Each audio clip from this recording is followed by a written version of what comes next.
site. Oh, wonderful. Even better.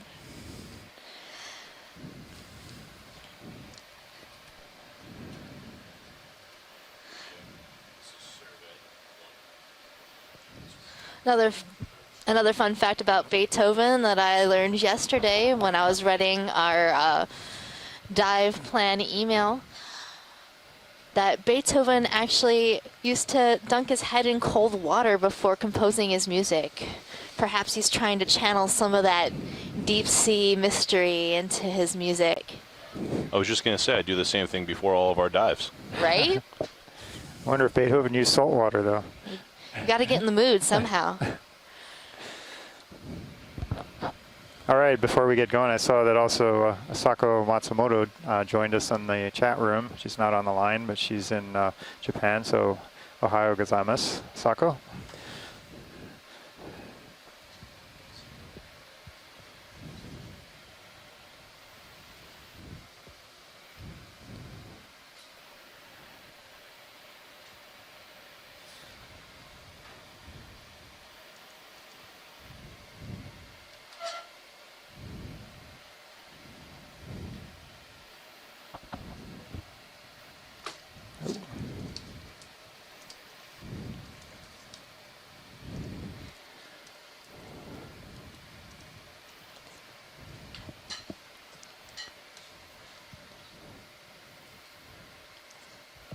So everyone, just be patient with us while we get the ROV stabilized and get ready to start doing some science. Hooray, science. I'm so excited. Well, I don't quite see any biology yet.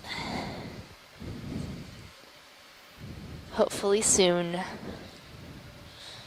Sometimes these organisms can be very small or hard to spot from far away, so we're going to have to wait a little bit till we get situated on the bottom and start exploring.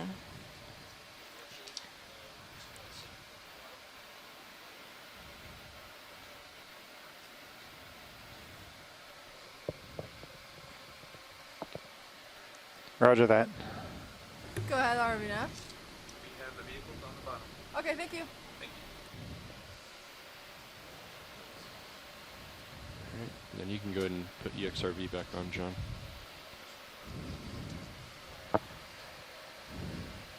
Copy that. You can zoom past the skids rolling. Skids rolling, yep. Thanks. Coming down with you. Yep.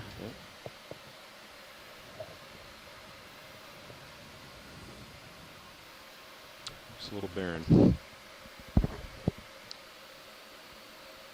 So this looks a lot like the bottom we saw yesterday. A lot of sort of pebbly, cobbly, interspersed with sediment.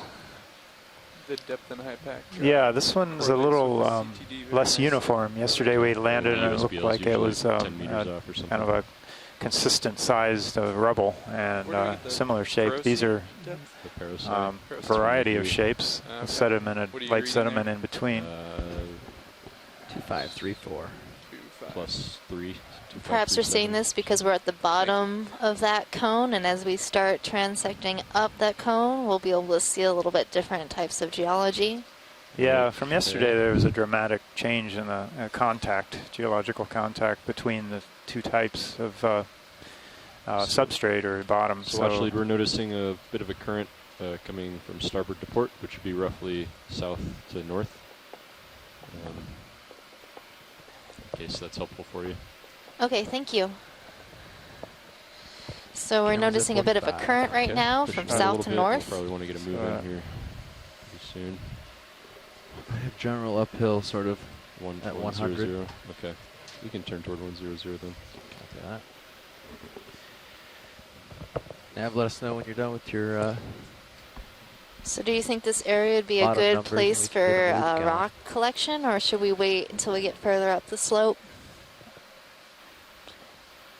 Well, the rocks actually look pretty good. Yeah, I like this one right in the middle. I don't know. It just looks nice to me. It might be too big. Yeah, a bit of a current here. It does look pretty hefty. Sort of like the one we got yesterday. Yeah, there's actually a few. There's one to the upper left that might be good. upper left? Yeah. Are the The lasers one on? in the center screen or up I above don't it? think so. What's that? Pilot, are the lasers on? Oh, I The see them. lasers are Thank on you. now, yep. Yes, the lasers are on now, Chris. Is it the one to the right of the lasers or upper left still? Upper left. Okay.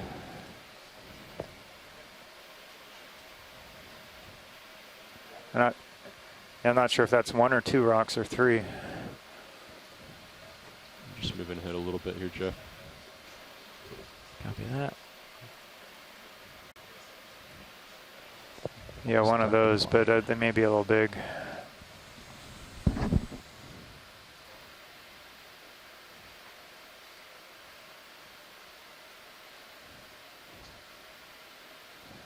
One of those two would be good if they're not too large.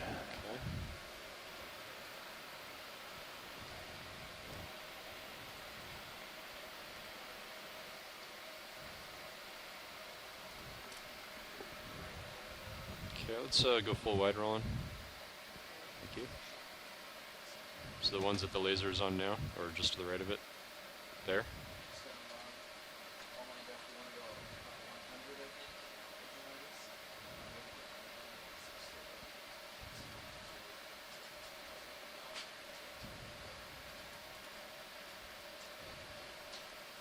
That looks loose, John. So one of these two, they both look loose.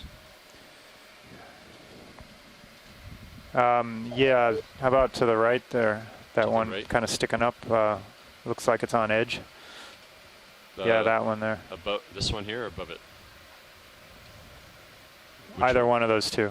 Either one of them. Yeah. Well, they're both loose, so just let me know which one you want. We can get either.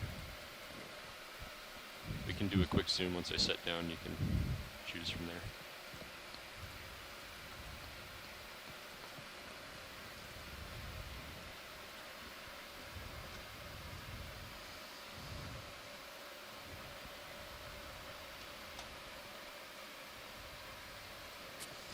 It's really important to grab a rock right away.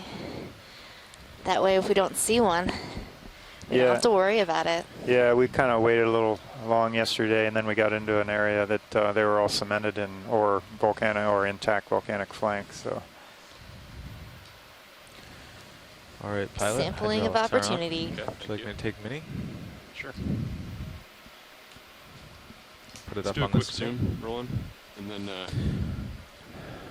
that's good. So upper or lower, John? well, I'll go for the one on the lower one if Lower? it's if it'll fit. Yeah, I think that's reasonable.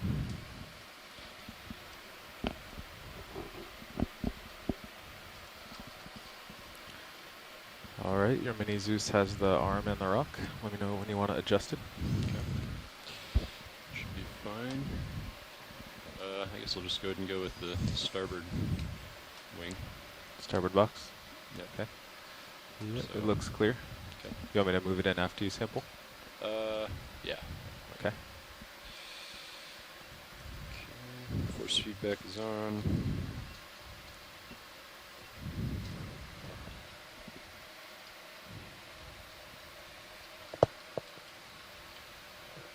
That looks stable. Indexed out. Alright, hydraulics coming on.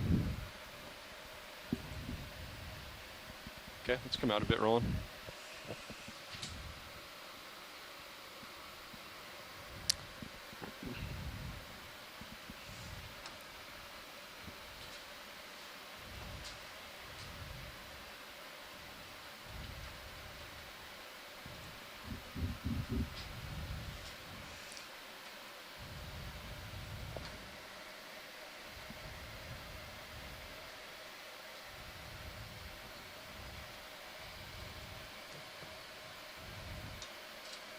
Do you want to take my Zeus Plus and tilt up a bit?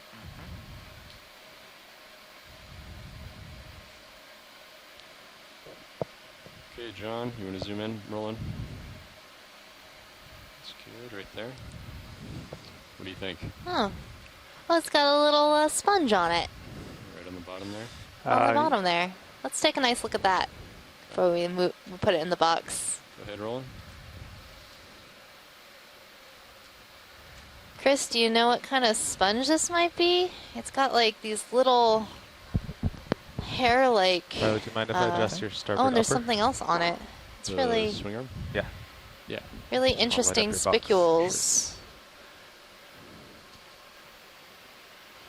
So I think this is a glass sponge. Maybe. I'm not seeing the sponge right now, but I'm delayed a bit. Yeah, just too. give it a few seconds. It should be coming into view shortly.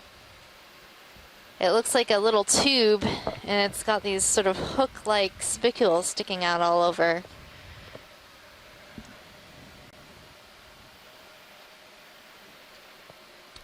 Okay. Do you want to zoom out, Megan, or you want to Yeah. That's good. Thank Okay. you, Yeah, pilot. let's, go ahead and get it in the box? Yes, please. Okay. yeah, looks good. Won't do any more rotation. Sounds like they're Alright. happy with that. I can do a quick one here, Roland. See if there's any other commensals on it. Sure. Oh, there's something on the. What's that? Goo. Nope. Little Looks like a creature, doesn't it? Boy, Ah. I'm spoiled with that video Oh, yeah. wall at the UAT. That is a I just strange. didn't see that from my home laptop. There's some sort of gelatinous creature. Tilt up a touch. I have no idea what that is. That is really interesting. There we go. Some It kind looks of like it has ctenophore? tentacles. I don't think it's a ctenophore. Ctenophores generally have some sort of like two openings, and this opening has like a ring of tentacles around it. Maybe it might be some sort of anemone, but it looks really strange. Looks like a cube with a round hole in it Yeah. from this angle.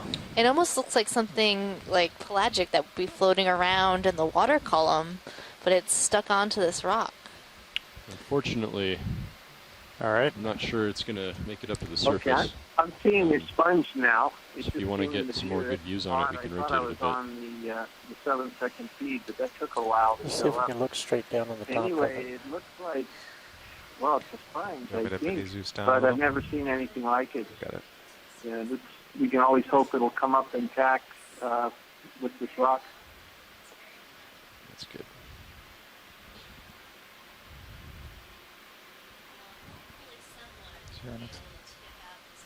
Of this little gelatinous It's different. creature that we're looking at right now.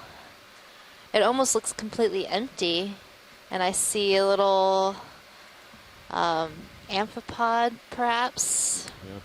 on top of it, maybe living inside of it. Okay, Roland. Let's come out. All right. Ready for Pilot, starboard is this wing? going Sure. starboard, forward? Starboard forward. Roger. All right, starboard wing inboard. Is it too big for a bio box? Yeah, Yeah. that's good. Carl, thank Okay. you.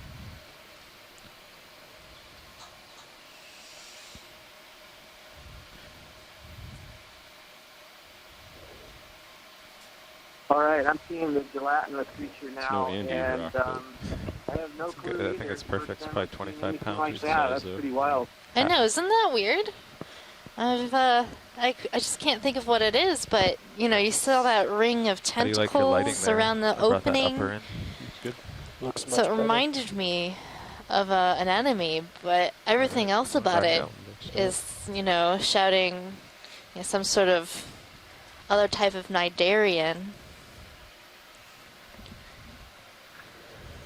So it's hard to even figure out what's up and down on this thing. I mean, it could be some type of a weird hydrozoa, and I think they're the type Looks that secure. kind of settle down on the rocks, Bring, if I remember Vinny's from the use last back guide over that somebody was Roland likes talking it. about. But I can't even say for sure Got that. that back. Yep. Yeah, again, I'll give you let's both just your hope, cameras. some of it And comes right up. screen. It would be really interesting to get a Serious. assessment of that. Yeah, definitely. Well, we'll see. Maybe it'll make it to the surface, but probably not. It looks way too fragile for that. Thanks, Carl. Thank you.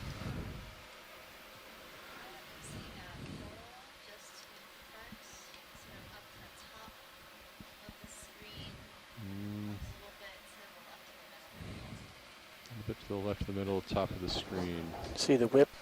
Oh, I think I see it. Yeah. Yeah, there's a single stalk of Yeah. what I think might be a primnoid coral. We're just gonna take a zoom on to that soon, see if it is what I think it is. That's a little bit out there. Let's go ahead and we can get 20 meters in. So Jeff, we're gonna need a ship move to get up to the coral that they're talking about.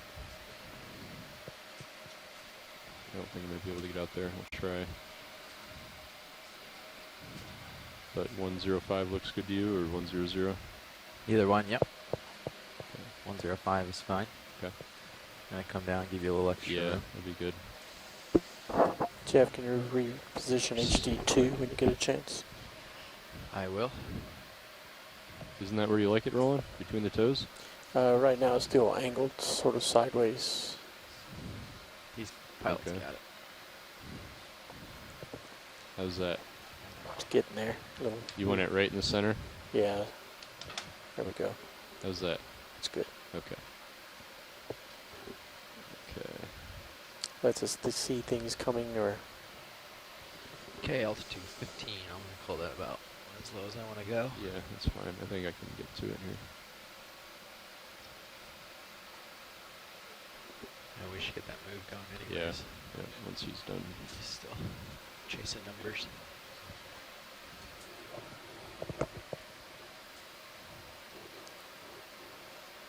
Okay, you want to go in for a zoom?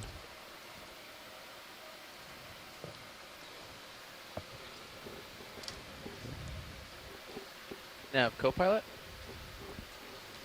Go ahead, Copilot. how's it going over there? All right, we're Good, zooming just in making sure we got all your on readings for you. this We were missing the primnoid CTD coral. temperature for the sled up on our I sled. think it is a Gotcha. Norella. I think we're So getting the ready Norella for a ship move. primnoids You ready have to help us with that? Excellent, these absolutely. large I think we could do at least 3-tiered 30 body meters. Yeah, let's do 30. scales. At 105. These At ones seem 105? relatively large. Yep. Chris, do you think this might be Norella And at 0.2 knots, macrocalyx? okay? 210 sounds good, yep. Sounds good, I'll call that in. Thanks.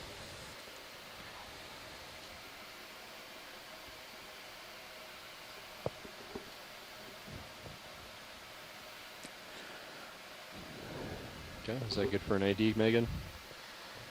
Yes, pilot, that's Okay, good. let's let's zoom go out. full screen. Bridge ROV nav. Go ahead, RV Yeah, nav. just took off, Roland. We're but I'll ready for our set first back ship down move. for you. You That's okay, you're stable enough there. Excellent. Lasers on. We would like to go 30 meters, 30 And meters. getting lasers, Bearing We got 105 earlier. full Okay. line. at Thank you. 0.2 knots. 30 meters. Just gonna bearing back up a little bit, 105, Jeff. 3.2. So if this is Norella macrocalyx, You got it's it. probably relatively Thank you. young. It hasn't branched yet. But it might be another type of unbranched pass the primnoid schedule. coral. We collected one yesterday at the beginning of our dive that was of possibly a new genus that has not been identified yet. Let's just take a peek side to side here. See what the slope looks RV like. nav bridge move of 30 meters, bearing 105. And tilt up a little higher. Thank you, Bridge. What? Yeah, I don't really want to do that because then science will want to go to something we can't see. I haven't seen We can't anything get yet. to. Ship move on the I'm way. even looking. Yeah. But we're holding our fingers, crossing them for some octopuses today. We didn't see octopuses yesterday for Octopus Friday, but you know, maybe it's a delayed reaction.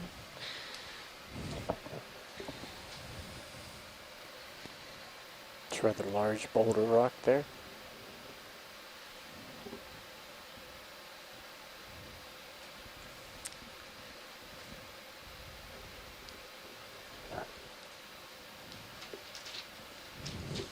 Well, now that we've got a rock, I think it might be prudent to start heading up slope. Yep, we've got a ship move in. Awesome. And we're just taking a peek at what the slope looks like, and then we'll make our way up. Perfect. Yeah, so Megan, I would concur it's Norella. I'm not sure about macrocalyx. There is an unbranched Norella that's in Hawaiian waters. It's Norella hawaiiensis, Plane and back up. interestingly It's enough. pretty, But I just can't benign remember how many polyps per whirl it was and other features of it. But I would definitely agree with your genus look like Norella So proud, EXEX1708. Go ahead, Nav. Thanks, Chris. If you don't mind, Yeah, let me there's know when there's a lot of different you're species moving, and out we'll try to there, gauge how long it but takes it's just at this for step. some reason the macrocalyx so always we don't sticks have in to my attention. mind with having those sort of There's a almost shrimp. cup-like body scales.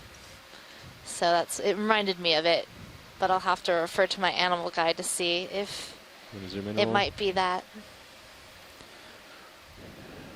Hold there. Or actually, zoom in past All right. the lasers. Megan, here's a shrimp. Tell us Oh. all about your, I think this is one of your So, favorites. Yeah, this is one of my favorites. This is a nematocarcinus shrimp. They tend to always be on the rocks, walking along the bottom with their very long legs.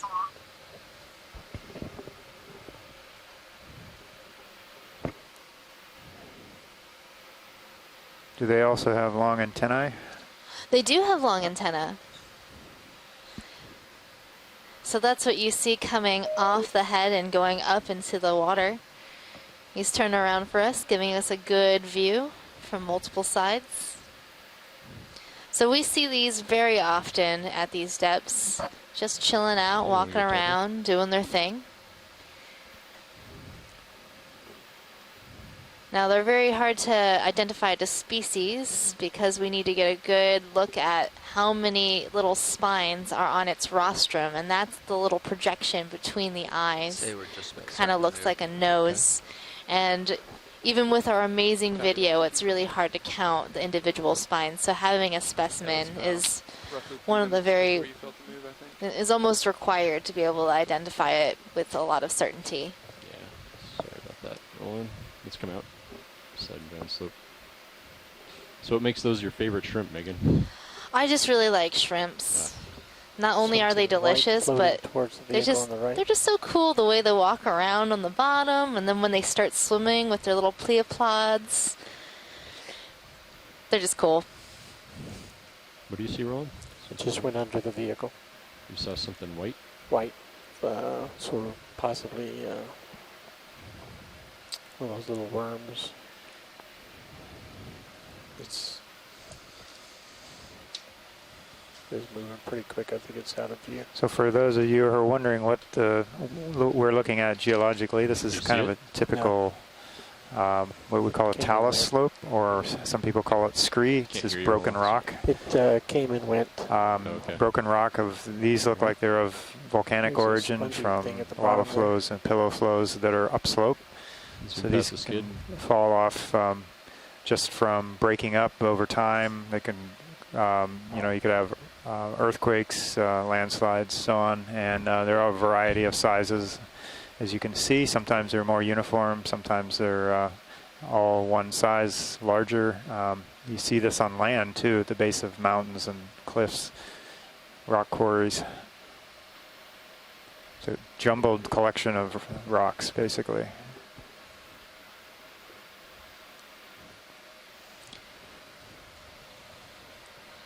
I see something in the manipulator camera. That may be a fish. Ooh, a fish. It's exciting. Oh, Oh, I think it might be an eel. a fish and a... Oh, and kind of, it maybe- might be a sponge. So let's get the They're eel partial first. zoomed before I scare it away. You never know when they want to swim away. Copy, thank you. Oh, Rich. Bruce was telling us about this guy yesterday. We saw him during the dive. That's fine. Can do another 30 meters. So I believe that this eel is an Iliophis, or a was it Bruce, sawtooth eel? Go ahead, RV Nav. What did he say We'd it like to was? duplicate our last move if we could. 30 meters, bearing An 105. Aerotooth eel. at So an 0.2 knots, Aerotooth please. eel in the family Synaptobranchidae, in the subfamily Thank Iliophini. you. So this Zoom is out an just a little bit, Roland. Iliophis That's good, right Aerotooth eel. What's with all the kind of modeling the lighter colors? Is that battle damage, or is that part of his camouflage, or? It is damage. A lot of times these eels will try to grab something in between the rocks. So maybe this guy's been, digging around in these rocks Lasers are looking for clear. something to eat, and he's scraped Copy himself that, up. thank you, Rich. And zoom in tighter. Ship move underway pilots. Hold there. Bruce might know a little bit more about this, but since it is Saturday, the IRC EEC is not currently open.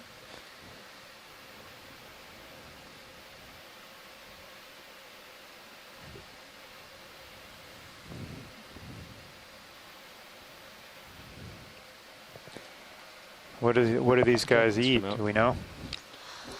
I'm not sure what they eat, but if I were to make a guess, I would say they probably feed on small invertebrates, Like shrimp? like shrimp or polychaetes. Those are worms, right? Those are the worms. So we saw one yesterday that did a little bit of a swim for us, not too much. Perhaps small fishes, but I'm not quite sure.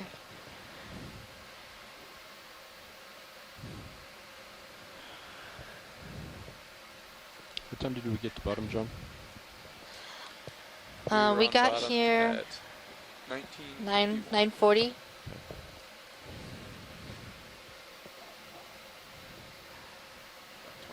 So we're coming into what looks like a There's shrimp on sponge, it. Chris, The left-hand side of the sponge has a. and it might have Sort of a a flap. shrimp on it.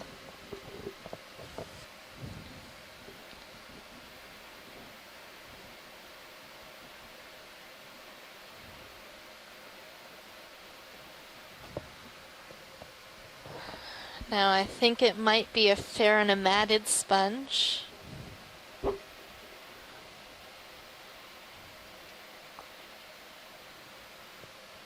Okay, we're gonna go partial rolling.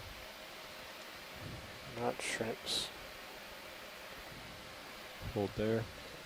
Oh wow, there's a lot of little things on here. We have a benthic ctenophore. Looks like it might be what we've been calling Tijfialia or Tivelia. It's one of those really weird names that has a T and a J right next to it. And ctenophores are generally seen in the water column, but we do have some benthic ones that attach to different substrates. Sure.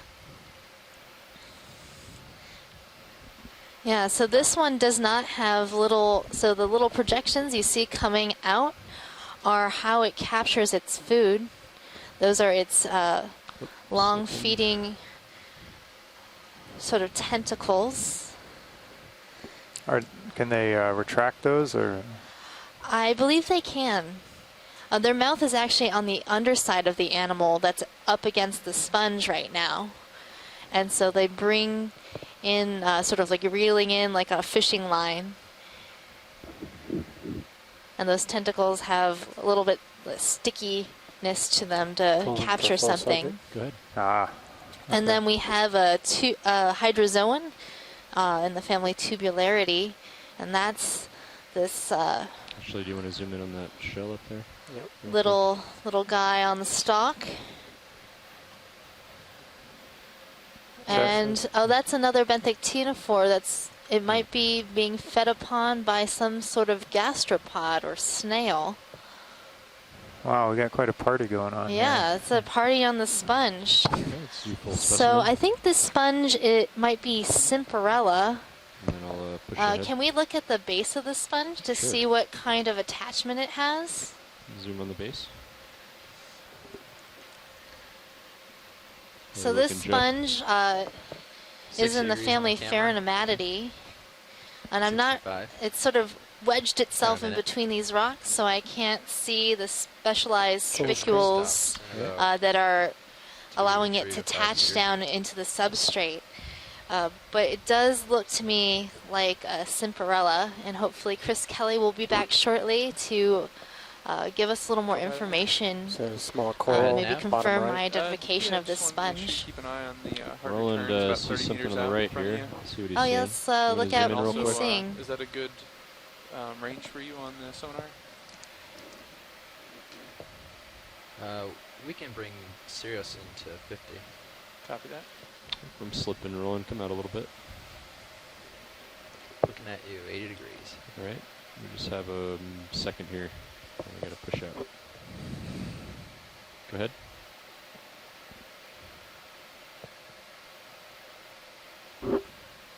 ROV nav bridge. Move So this is a Copy, very bridge. young bamboo coral, Ship move complete, pilots. and it has extremely long intertentacular spines. So that the those end are of both those 30 meter long moves, or that's the projections first in one? 30 meter between moves are done. the tentacles that are coming out of Video's clear. the Zoom polyp. out. So this one only has 2 polyps, it looks like. What, So what, it's a very young coral. what do they use those spines for? I don't know if they use them for anything. If Scott was on the line, he might be able to tell us, but I'm not really sure. But those spines are an identifying factor to classify that particular coral into a specific keratoicidinae clade. You know what I'm thinking. See something else, maybe another sponge up ahead. Nope. This Black looks like coral. a black coral in the genus Bathypathes. Pilot, this is nav. I just This one bumped looks your like a sonar relatively after range large of, one. Down to a range of If 30 we could meters. zoom in on the Serious is a stalk 50. of this Serious at 50. Bathypathes, Sure. sometimes change. these No, corals that's good have an context. associate polychaete worm living along the stalk.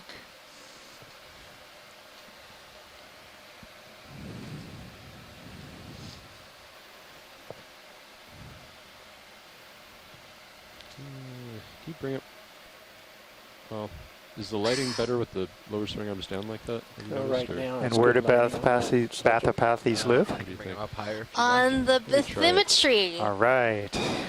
Now you're learning. I'm learning. I'm going to move around to the side of it here. So we get a better view.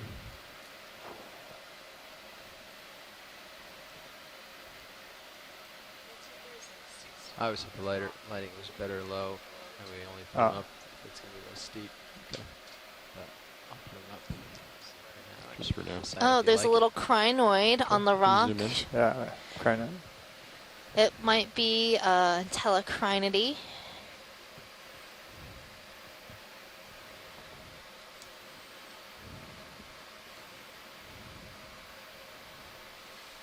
So how do you tell the difference? Are they a number of legs from a distance? Is it just the number of appendages? So from a distance, it's hard to tell, but the telecrinids tend to have less dense projections on their arms, so like they're not as feathery looking.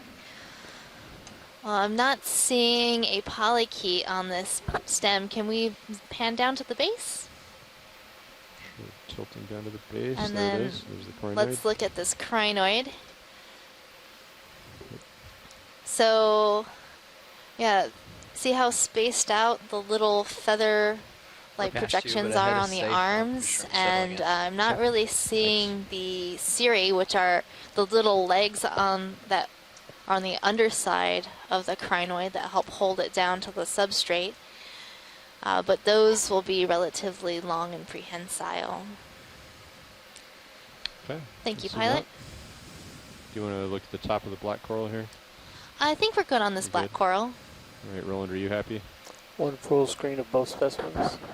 Okay. It's a pretty large specimen. So the lasers that you see in view Good. are about 10 centimeters, or exactly 10 centimeters apart, Thanks, Jeff. and that's approximately 4 inches. Okay, So this happy with that, coral Roland? is Video's probably, clear. All you right, zoom know, out. 1.5 feet. What did you say? Yeah, that sounds about right. From stem to stern. Yep. Stem to tip.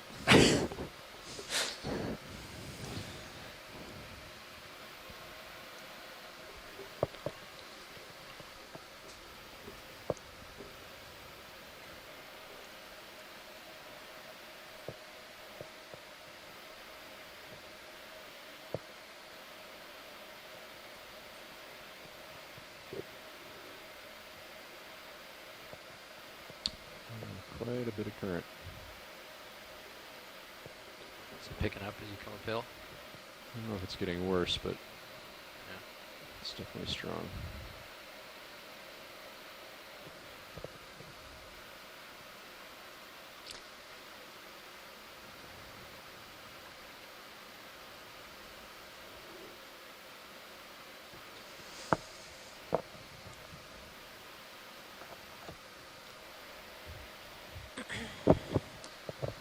So now that we're on our way, it might be a good time to talk a little bit about our mission. So this is our last expedition within the Capstone Project, which is the campaign to address Pacific monument and scientific technology and ocean needs.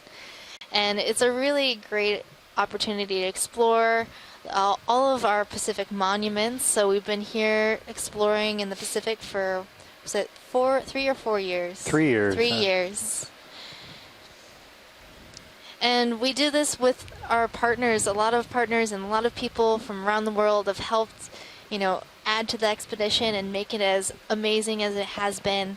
And those partners include OER. Seen a whole lot. If I have to remember, the Global Foundation for Ocean Exploration. NOAA's National Marine Fisheries, Marine National Monuments Program, the Deep Sea Coral Research and Technology Program. And we can't forget all of our scientists from around the world that have called in and helped us with identifications, collections, dive planning. It's really been a great program. And I'm sure I'm forgetting a bunch of different organizations that have added to What's our our pace that we need to make great today? capstone program. So I think it's a great time to introduce our front row. Our front row consists of our pilots and navigators, and we also have our videographers. So if you guys wouldn't mind introducing yourselves. Sure. This is Dan Rogers in the pilot seat, and Sitting co-pilot is Jeffrey Lanning. Sitting navigators, John Mefford. And in the far corner, in the shadows, Roland Bryan. And then the back clipping is Caitlin Bailey. and we're all with the Global Foundation for Ocean Exploration.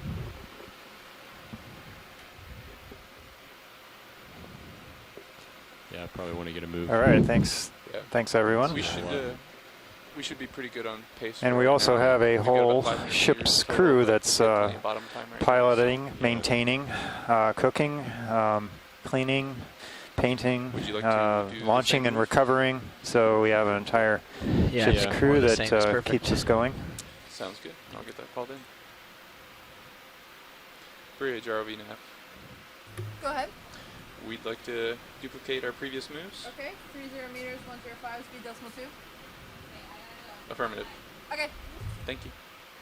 And So we just also for have future reference, our it's illustrious good she repeated it, but generally we'll expedition just say coordinator, even if it's the Casey, same and move, we we'll just also repeat it, so have a there's number no- of data I was going to people, until she, our data immediately sample chimed data in. manager Yeah. Nolan, and No, I was a planning couple of to. other GFOE data managers that keep track of all the stuff that we're collecting. And we have our mapping lead, Mike, who has been great at, keeping the mood light and finding us great spots to dive on. Decimal 2 has been initiated. Copy that. Yeah. something. for Yes, the and whip. his companions, Amanda and Charlie, their techs. So they work a lot during the nighttime and when we're not diving. So when we're transiting That looks like a also, really short and then one, when and we this has arrive those on site, long producing spicules as well. the maps that we can work with right away in the morning. I'm not even putting any lateral on right now.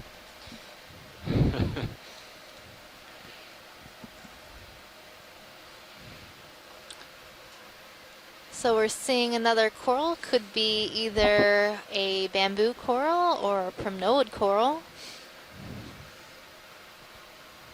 Let's get a nice snap zoom on this, see what it is. Do a snap zoom. Roland, go ahead. So this is another one of those bamboo corals with the very long intertentacular spines. So this one's a little bit older. It has a lot more polyps. Scott, I see that you're in the chat Slipping room. around. Maybe you know what clade this belongs to?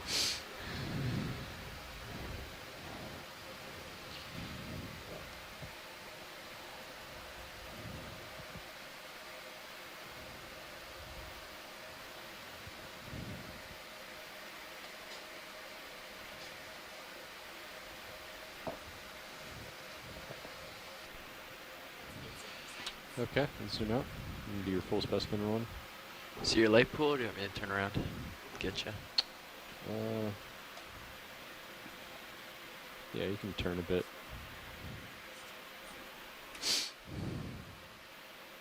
Okay. Thanks, rolling. I'm just gonna see what these other whiffs were to the left real quick, then I'll Yeah, it move looked back like in there line was if I move. looks like there was a branched one there. That little group that you're headed towards. Or it was two singles close There's together. a sea star. Alright, I'm about 30 degrees to port. Okay.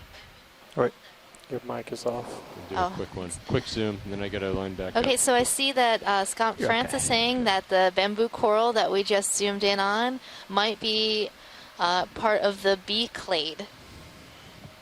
Why don't you come out a bit, Roland, and let me sit down here.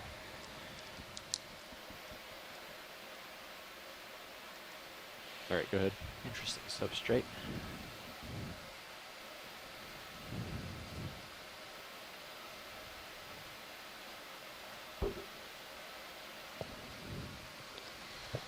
Oh, this is one of Chris Maw's favorites. It's a Goniasterid sea star, or cookie cutter star, or cookie star. So they Maybe look just a lot like little cutouts if you're making Okay. You don't wanna cut cookies hers in, or from is that all you got? cookie dough. Now I find these really hard to identify. I always have a hard time keeping straight how many side scales and the different types of Goniasterids. So maybe if Chris is listening, he might call in and tell us a little more about this star. Okay. You want to zoom out and roll? Run the lasers over it real quick. Okay, clear. Megan, There he this is is. Chris Ma. Hi, Chris. It's great to hear from you. How are you? I'm doing great. Well, I chimed in the other day on some coral predators, and was happy to speak to John. This animal that you're looking at here is one of these really neat animals that if you get a few moments towards the end of a dive and you haven't collected anything yet, I would love to see one of those. So this is another a kind of coral there. Goniasterid that I'm not entirely sure has a name yet. Crinoid. It might be something called Sabogaster, named after the Saboga research vessel, which explored the deep sea many decades ago. But I'm not sure because I need to look at some of the characters up close. But at this depth, my head right a little, around 20 2 to degrees off 3,000 track meters, All there aren't Wanna very zoom many in Goniasterids, and I've spent a fair amount of time trying to figure Yeah, out he's got which like a ones Puffy star. we end up seeing, and this isn't one of them that we see that is really well known from the literature. So that is really, even though it wasn't perhaps as immediately as dynamic as some of the coral predators, it was still very interesting and, like I said, really neat. Ooh, you have a stock crinoid up. Yeah. Sweet. So this is, I'm not entirely sure which one this is, which genus this is. It's vaguely Thank you, Bridge.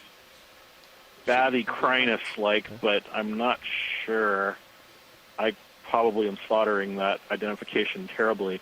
But the one thing to note that is really unusual is the fact that the stalk, you'll notice that the stalk is covered with that sort of fuzzy thing. Those are hydroids. Those are animals. Those are sort of like reminiscent of the hydras that you would find if you were taking a cup of pond water and looking at all the little animals that live in it. They're basically sort of little tiny extended, sort of like sea anemones almost. But they're taking advantage of that surface and probably filtering the water as it's going by.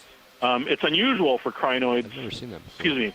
It's not unusual now that we've seen crinoids with these animals living on the stalk, but there's technically, I think there's actually supposed to be skin covering that surface So usually they don't have animals growing on them. So whenever I see this, I always think it's a little odd. But we've seen it now, and I think at least two or three different species of stock crinoids. This one, I think this is the one that we always see with stock or hydroids growing on them. That's a little at least while ago, yeah. So, Chris, those are. it is definite. These are, by the way. I'm sorry. Oh, are those are individual hydroids, or is it a community or one organism? They're individuals. Is that correct? Yeah, I believe so. They're not like the octocorals you see. I think they're actually a host of individuals living on the surface. I might be wrong there.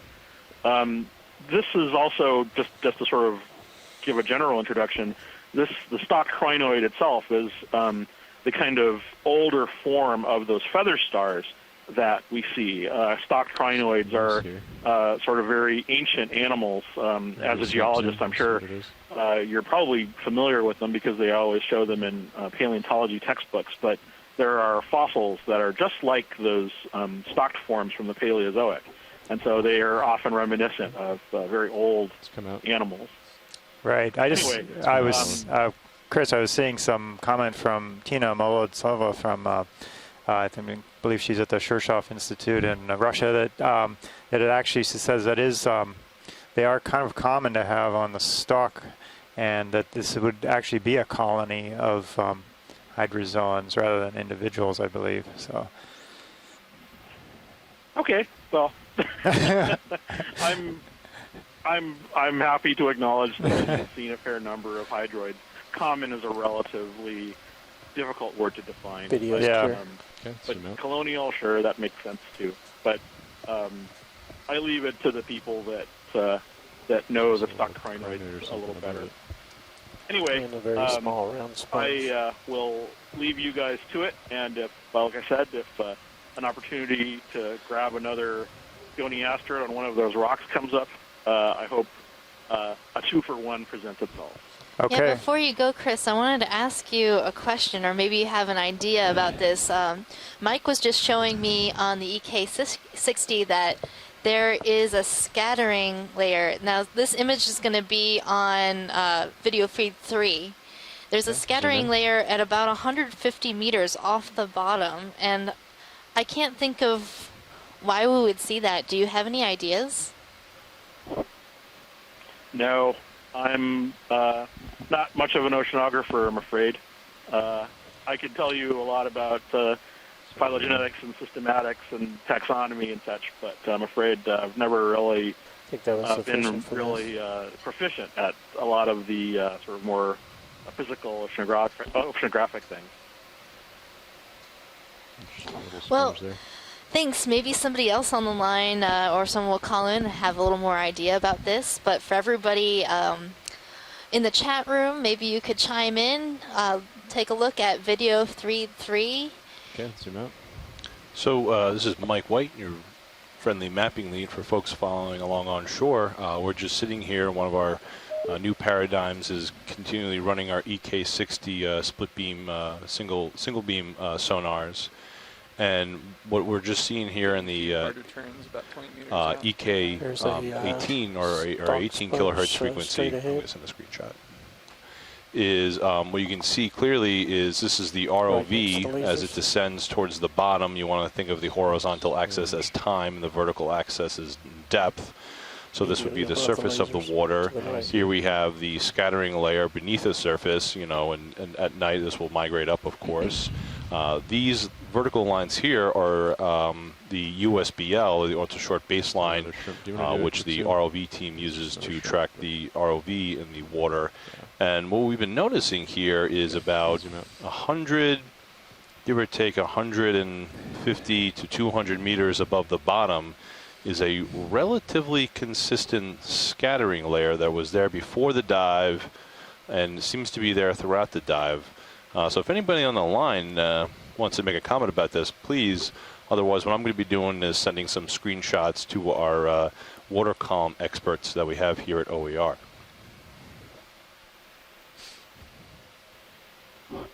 So we have a couple of theories coming in on the chat line. Scott France is saying that it might be fish aggregating above the seamount, and Tina Morozova is suggesting that it's plankton hiding, question mark. Hold there. So we're zooming in right now on a sponge. Now this looks like a Bolosoma sponge. It is a euplectellid, I believe.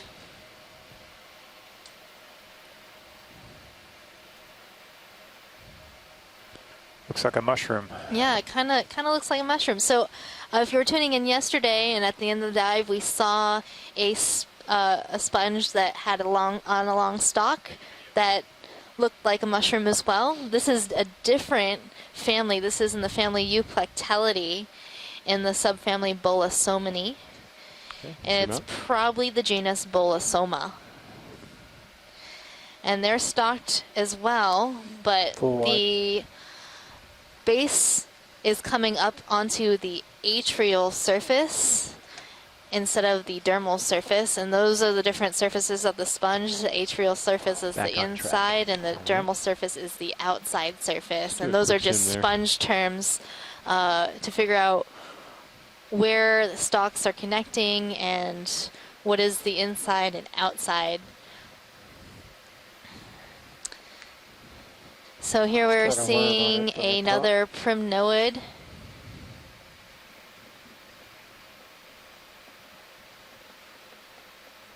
And it has a little associate. It looks like possibly another hydrozoan of those tubularity. A brittle star there.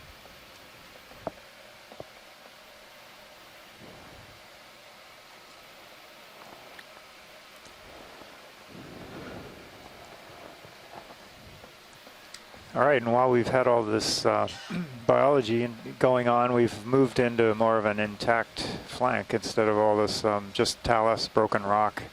We have more kind of intact lava flows and some sediment in between. And I think the slope's a little steeper here than we were on originally. So we're moving on up, and most of this, or all of this, is really all coated by this manganese crust or polymetallic crust that precipitates out of the seawater. Forms a coating, like a chocolate coating on top of the all the exposed surfaces of rocks, and this grows collects very slowly at like millimeters per millions of years. A lot of sorts, isn't it? You know how to get to my geology heart right there with the chocolate. This is dark chocolate. Dark chocolate's my favorite. Dark chocolate coating. Same deal here with the.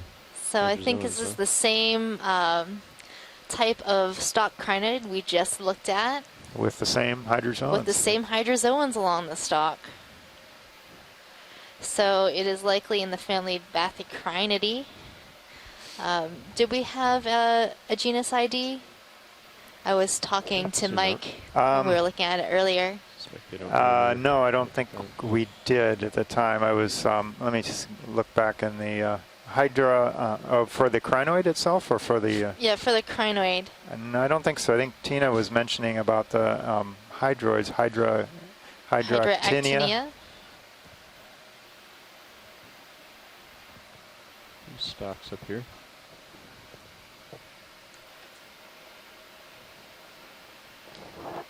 Okay, let's do a snap zoom.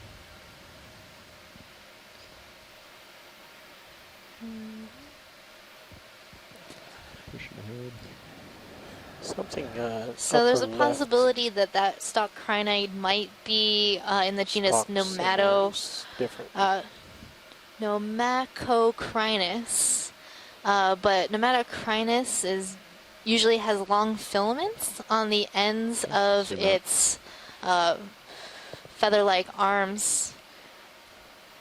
And I didn't see filaments on this one, so I'm not sure. It might be a Bathycrinus. There are a couple options. Of course, I'm not a crinoid expert.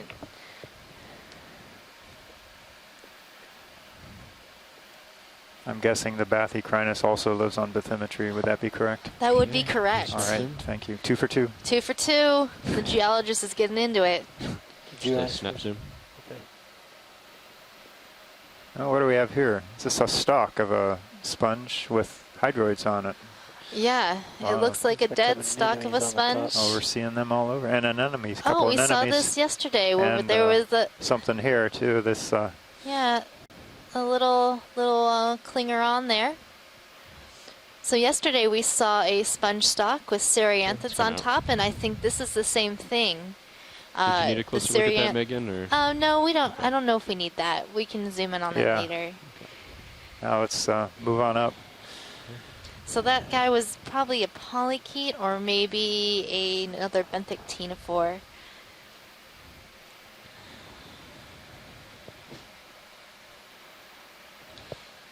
But most of our associates that are looking, or most of our scientists that are looking into the associates living on corals and sponges are looking for associates living on live corals and sponges. But it's also very interesting to note that even dead stalks of sponges and dead skeletons of corals can be homes to animals. So this is some really interesting geology we're seeing here. Some like lava flows? Yeah, I believe they're lava flows. It gets a little hard to tell when you have all the thick coating of this manganese crust on top. It mutes the shape and the edges, so everything kind of looks smooth and Same sometimes coral shiny, there. and you kind of lose Yeah, the triple branch. yeah. ability to make a good good identification of it. But what we know Look about the at the- geology and the both the context lasers of the has two area, I'm curves pretty to it. certain Could there'd be a be tube. lava flows, and then this talus, this broken material, broken rock in between where they've disintegrated, degraded over time. Okay, you want to do a snap zoom? I think it's that same coral, but let's see.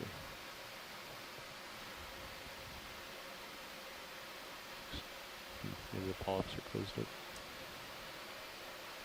Okay.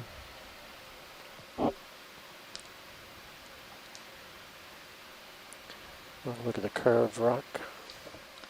So Structure. Tina said in the chat log that it might be the only way to collect deep sea cereanthids is through this. Oh, you turned on the mic. Sorry, got the wrong button.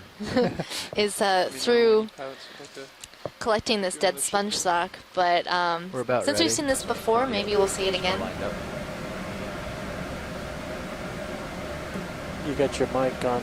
Turn the green off. Mute your mic. Sorry.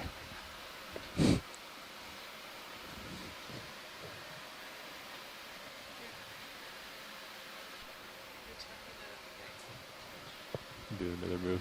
Oh, All right. okay. Got it. Yeah, we can put in another move. Let's adjust to 100. We'll do another 30 meters bearing 100, 2 tenths. If Dan's comfortable with 2 tenths still. Copy that. Something up there. To confirm, you said 2/10, Yes. 0.2. The white Copy coral that. looks different. It's got longer polyps. Bridge ROV nav. Go ahead, Arvind. We'd like to put in a ship move, please. Okay. 30 meters, bearing 105, Let's do 1 0.2 knots, please. Was that 30 meters during 105 speed decimal 2? Correct. Okay. Thank you. I have 100 on that bearing. Oh, bridge. Belay that. Could we make that bearing 100, please? ROV nav, you said change that to 100. Go ahead and zoom in. Roll. Affirmative. Okay, so that's 30 meters bearing 100 speed decimal 2. Affirmative. Okay. Thank you. Okay, so we are seeing a chrysogorgid coral right now. This is a very deep sea chrysogorgid species.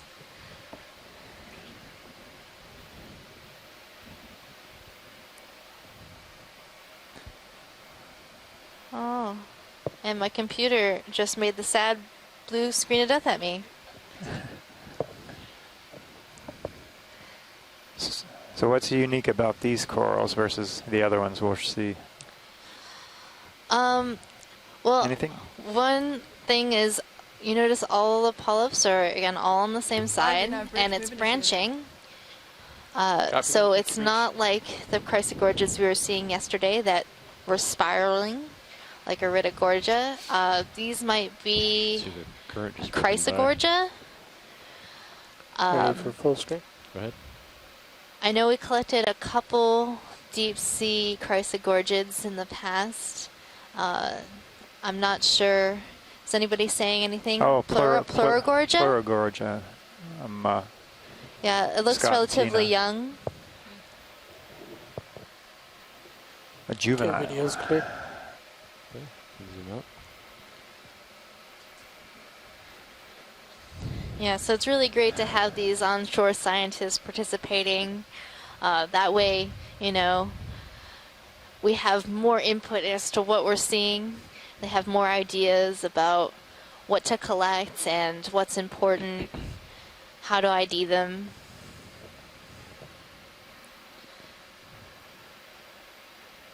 Because no one person can be an expert in everything. Hard to be. So I think we're seeing another Anthomastus or mushroom coral. Is that right, Tina?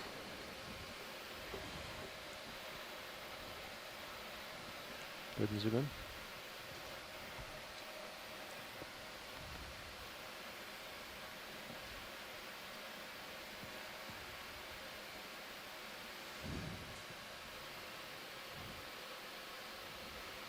Looks like he's missing a few of his appendages on the bottom there. Yeah, so Tina agrees that this is probably an Anthomastus. Okay, go back into one. Has very long polyps, very long tentacles. So these are a type of soft coral. And I really like them because when you collect them, they pull their polyps all the way inside their body and they look like little mushroom from Mario.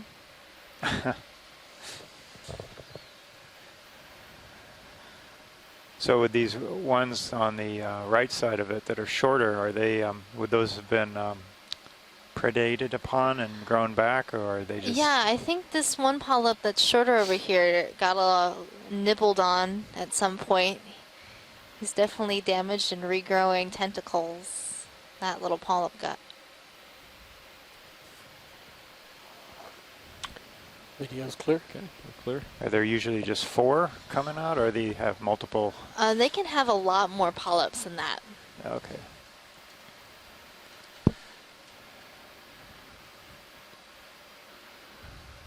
And it could just be that this species has fewer and larger polyps, or maybe it's a young one. I'm not really sure.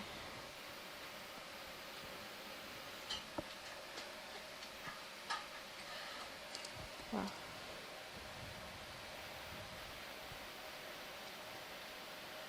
Oh.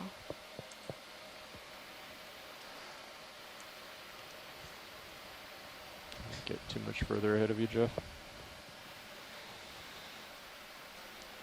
You got room. Yeah. And we're moving. It's an associate on the coral to the left. Can we zoom in on this sponge sock? Sure. Let's see if it has cereanthids on it.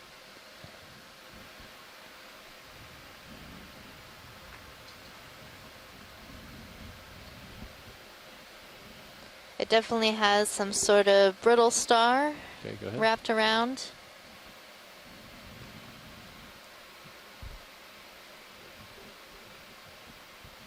Let's go to the top.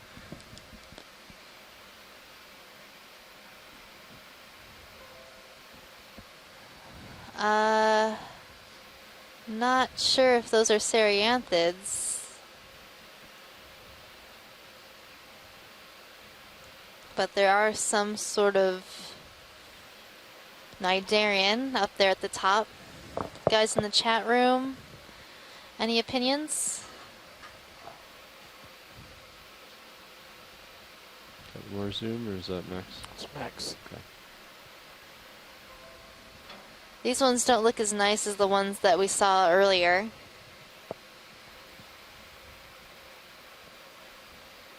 Oh, Oh wow, okay. that was a lot of Yeah. backlog. Okay. Zoom out. Has anybody said something, John? Yeah, I think I have to relog she into my wanted to look pigeon. from the other side. Yeah. Is there a way to see the other side of that stock before we move on? Sure. The right side. Yeah, where the larger polyp was, like pretty much the opposite side. Oh. Well, If not, that's I can okay. I agree with Roland. I would say left side. Got it. Okay.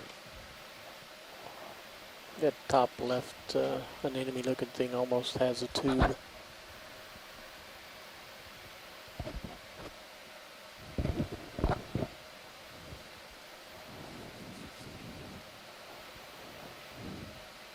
Oh. I'm not connected to the internet. Copy. Thank you, Bridge. Move complete, pilots. Thank you, Nav. No problem. And just to confirm, we've been moving at a bearing of 105, 100.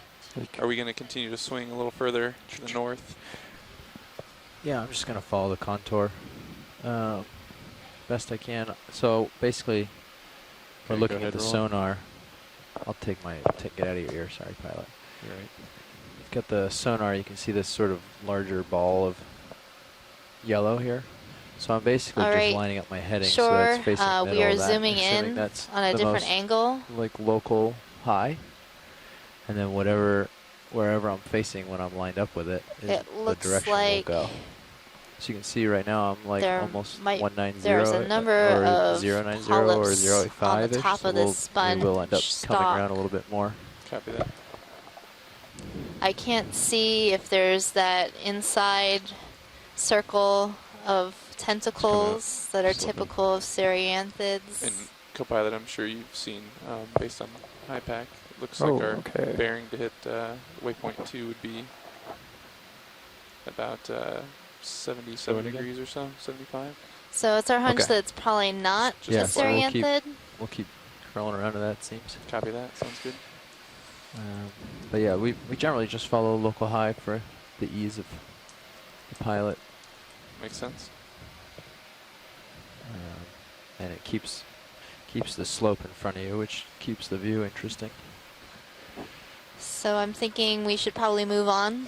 Yeah, Okay. I think we should All right, let's zoom out. get moving on. All right, No but if we see consensus another here. one of these, we should zoom in and see if we have those cereanthids on top. All right, Jeff, you should hop in. Say again? You want to hop in? Oh, sure. You want to push out first? Or? Yeah.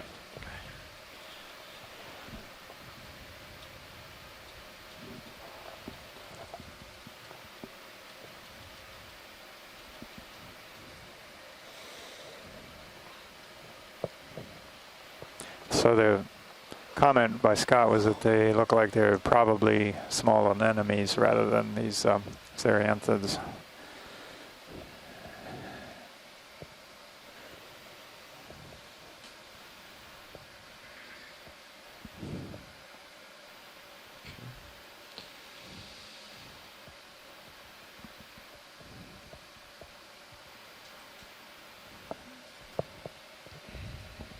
The current's going to blow you away pretty quick.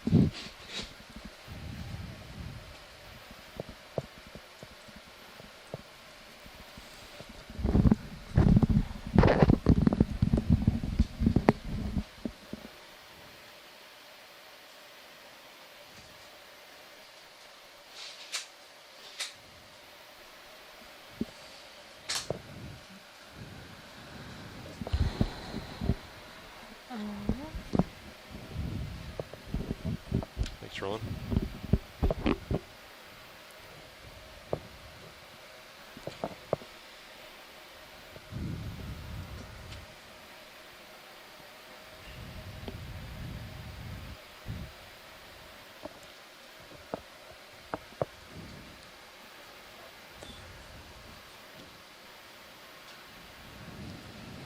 So if you're just joining us today, here we are coming to you live from the Okeanos Explorer, and today we are diving on Beethoven Ridge. We are currently at a depth of about 2,485 meters. And we are looking at what kind of geology are we seeing, John? Well, we're looking at volcanic material. That's kind of what we're looking at right now is a combination of intact lava flows and broken rock or talus, or also called scree. Left edge of screen going towards the bottom. That's with us. You can tell that part of it because it has this light-colored material, which is the sediment in between it. More so than the other flows, and that's all coated by this polymetallic crust. So it all kind of smooths out the look. We have a nice zoom of it now. Makes it kind of a bumpy texture. So I've been told that this crust might be valuable. Why is it valuable? There's all kinds of metals and minerals in it that might be of interest. There's iron, there's manganese, cobalt, rare earth elements, and all those things are used in our modern society for electronics, solar panels, cell phones, all kinds of things used in aircraft wings. Yeah. Yep. Copy that. That's really cool. As for biology, so far we've seen some pretty interesting things. Some black corals, some primnoid corals, sponges. We saw a goniastid sea star. 100 at 0.2 knots, please. Actually, we've got a little different coral coming up. Yes, let's definitely zoom on this. This is definitely different. Right. Let me get around. Hopefully, with the current, it'll allow me to get around to the fan side here. So we can get a profile view.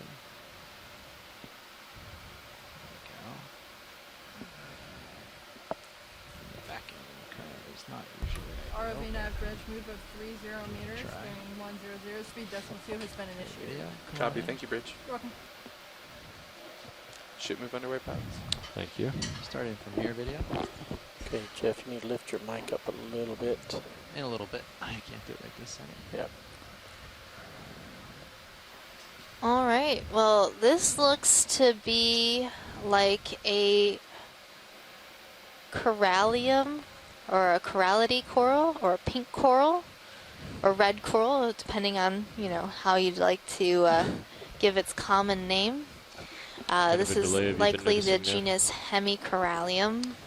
Approximately 4 minutes or so, 3 to 4 minutes. Okay. I'm sorry?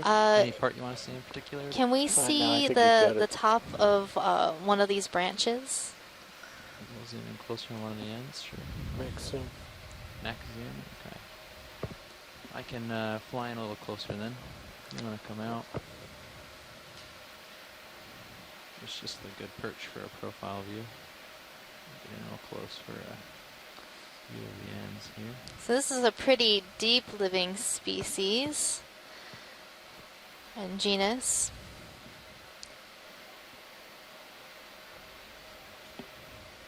Okay. Forward. I'm not sure if I can, if I were to make a distinction of what species I think this might be, it could be Hemicorallium bizale. And these are relatively deep living species, tends to not have as dense of a branching pattern. And we see that the top of each one of these branches are topped with 2 polyps.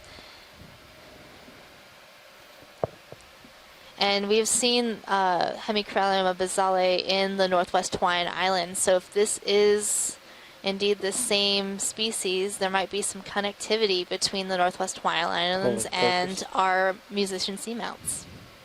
All right, well, that's one of the goals of the mission and the dives to determine if there is or isn't. Yeah.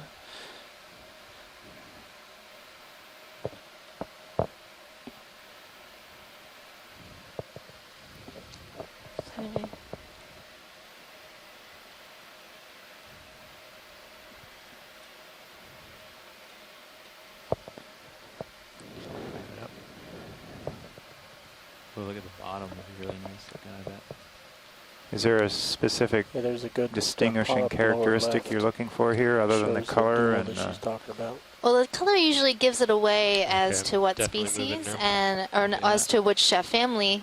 The corallium and or the corallidae Oh, and high the there. Paragorgidae tend to have that very distinctive pink color. Now that's not always true. There are some colonies that I've seen that are white. There are some that I've seen that are a lot darker pink or darker red. But for this Bizale, Chris Kelly was telling me that the best way to sort of get a sense of if it might be that There's another white species coral on the is upper if right. it has the not very dense White coral. branching pattern, off and screen. it definitely Yeah, has that these two built up about a distinct couple polyps meters at the away. end of each branch. A little ways off. Oh, there. Okay. Nope, Thanks. but that is a different one. Oh yeah, let's zoom in on that black coral. Okay. To the right of the screen. That's definitely something new, I think. It looks The like orange it's black branching. coral or the white black coral? The orange looking one, the very fuzzy one.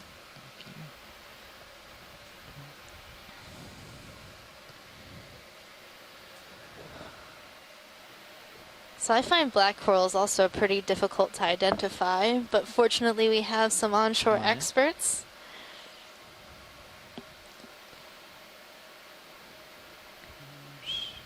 So black corals 70. are hexacorals, meaning they have 6 tentacles on each one of their polyps. Is that why they're called hexacorals? That's why they're called hexacorals. Amazing. Maybe this is Trisopathes? Let's see. Where would you like Maybe to look to Tina help you knows. sort it out?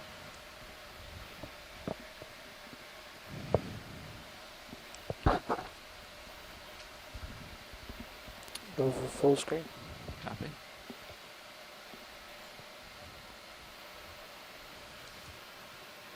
ROV nav, bridge move complete. Copy. Thank you, Bridge. You're welcome. Well, it's a very complete beautiful that. colony. Looking down at you at 80. Thanks, co-pilot. Video's clear. Pilot's clear.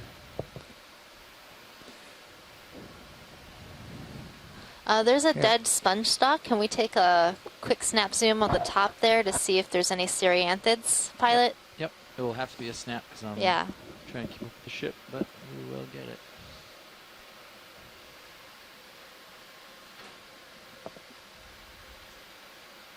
Now these ones close actually to do right kind of now. look like the Cereanthids. We might need to collect this. Okay, easy stop on the ship. Yeah, it's already stopped, but I've got another 3 minutes of swing or so. We can back up if you want to do that. You want a tighter look to decide whether to collect? Yes, please. You can judge him. Judge Yeah. it, I'm not sure. Yeah, why don't we So go sure, 180 we're seeing where another those other dead moves were. sponge So stock we're gonna move with, back. I'm fairly move certain this back, time that these are the Cereanthids 10 we saw meters. earlier. 10 meters. Yeah. Copy that. I've asked the ROV team to bring the ship to a stop, and I think we might collect. Bridge, ROV nav. Go ahead, RV nav. They don't look as translucent We'd like as to the ones go we saw back before. A few meters. So we'll So go. run away. We'd like to move the ship 10 meters at bearing 280 at 0.2 knots, please. 0.2. Okay, 10 meters. But of course, in order to confirm that these are indeed Cereanthids, we need to see inside the Affirmative. center of the Thank you, Rich. polyp to see if there's another Okay. ring of tentacles Rotate 90 degrees. that are characteristic of Cereanthids. Around, look inside. Your audio is still very low. So Better. why all the interest in ROV nav, these? bridge move 10 Well, meters, they bearing generally settle down into the sediment, which makes them Thank you, very Bruce. hard to collect, especially in between rocks and stuff. But when they're on a stalk like this, we can easily pluck it with the manipulator arm. So this might be the only way to collect this type of specimen, especially without damaging it.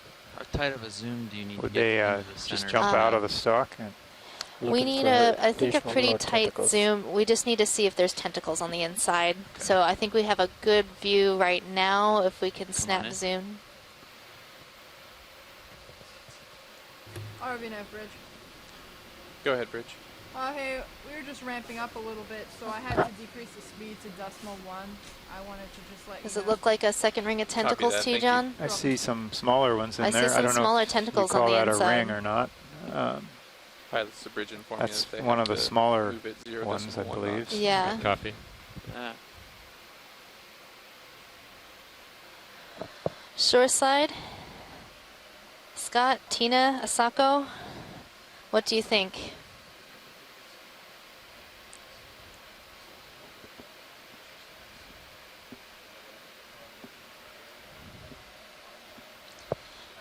Yeah, I see sort of shorter ones on the inside of the mouth, so it looks like it. So pilot, we'd like to collect this. It's max soon. Scott gives us a go for collection. All right. Come back around to a better foothold. For ease of collection.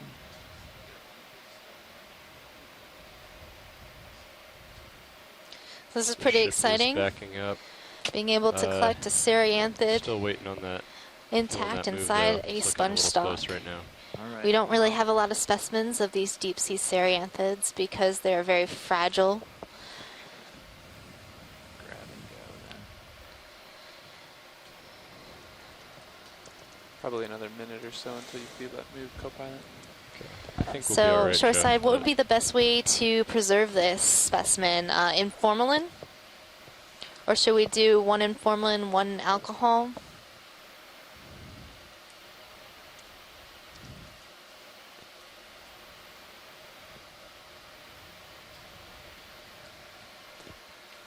Yeah, I think you'll be all right, Jeff. I'm just staying pretty high above you, and you might feel a little tether tug, but In pilot, maybe not. can we try to get the whole sponge stock? So try to pull the holdfast off or cut as low as possible. Yeah, well, as low as we can, just in case there's anything else inside that stock. Okay. I'll try to grab it with the fingers and kind of low and And just pluck it off. pluck it off. Watch out for that current. The current. If it gets loose, it's going to blow away. Oh, yes. That's true. Video is saying if we cut it, we'll have the soft grips and I can just firmly hold it with our soft jaws. Versus if I use the fingers, it will take some skill to hold Looks it like you may be softly. starting to move a little bit, co-pilot. Okay. So do you want to risk me possibly dropping it or not is the question. Okay. I think video's trying to say. ROV nav, Bridge.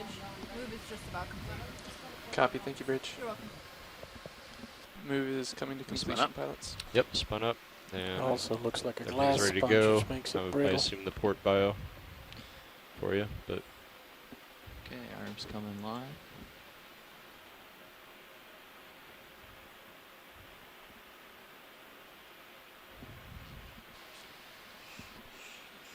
Okay, we'll reach out here.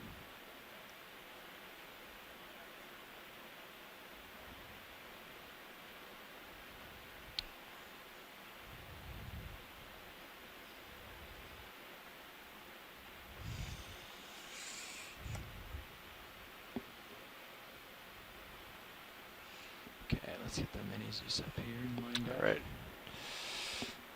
You got it. Either that or the, I don't know if I'll be able to see in the mini. Maybe we'll have to bring up the pilot, the Titan. See what I can do. Yeah, that's probably better. Let's move it up a little. Okay. Just get the, Sure. that's two.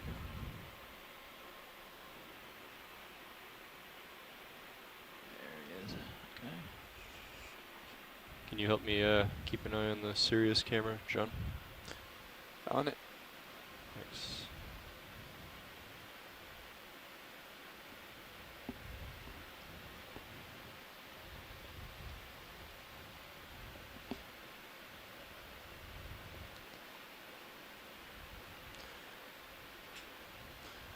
What angle is your Sirius cam at, co-pilot? It's 101, Okay, so we're kind of looking backward a bit, gotcha. but we're definitely moving That's good. back towards D2 now. Bring it back into view a little bit, yeah. Yeah. There's 2, I think. I'm gonna try to grab it.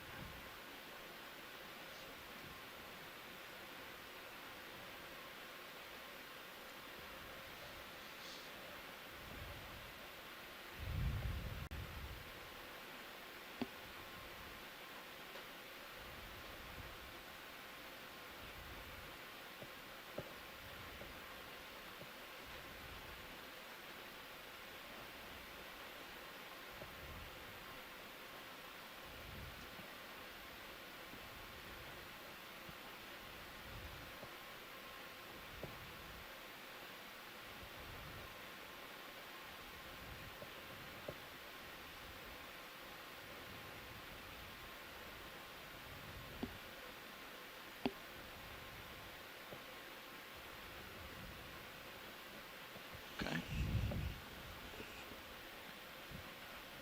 Come up slow.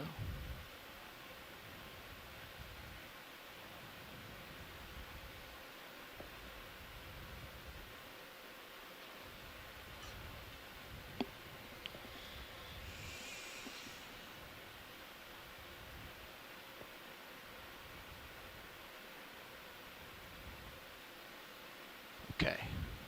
Let's try to go for the port side boxes. You think we're able to open the drawer? Let's see if we can. Nice and slow. The left arm is bumping it as it goes. Oh, that's it. That is Gonna have not to come enough. up. Yep. This is a lot of current. I'm gonna retract just a bit, Okay. just so we don't scrape the wing. There we go. Did you guys copy that the left arm is rubbing against the drawer? Thank you. Okay, we're gonna have to pick up and fly shortly here to be able to open the boxes. So bear with us for one moment.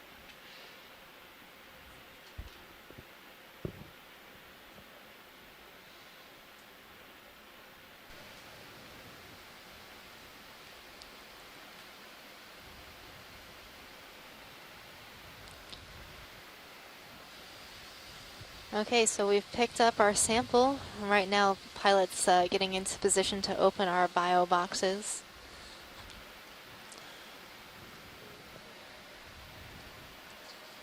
Co-pilot D2 slipping off the left side. So of in the just a camera moment, there. you'll see those boxes move out He's just picking up and sit down again so we open. can get the drawer open. Copy that.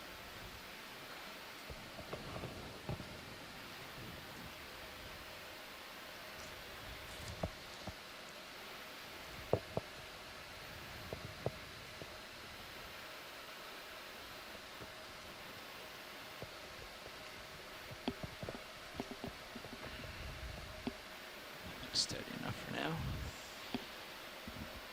Okay, if you want to Ready? open the drawer, yeah. Okay.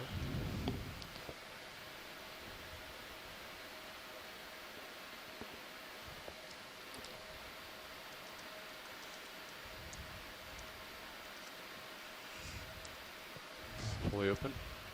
Do you want your mini Zeus back, or you want me to follow you with the Titan or switch over to mini Zeus? You can switch to mini Zeus. Okay.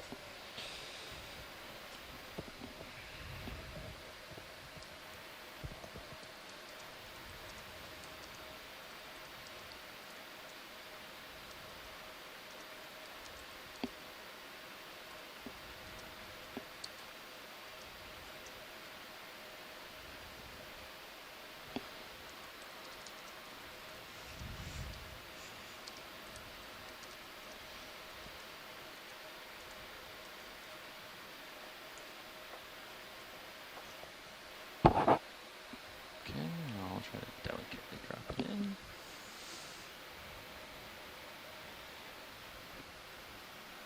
And it's in the box. Closing it It's up. in the box.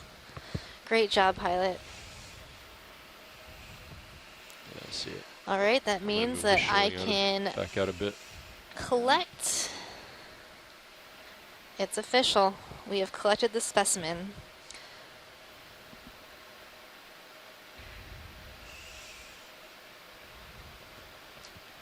Nice work, pilot. All right, arms off.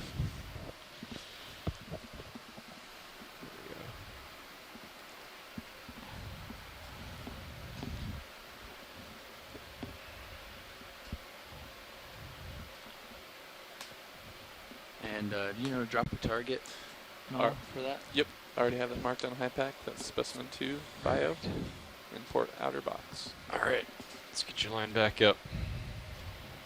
Onward and upward. Wonderful. So now that we've collected, it's super exciting to have these Cereanthids, be able to preserve them. So right now we're having a little mini conversation in the chat log about how to preserve the specimens. So it looks like we had at least 3 polyps of Cereanthids. Tina's saying that they might be in the family Arachnactidae.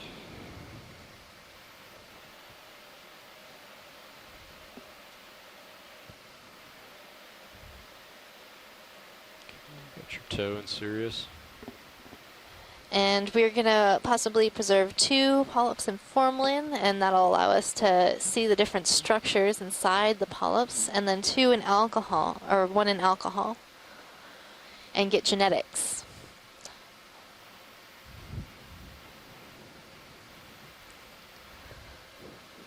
So I'm seeing another Anthomastus, Bathycrinid, 2 Anthomastus. So those Anthomastus are the mushroom corals. These ones seem to have very long polyps.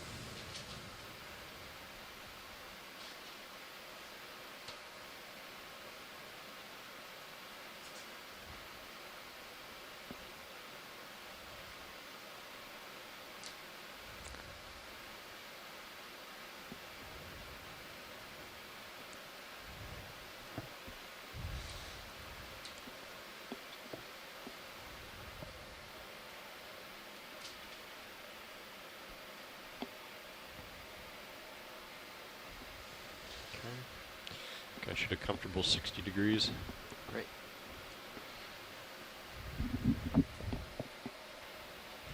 Okay, watch lead, we're back on track, so if there's anything of interest that you want to see, we're back to normal operations. Looks like it is starting to curve to the north, which is what we expect from HiPAC. Yep.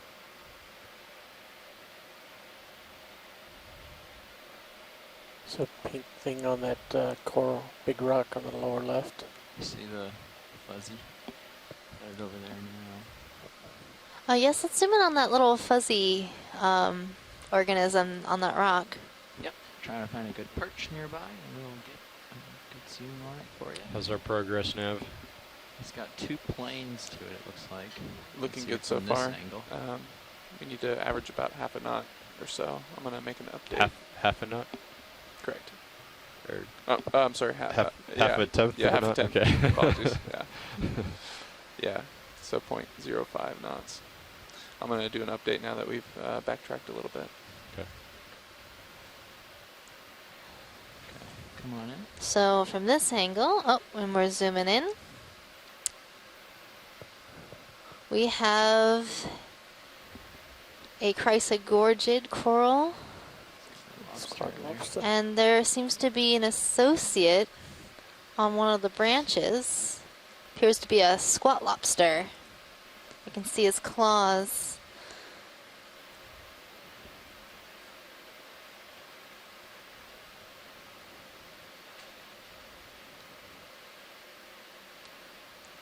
So a really cool thing about lobsters and crabs is that the males tend to have the more robust claws in a lot of species, and the females will have less robust claws. So I'm not sure which one this is.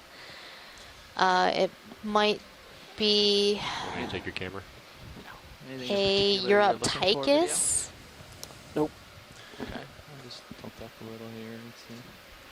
Copilot naps. Go ahead.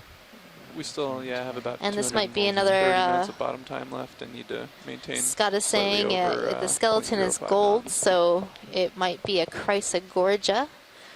So in the genus Chrysogorgia.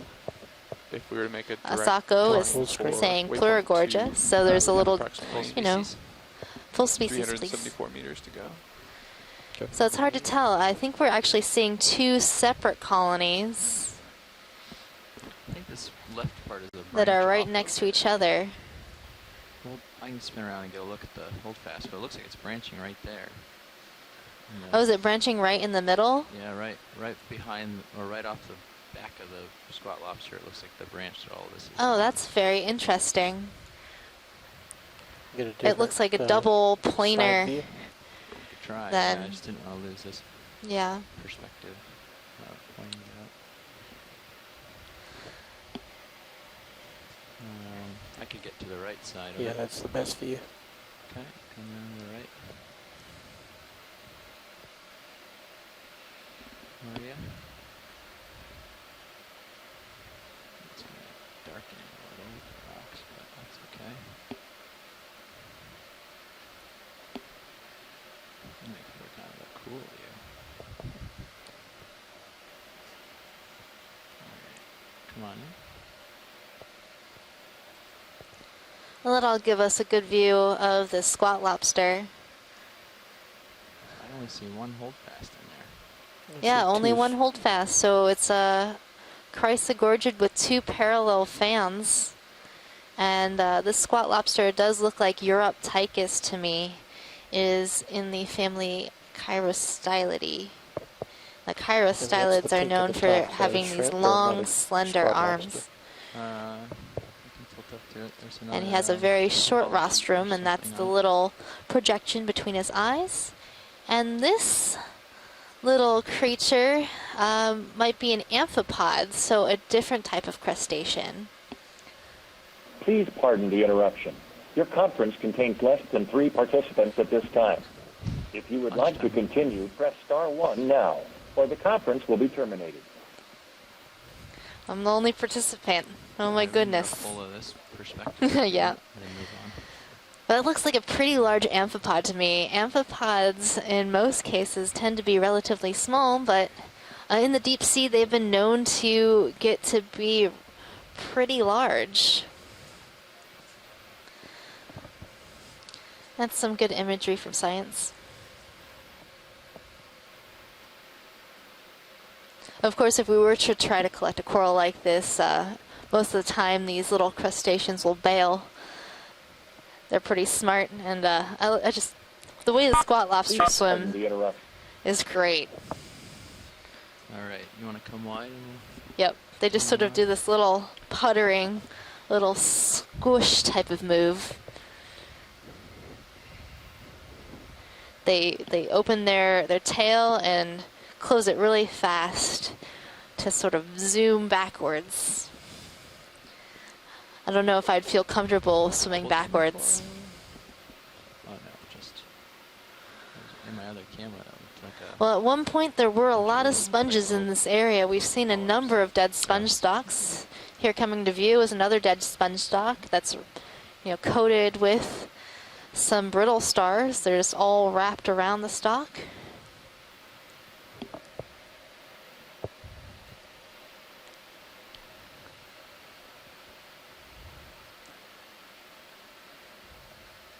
Do you want to range down to 20 meters on D2? Do nice side to side here. Copy that. Rotate. Down to 20 meters. And then, also, let me know. yeah, I don't think we're quite there yet. The new slope, it's a little bit But steeper now. the next move will be at 100. Copy that. So about 45-degree slope now. Nav, watch lead.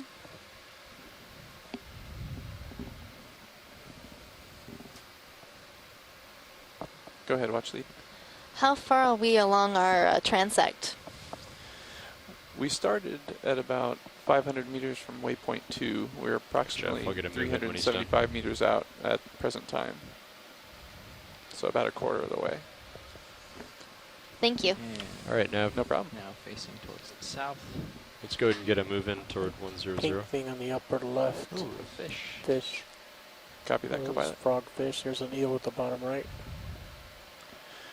We'd like to go another 30 meters at bearing 100. You can snap in on the I think fish. that's fine, yeah. Copy that. Oh, we saw this fish earlier? Bridge, ROV nav. He followed us up. We'd Yeah. like to do our next ship move, please. He looks We'd almost like the to same move one. 30 meters. Some more sconce. Bearing So this is 100 a at 0.2 Iliophis. knots, please. It is a type of eel.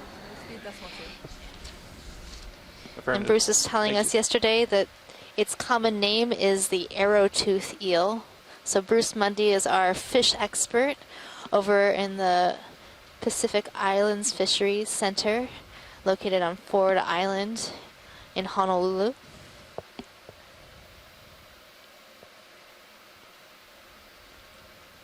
So these Iliophis eels, they have a blunter nose than the other subfamily of Copy that. eels. Thank you, Rich.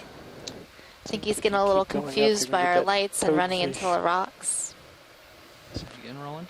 I think if you kept going up, you'd hit that toadfish. Come on out. Another thing to look for when identifying Straight this up. eel is along the side, there's a lateral line of pores, See the and red those fish? are Toadfish. white pores. They're very distinctive. I'm They gonna also have a down and come a longer little closer dorsal and roll that in. starts Yeah, earlier get as up on the close to it as body. you can. Okay. We're seeing another Want a profile goosefish. side? Straight on the way you got My it. personal now favorite. This, the third time we've seen this fish. So every dive so far we have seen this fish. This is Chaunacops coloratus. It is in the anglerfish family. And as you can see, there's like a little white ball in between the eyes, Little and camera that's tilt the down. lure. They use this lure to attract prey towards its mouth. Come on down. Think Come on in. getting closer. I know, it's a very small one. The one we saw yesterday was a lot I didn't want to spook different. him. It was a darker, deeper red, Run away when I was. and it was a lot Yeah. larger. Okay, that's good. So there's some discussion right now between our fish biologists whether the fish that we saw yesterday that was of a deeper red color is in fact the same fishes we're seeing right now. I'm seeing these long fleshy protuberances along the body just like the one yesterday had. That's a beautiful zoom. You can really see the lure. And to a shrimp, an unsuspecting crustacean, that must look like a delicious Slight treat. tilt down. Slight tilt down. Oh yeah, it does look like a little Back Dr. Seuss tree. And look at that mouth. It's so neat.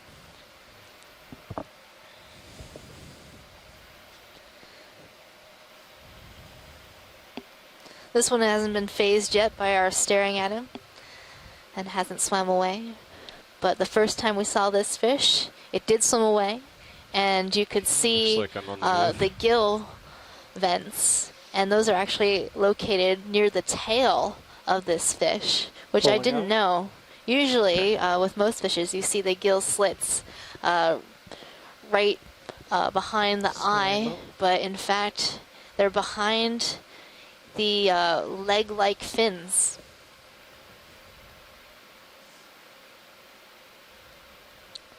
Lovely. I think we're good for science. If video is happy. Video's clear.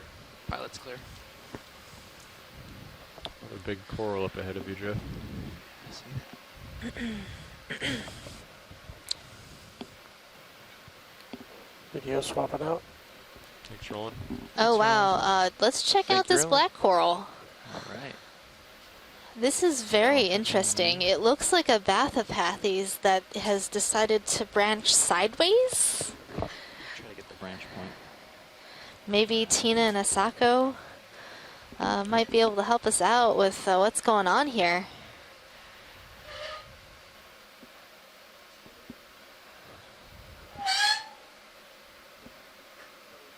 This is very interesting.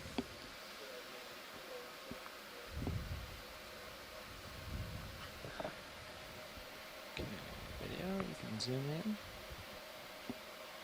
Going first thing for that branch point. Well, when you're settled. Sorry. They just did a video swap out. We have Bob in the seat now.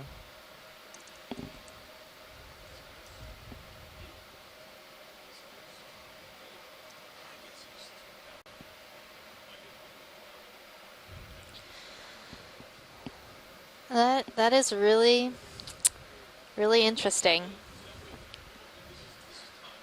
I mean, it looks almost exactly like the one we collected yesterday, other than the fact that for some reason it's branching off to the side, and I've never seen a Bathypathes do that.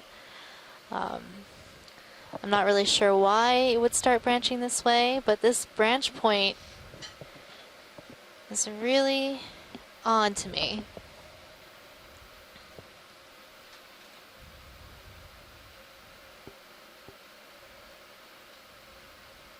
It looks like some of the branches on the branched point is also branching.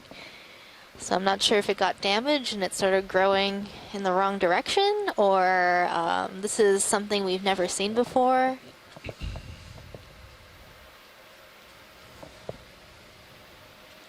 Tina Molotova is saying that sometimes Bathypathes does do this. Want to get a specimen view? Video? Yeah, can we get a whole specimen view? Yeah, Tina says that when the main axis is damaged, sometimes they will branch off. So, but it does look very similar to the one we collected yesterday, so when we have good imagery of this, we can move on. Pilot's clear when you are, video.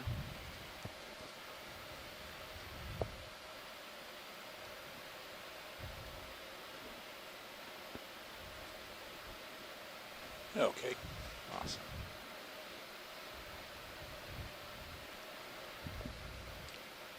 Got you at a comfortable 55 degrees.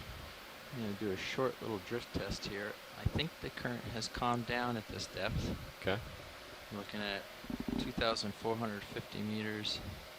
And I guess it really hasn't calmed down. It's just switched to my face. But the current's at least shifted, and it possibly has also slowed down. Well, that's good. It seems the current is shifted and slowed a bit. That should make our transit a little bit easier.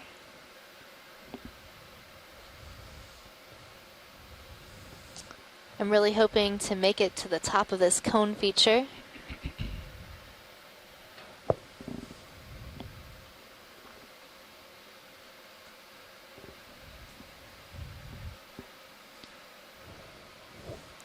Stock or something up to the upper right on Sirius. I've also been seeing a number of little fan-looking corals, so when we see some of those, let's zoom in.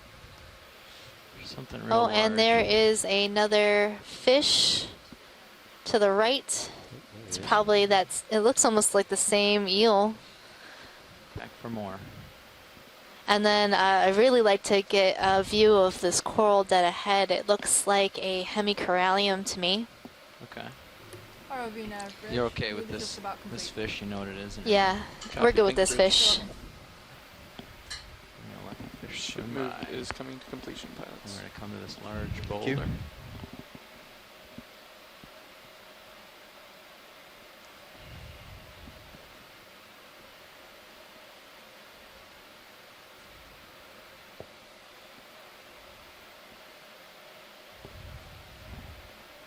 This looks like the underside, so I'm going to see if I have enough tether to get around to the polyp side. I think you do. Yeah, the really interesting thing about these corals is that they like to face the current. So the way that each one of these coral fans is facing will give us some interesting insight into which way the current generally flows in this area.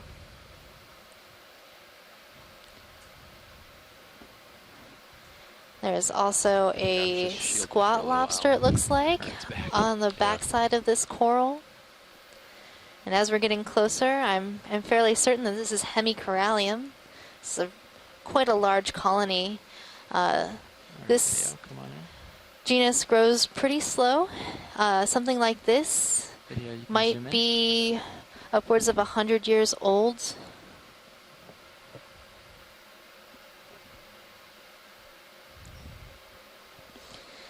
And this is different from the one we saw earlier. You see how much more dense the polyps are. So this is likely a different species than the one we saw earlier in the dive. And you were interested in the crab? Wow, that's pretty incredible. Welcome back, John. How was Thanks. lunch? It was good. Pizza Saturday. Oh, Pizza Saturday. This crab. That's exciting. Let's get this crab, and then I'd also like to look at that fuzzy coral off to the right, one, looking one, or? that, you know, V-shaped coral. Yep. And this looks like possibly another Munidopsis? No, maybe? Munidopsis? Look at that, is a very long rostrum on this squat lobster. It's curving upwards, so you can see it looks like a giant rhinoceros horn, and it has a number of spikes on it. So the shrimps and the also have this type of rostrum, and when we want to ID shrimps, it's important to count how many spines. And for a lot of lobsters and crabs, that character can also be quite helpful in identifications. What do they use that for? I'm not sure what they use it for. It tends to be highly variable across genuses and species, even family. Some have little to no rostrum, like the squat lobster we saw earlier has only just a tiny little projection, and then others have an extremely large rostrum. Some black background for it. Come on in.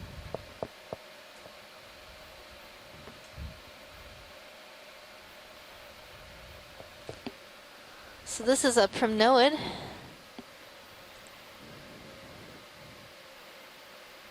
You can see it moving around in the current, likely Norella.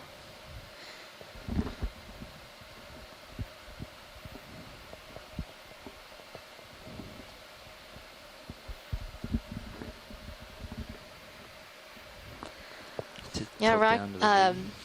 John, did you notice how this rock that the corals are on is really shiny? Does that mean it's newer, or is that something that the manganese crusting does over time? Yeah, it's not that I know of that necessarily anything newer than any others. It's just for some reason certain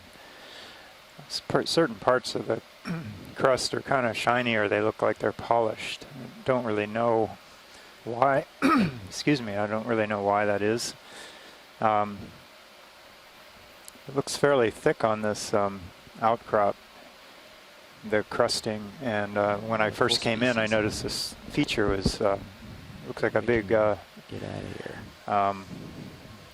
extrusion of lava. So it's kind of an interesting outcrop. I'd like to take a look at it once we move away.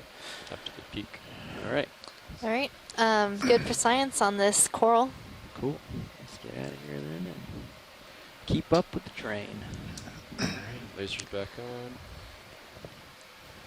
And, What bearing would you like for the next move, pilots? Let's let D2 get out a little bit and help us acquire the slope.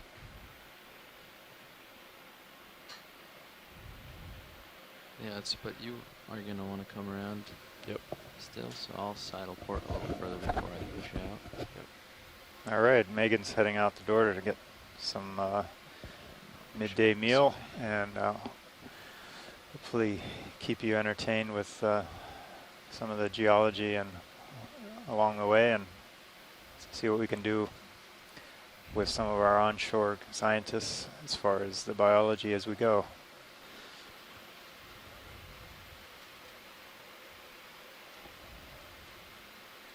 So I'm heading like 075 right now. This looks like a pen that we haven't seen yet. I know that. See if the scientists on shore. We'll take a snap and see if they're interested in looking longer. Yeah, come on in. A little rock pen of sorts. Something like that. Let's try brakes. Snaps there.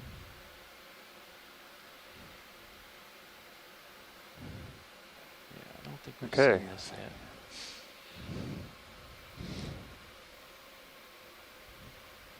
Are you getting any interest on this? Or should we continue on? I think we normal said we had some, Tina says this is a normal pen. I was going to say, thought it might be a C pen. Okay. I think we can go ahead and move along. Okay. Doesn't seem to be a large interest in this. A number of items in the back, but I think we can continue on the track. Continuing on. Looking at maybe a 0, like a 070. What does high pack estimate? Let me get an updated reading for you here. According to high pack, So we're moving up we would need a heading another of slope approximately that's mostly talus. This is all the broken rock from this, in this case, from lava flows up slope and around this area, and some really large pieces here that we're seeing fractured. This kind of angular or prismatic morphology just ready, we can go that do you it. can see. 30 meters at 0.2 again. Yeah. Copy that. Bridge ROV nav. Go ahead, ROV nav. We would like to put in another ship move.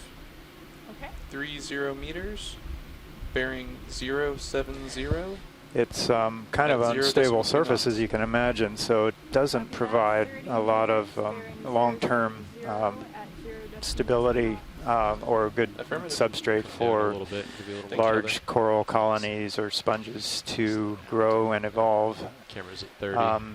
Because it might be continually moving downslope or other rocks coming down, tumbling on top of them. So that's one reason that we're likely not seeing really large biological features attached to these rocks in this area. So the other couple dives before, we saw a good example of where there was a really big lava outcrop that was intact, and then surrounding it were all this kind of broken rock, this talus. And there wasn't much on the rock, but on the broken rock, the talus, but on there were a number of colonies on top of the intact lava flows that you could see. All right, so it looks like we have a little sea star here. It's on the stock sponge. Knocked it right over. Oh, it's on a the sponge holds fastest at the top, and it's just falling over on the rock. Yeah, The looks sponge like this. can't hold the weight of the star.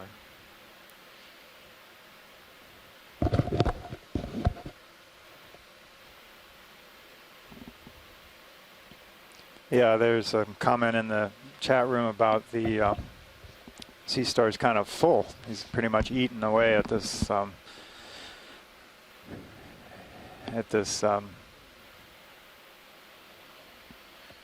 thing that he's grabbed hold of.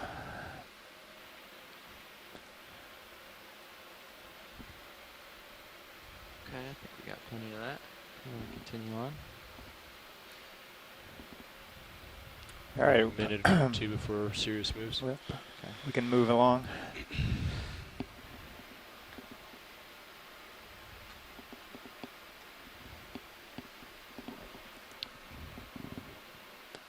So Scott said it may have been eating on a black coral, but it's difficult to tell because he's pretty much eaten everything away, and it's a thin skeleton.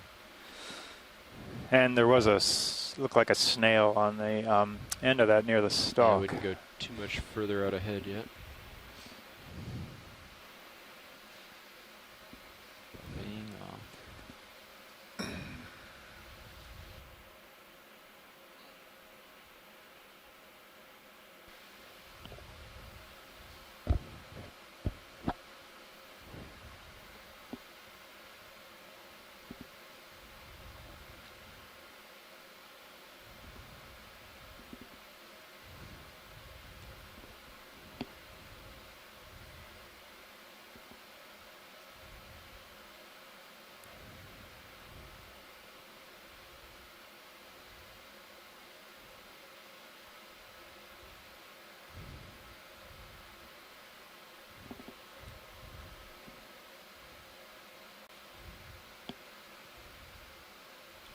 This might be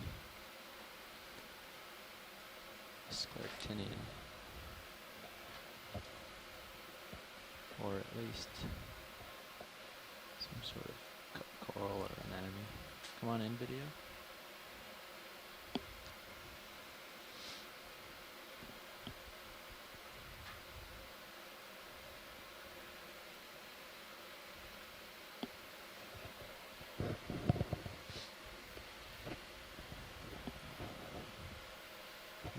I'm at the end of my leash, so I have a little time, so I don't think we've seen one of these yet today, so I thought I'd take a second. So we have this is a cup coral of some of our shoreside scientists have passed on the identification. I guess it's a single cup. Okay, I think I'm on the move now.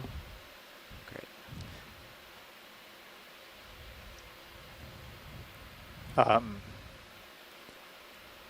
And it's the first Scleractinian coral that of the cruise, according to our scientists on shore, that we've seen.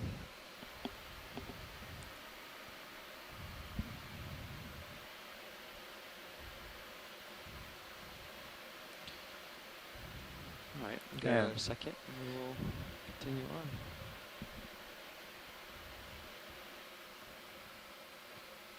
All right, I think we can move along, pilots. Cool. I'm told by Scott that these are hexacorals, so they're more closely related to anemones and black corals than to the octocorals. And yeah, to me they look quite a bit like sea anemones.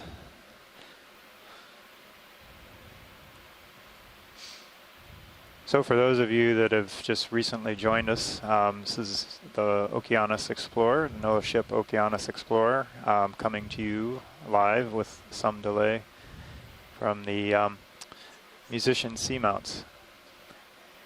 And we are currently operating a two-bodied, remotely operated vehicle, a robotic submersible that's down on the seafloor, about 2,400 meters down.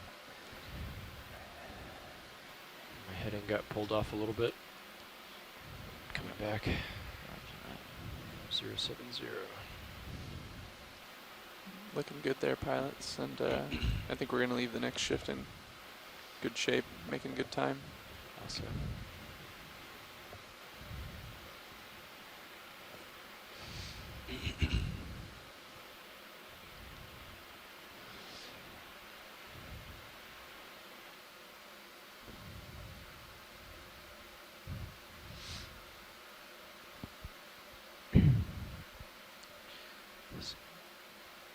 Cup coral down there has got its polyps closed.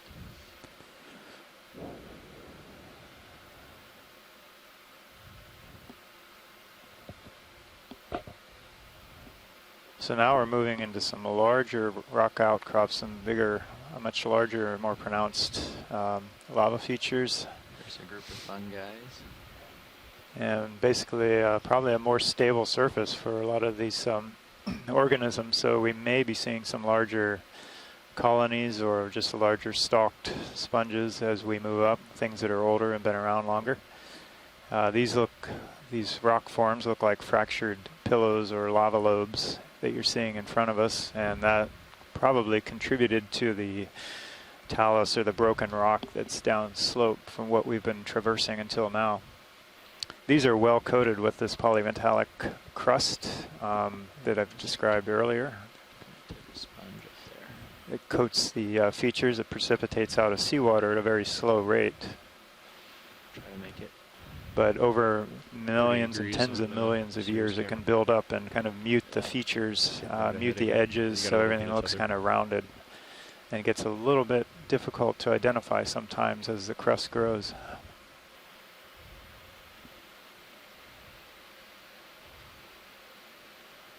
This is unfortunately dead, but it looks a little different than what we've been seeing.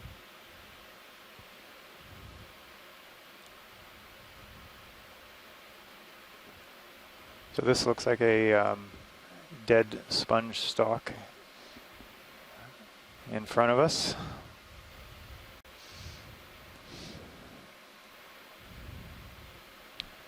probably about the end of our move right now in terms of what we're feeling.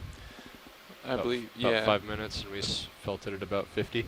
Correct, yeah. I think the bridge will be calling me in just a second. And you should continue moving Well, for another. I think the ship's already stopped, but I think even Sirius is not going to feel it after a minute or two now. Yeah, I would expect you still got. Looks like we have a couple dead sponges lying around the rocks. I think that's a fairly common thing you see at the base of a slope change. Bridge These just reached the sponges waypoint I are dropped on the high bank, so. growing upslope, die off, tend to tumble down over time and rather. collect in kind of crevices and parts of the rock that collect them kind of like a. Sometimes we've seen kind of a whole collection in a sponge reservoir, so to speak. Try like a. So now we're moving into Yeah, we're gonna have to shift more again here. organisms as the slope increases upslope. We get some big intact features. These are all 060. lobes of lava flows, pillow lavas. Let's get another move in. And these things have been intact and around for a while. Would you like to put another move in? Yes. During the shift change? Yeah, well. Okay. Yeah, I think it's okay. Same move as last one? Yeah. Copy that. Bridge ROV now. I'm sorry, John. No, 060. Go ahead, RV now. Copy that, co-pilot. We'd like to put another ship move in, please. Sure. 30 meters, bearing 060 at 0.2 knots, please. That's 30 meters. You're up pretty bearing far. 060 Jeff. at 0.2 knots. Trying to That's affirmative. keep it interesting. Thank you. We're on like a nose. I can't venture left and right too much without going down. Yeah. It's a ridge. Big stocked sponge in the background. Yeah. Oh, you see it too. So a lot of these white, these small white coral colonies are told are primnoids, and we see quite a few of those now as we're moving along this new part of the seafloor. Ship move underway, pilots. Have another sponge coming into view. Stalk sponge. Something. I'm interested in knowing what is on the surface of this rock.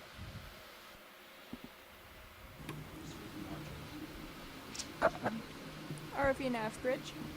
Go ahead, Bridge. I could Hey, just a question. Are we going probably to could we take a be look at doing, this other rock ship right here in moves kind front of in us this and see this general direction, 060 to fuzzy stuff growing on top of it. 100? Can you take a zoom on that? Yes, that's affirmative. We've Video finally can kind of zoom on settled on this. the direction we're trying to achieve. It'll probably be in the 060 to 080 direction from here on out. Okay, great. Thank you. No problem.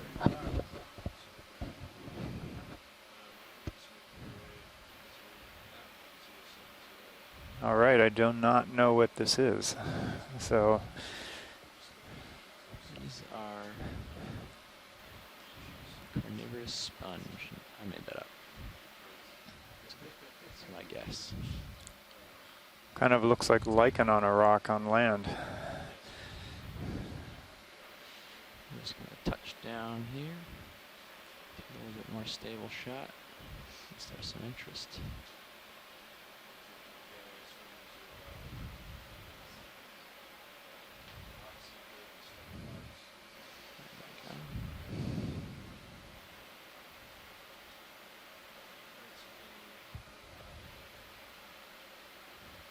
So, hydrozoans, it sounds like. Oh,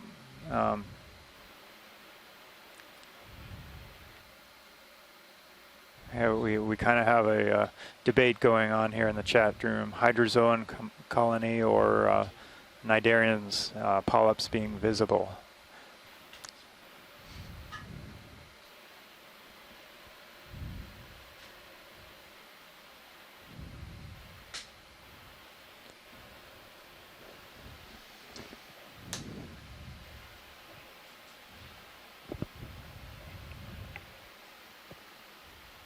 Ah, I see. You need more time on No this? debate. It's there are hydrozoans are cnidarians, so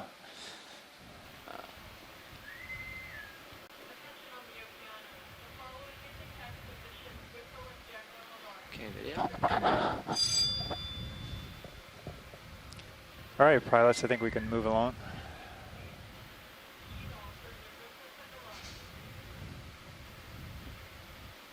Now, co-pilot. Hi there, co-pilot. When did we put that last move in? Last move was initiated at 21:57. Copy. So we probably have another 4-ish minutes of movement. You should be feeling the movement of the ship right now. Yeah, I think I am moving forward. Copy that.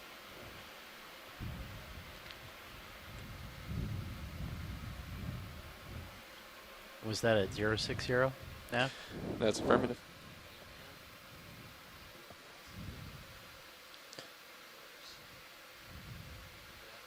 And we should be heading in this general direction for the remainder of the dive, So terrain permitting. Sounds like that The 060. it was a bit odd that we range. had all these hydrozones on a single rock kind of collected on one mass.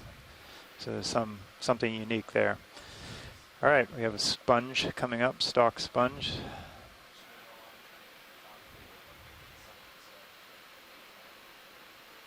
Unfortunately, we don't have our sponge expert, Chris Kelly, on the line.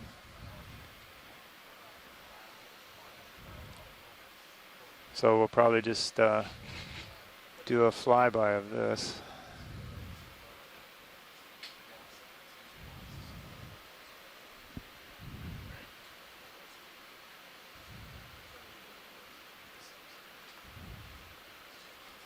Well, Scott is calling this a glass sponge, Colophacus EXEX1708.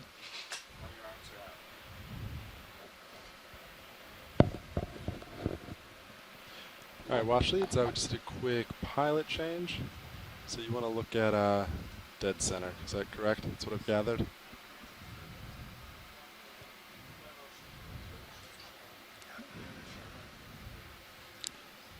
Go ahead, pilot. You want zooms on this, correct? That's what I gathered from the watch change we just did. Yeah, go ahead, please. All right, video, come on in. Should be coming to the end of that ship move, pilots. Copy that now.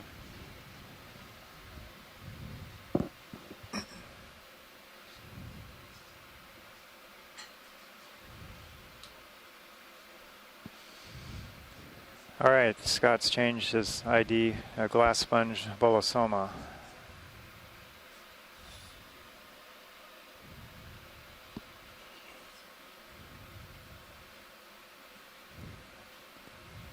Is that all you need for the ID, watch lead?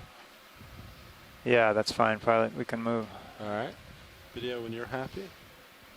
Come wide.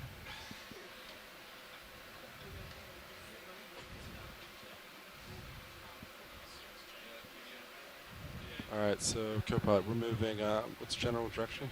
060. 060I. Yeah, I'm a little off station.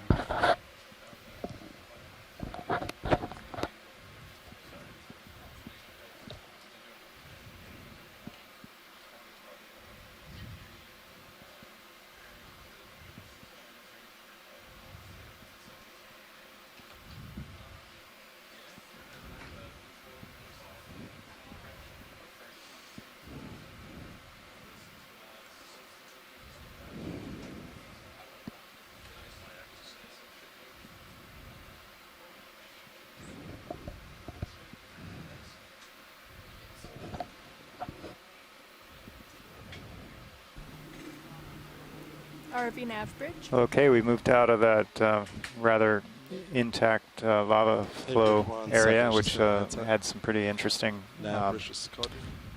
volcanic features, big lobes and pillow lavas. Now back into kind of a Move complete. Thanks, Bridge. debris field, Talus Slope, lots of broken rock of fairly consistent, but many sizes, but larger pieces amongst it. Watch lead, is there anything in particular that we should be keeping an eye out for as we go up slope?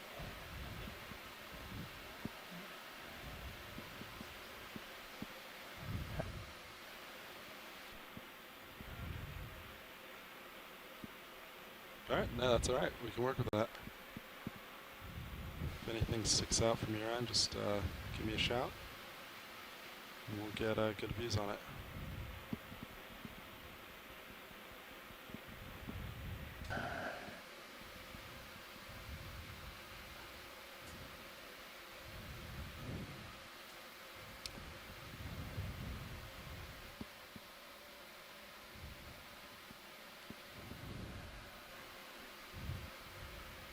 All right, all right, Shoreside Science, if you're interested in any specific organisms on the way up, any zooms or anything, just pass that along on the line or on the chat and see what we can do.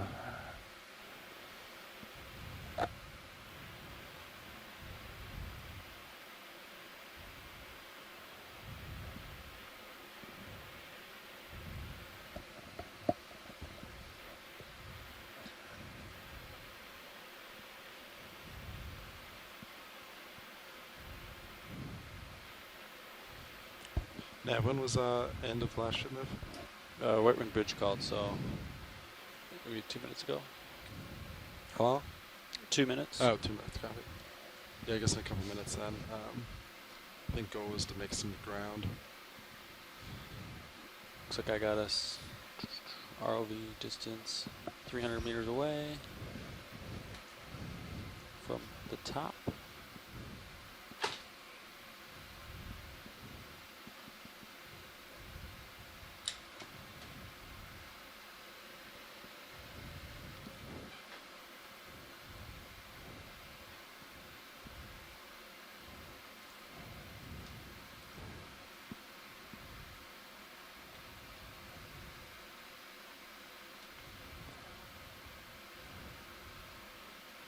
So Is this little guy?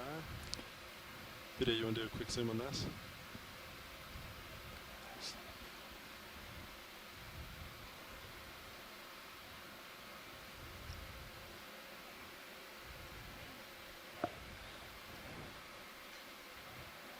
yeah, we have another sea star entering the view just as our biologist is entering the room. Ready to So draw every now. Megan's back. Maybe. Go ahead, RV now. Yeah, just confirming bailout due west. Yeah, you can see the That's current correct. almost Thanks, blowing Bridge. it away. Yeah, All so right. unlike last expedition, when every time the sea star biologist went to lunch, there was always a sea star. The biologist comes back to lunch, and here is a sea star. Amazing What timing. luck. So this one looks to be like a goniastrid as well, different from the one that we saw earlier. So these are type of cookie star, has much longer legs. Have we been leaving the ADCP up throughout the whole dive per someone's request, or? I'm not 100% sure actually. Okay, I was curious. Yeah, Science, do you All want right. any views on this, or are you happy? No, we're good. All right. I think. Yeah, but I think it was just to check it every 15 minutes or Okay. so. Yeah, because I noticed it was. Okay. Dive super. So that one could have been Copy. Evoplasoma. I'm sure Chris Ma might come in a little bit and let us know what he thinks it is. If he's not on the line, I'm sure we'll see posts about it on Twitter and Facebook later with some identifications. Yeah.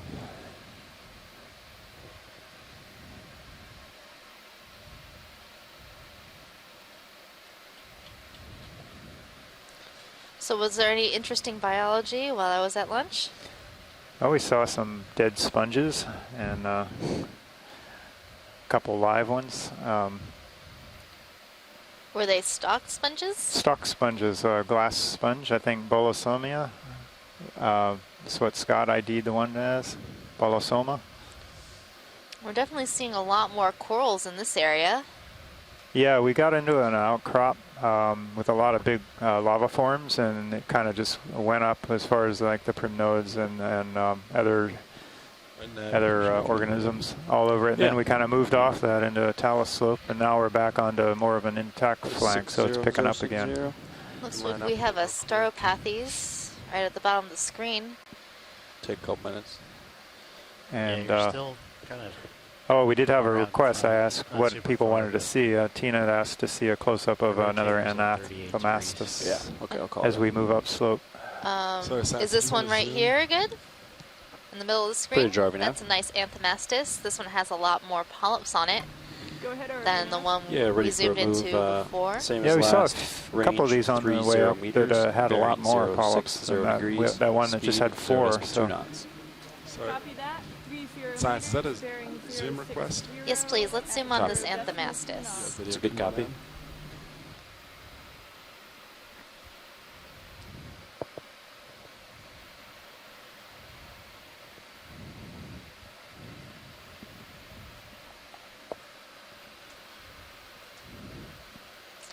That is a beautiful animal.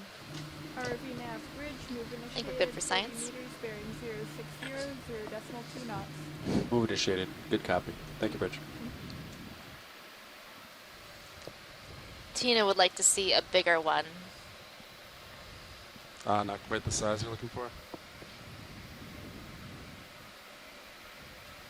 Yeah, it's not the.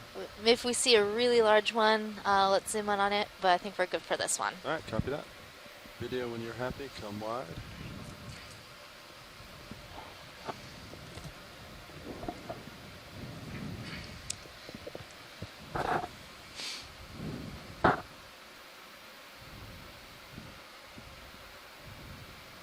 So I'm seeing some Narella, an Aerotooth magnispiralis. Have we zoomed in on one of these Bolosomini? we did. That was, yeah, shortly before you came in. We got Okay, one. yeah, with the yellow stalk.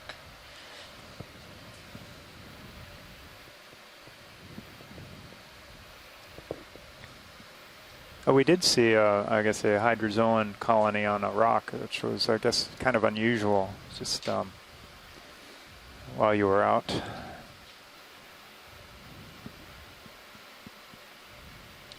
Well, actually, this one might be a little bigger coming to center, but it's not much bigger.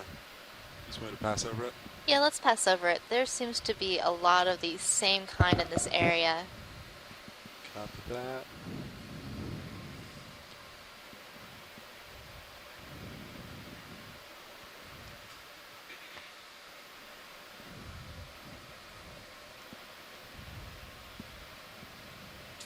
Yeah, so that sponge is what we've been calling Bolosomini species 1.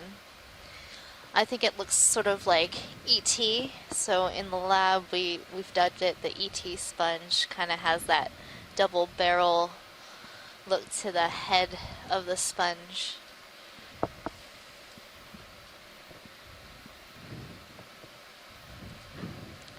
There are a lot of these anthemastus, like all over the place.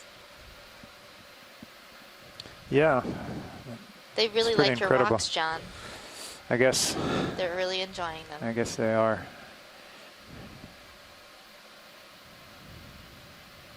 Should start charging them rent. Right?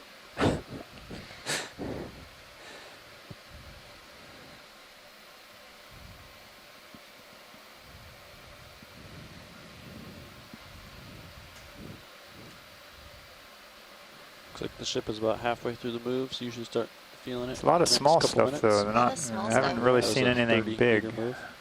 Would it be possible to snap zoom on this fan? The white one? Yeah, the white fan. Yeah, there's a video. Come on. No, Scott had mentioned getting some close-ups of these.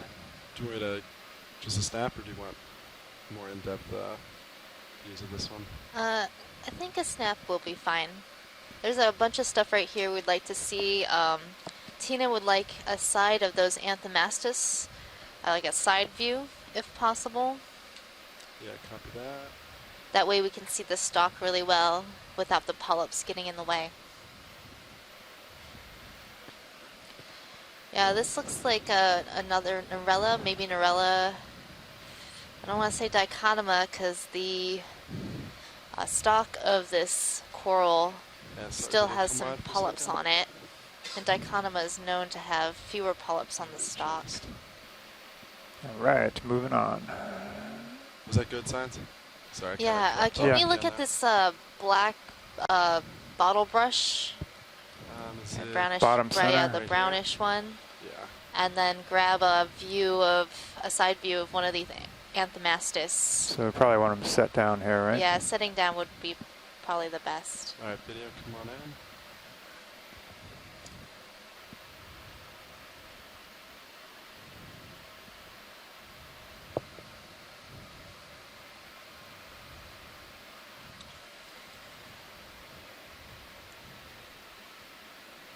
And Science, what's the name of this one? This is a black coral. I'm not sure what the name of this one is. There's a number of corals that look like this, and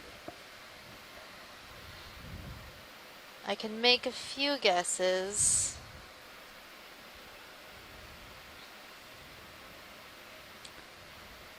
That's all right. I was just curious. Yeah, I'm not trying curious to too. I test have a it. really hard time identifying these. It could be a heteropathes, perhaps, Sorry, video. ROV nav bridge. but ahead, Rich. it might be in the Schizopathidae family. Move complete. Thanks, Rich. Tina's saying it's Parantopathes, and that seems right to me. I think I've looked at a picture of that before.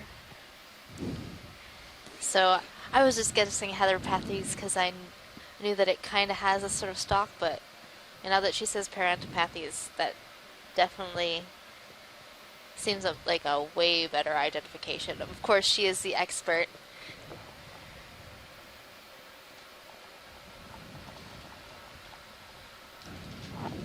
All right, is that good enough for you, Science? That's good for this, and then if we could look at one of those Anthomastus. Yeah, one sec. I want to see a nice good side view. Right here? Yeah, can we look at that far one on the rock? Yeah.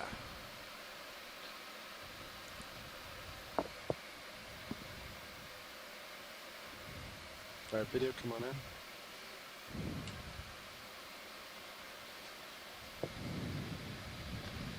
And we want to see the stalk. Copy that. So this stalk is the same color as the polyps and looks relatively smooth with a few bumps on it.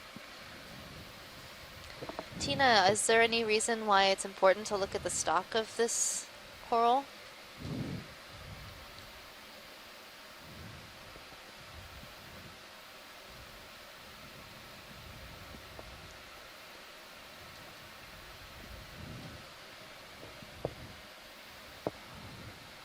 There's also a chorality, a pink coral, in front of this Anthomastus.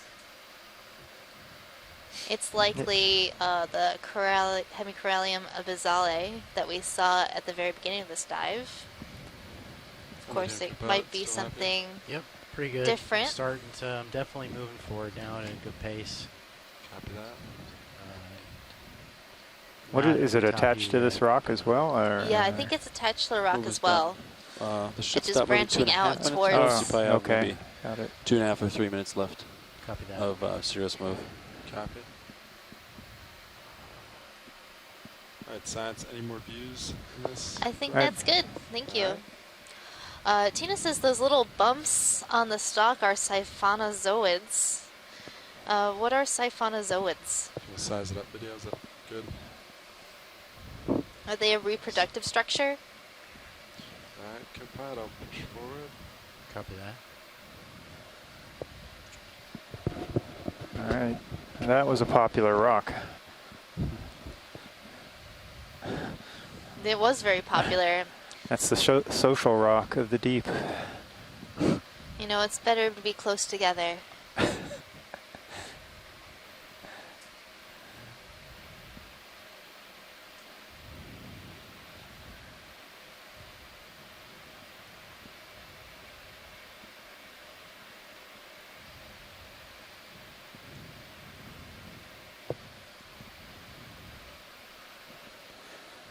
Well, this looks like a popular place too. This is a popular place to be. You see the current coming down right in front of those. Yeah, so more of Antipathes. these Anthomastus and Primnoids, probably Narella.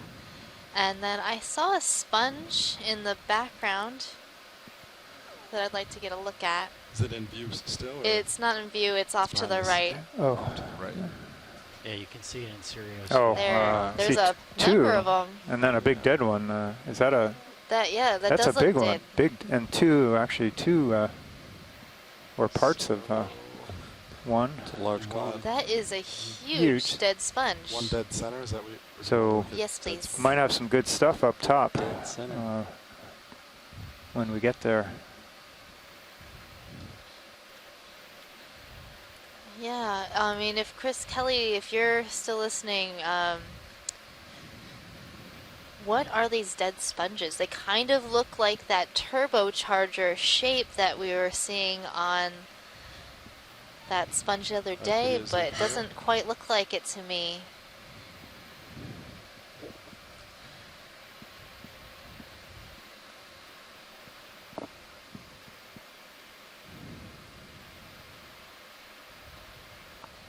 So this is a glass sponge.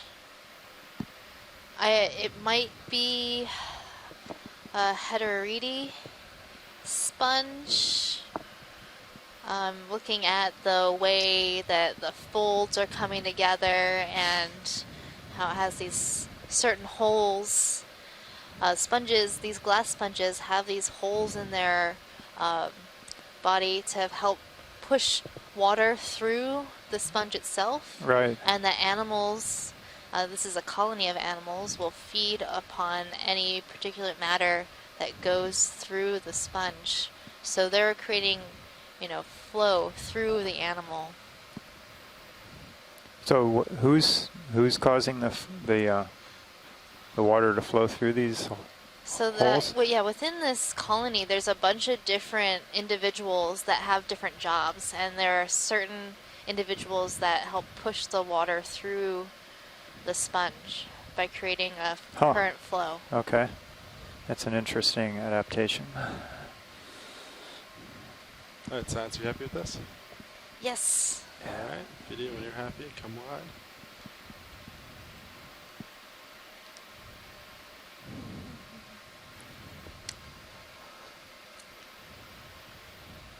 It might also be a Fareid or Euretid. Thinking maybe Euretid or Hydroids.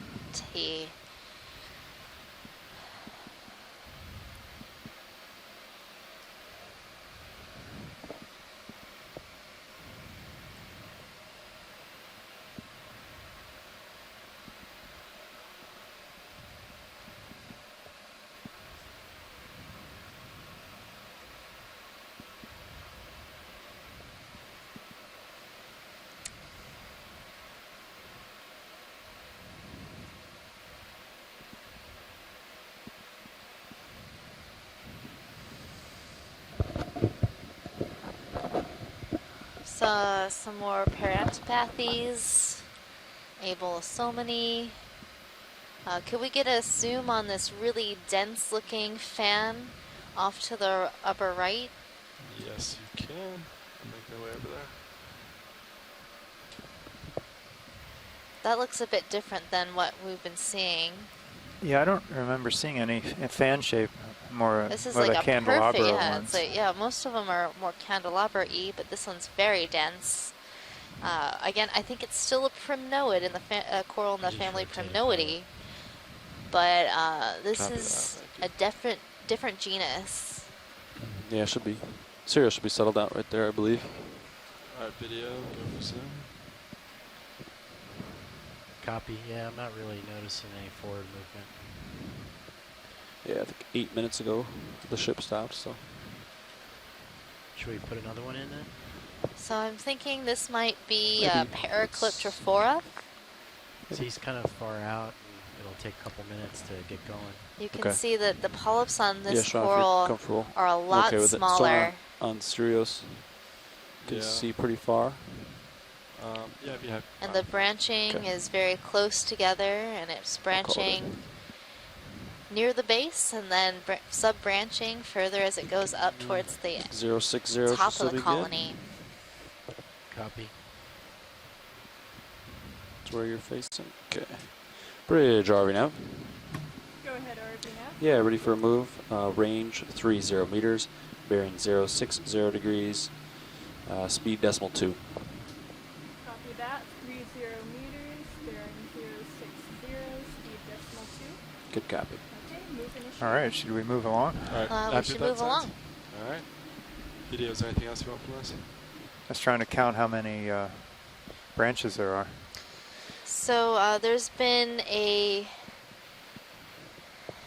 request to collect one of these Anthomastus, so I'm thinking the best way to get one, since they are so common, is to grab one that is already on a rock. They're pretty soft-bodied, and they're going to be holding pretty hard onto these rocks. So if you see one on a loose rock, we can get a dual sample.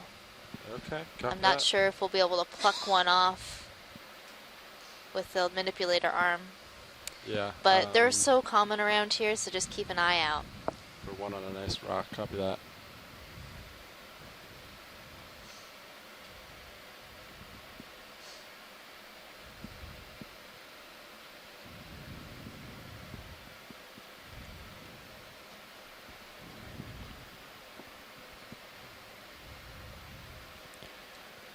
Okay, pilots. Ship is starting to move. Copy that.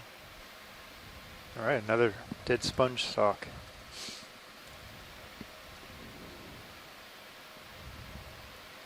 And another live sponge.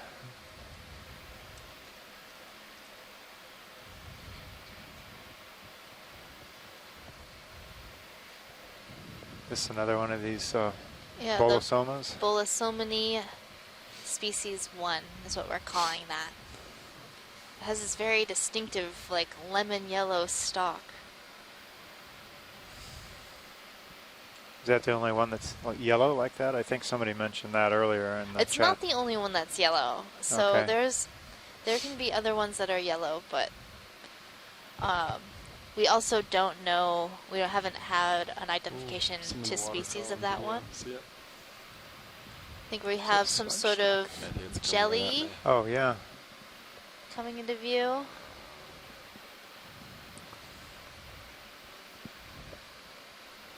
I believe this is it might be a Hydromedusa.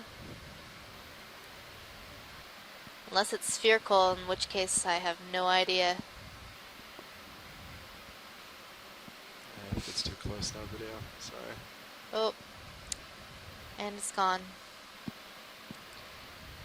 But tomorrow we will be doing some water column transects, so hopefully we'll be able to see more water It's a column good chase, animals. John. It's coming right at you pretty quickly, I think. Pretty much I chasing hear the me. geology's great on those dives. Just kinda Yeah, floating. geology, midwater geology. Yeah. I'll take it. That's good. It's a new field. You can be the sole studier of midwater geology. Yeah, I want to get in on the ground floor. Oh.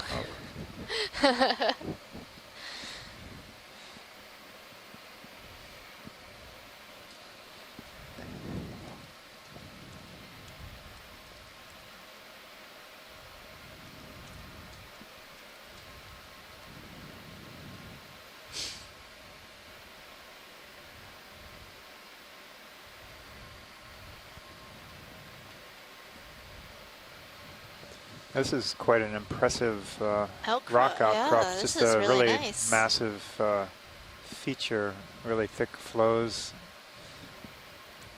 You know why I like geology, John?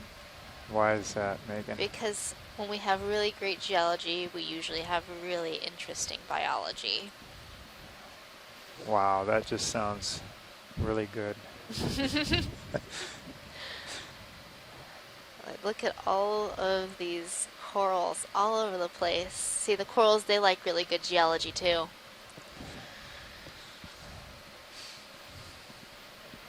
So if you're out there thinking you want to be a marine biologist, you're also going to be a little bit of a geologist if you plan on studying any sort of benthic organisms or organisms that like to live on the bottom of the sea floor.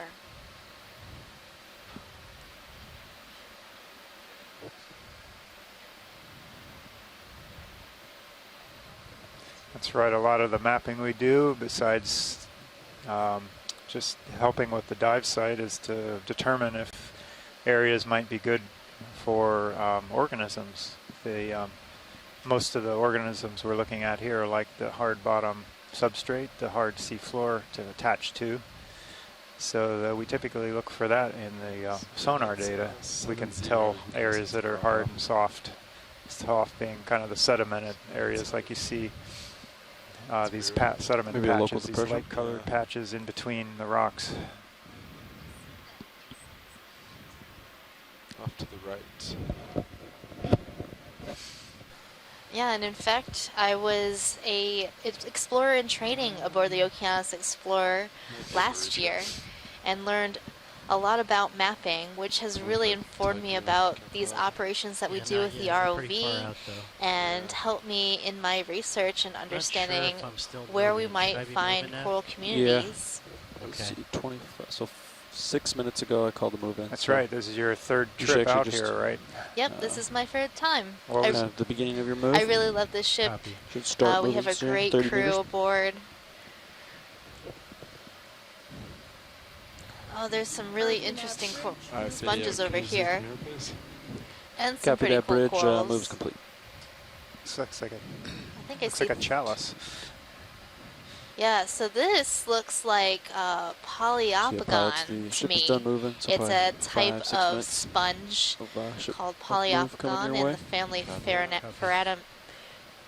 I can't even say it now. Pheronematidae. Pheronematidae. There we go. Some of these names, they get so long. I'm glad rocks don't have Latin names. Well, some rocks have some challenging names too. I can't think of any at the moment. That's nice. They like to end in like "ine," like olivine and. Oh, yes, yes. Those are minerals of significant interest. That's a good zoom on that. There's another sponge a little bit further down I'd like to see as well. Further down, copy that. So there's a Video when you're benthic on the happy, top tomorrow. of this sponge.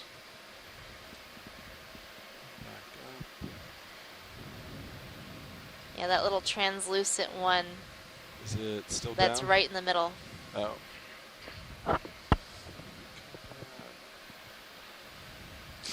I'm not really sure what this sponge is. It looks like a glass sponge, though.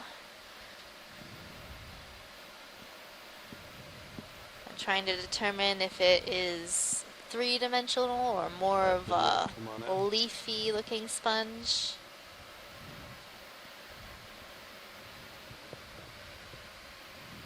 Yeah, so this one looks like a leaf. So that's very interesting. It's different than the other sponges we saw today.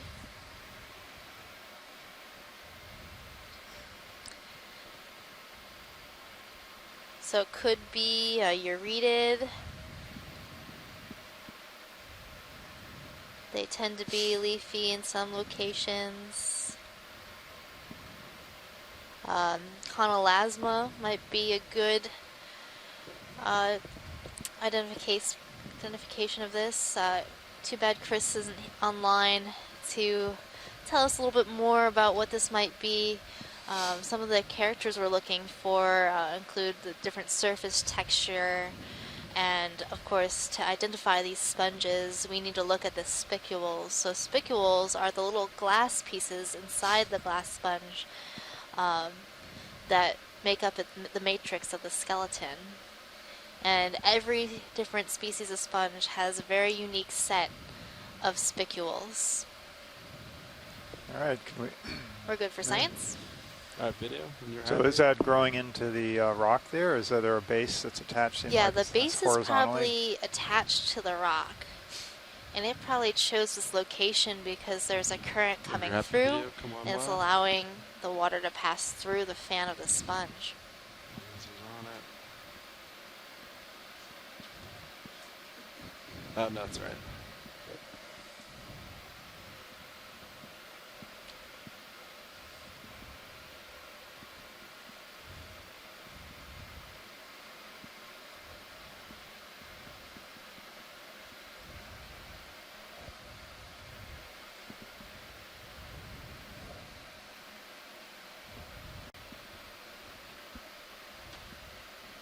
Do we know how these sponges propagate? How do they find a new location? I know corals have larvae that are expelled and settle. But what about sponges? Sponges also have larvae. Okay. And they disperse in a very similar way to corals. And corals do have different strategies of reproducing. Some are spawners, which means they expel their reproductive sperm or oocytes into the water column, and they have to come together, and that new coral will, new coral zooid will, or what's the term? The new coral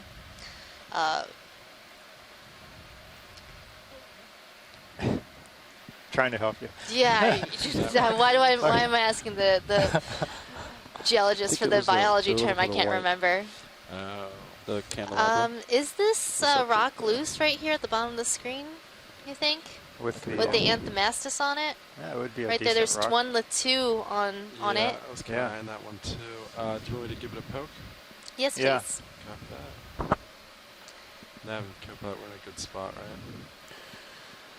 I think so. What was this? We'll let you know if Oh, not. the coral larva. Yeah. So the new coral larva then at 31, it's 36, swims so it's about 5 in the minutes. water column and then settles so if you have down any move onto left, a place it's not to very live. much.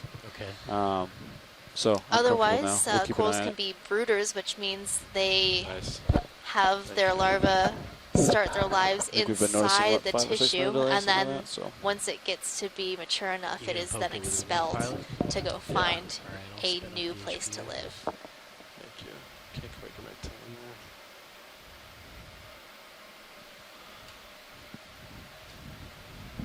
Gonna try to fit in a bio box then if you get.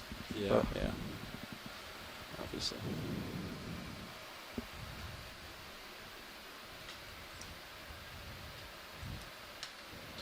Alright. That rock does look loose, though, You want me to? and you get 2 for the price of 1. Yeah, this would be great if it's this. Alright, arms come alive. bonus samples. Bonus.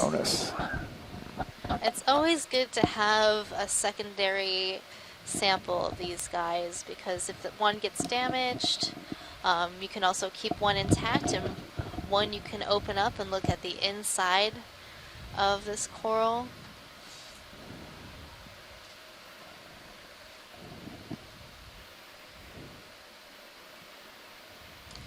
So should we count this as a biologic or geologic sample, John?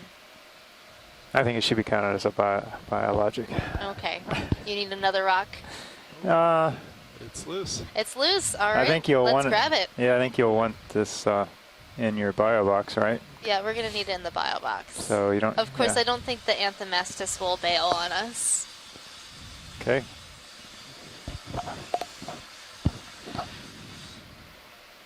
But I think they'll be a little more protected, and when they come up to the surface, they'll be in water.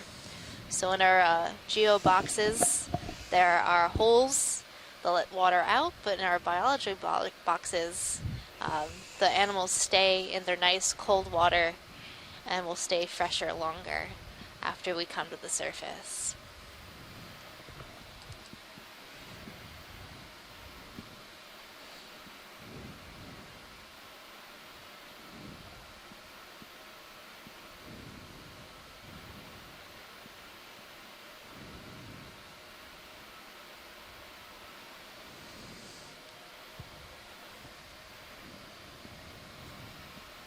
Tilt up for you, pilot? I can get it. Okay, sorry. Oh, actually, yeah, if you want to do it then. Yeah, go for it, and then I'll rotate for it.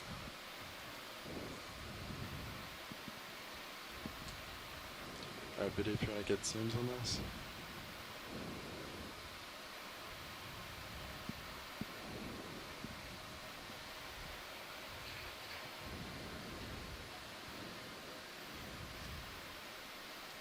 This is specimen 3. I believe so. Do we have any, or are either of the port bio boxes available? Inner, I believe. Port inner. Alright. Port. I got port outer. Port outers. Open or? Is occupied. Yeah, so port Okay. inner should be good? Yeah. I think it'll be perfect. Yeah. Last pilot said it wasn't a floater, so. Yeah, port inner. Copy. That works. Can you open it from here? Yep, I think so. Great. You ready? Yeah, go for it. Okay.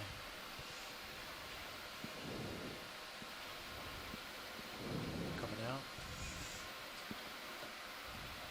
Oh, looks like I'm pushing in. Yes. All right, I'm coming back in. That's all right. I can back up real quick.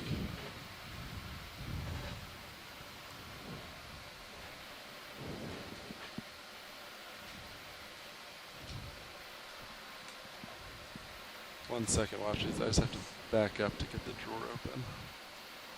Before I can do this.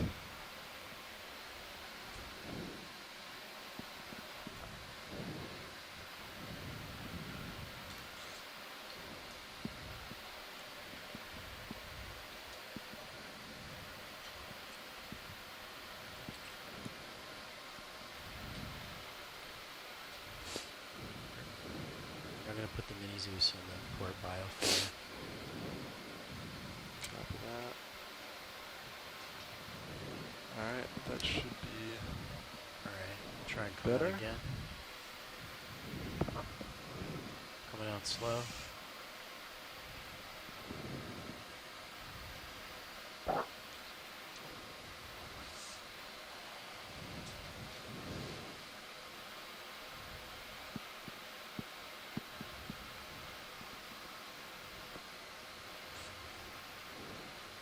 Nice. That's great, thank you.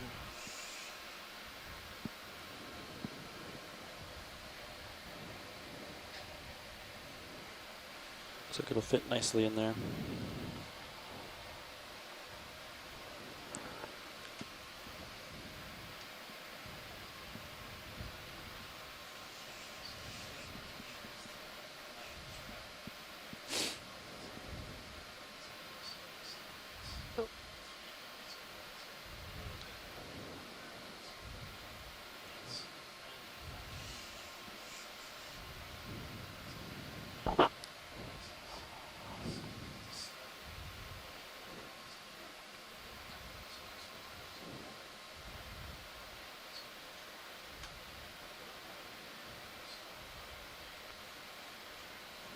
Beautiful. Alright, go for Man, those corals don't look too Copy worried. that, closing. They haven't even pulled their tentacles sample all shot. the way in. So they'll be nice and safe and sound until they get to Okay, the we're stowed. surface. Nice, thank you. All right. Hopefully we'll have some good stuff to look at and preserve. And a bonus rock just for you, John. All right. Alright, arms off. Great. Now these Anthomastus corals are just really you're, prolific in this just off the area, Zeus so port having this side there? collection is Yeah. important Oh yeah, if you want to take your camera so that back. we can really understand what species this is Set up, and maybe get a sense Okay, of I kind of their population. swung a little bit to port to try and keep Oh you my at goodness, least that light rock pool has a view. ton of them. When we Wow. annotate this video, it's going to be hard so to count you them all. have uphill 1, 2, 3, 4, 5, as 6, 7, 8, 9, 10, 11, Yeah, we 12. might have to Yeah, this is the point where I Yeah, go, a little bit to port. well, it looks maybe. like about Yeah. 30. get. Yeah. So that's about as far as I can go that way. Yeah, it looks like the local high is almost due north.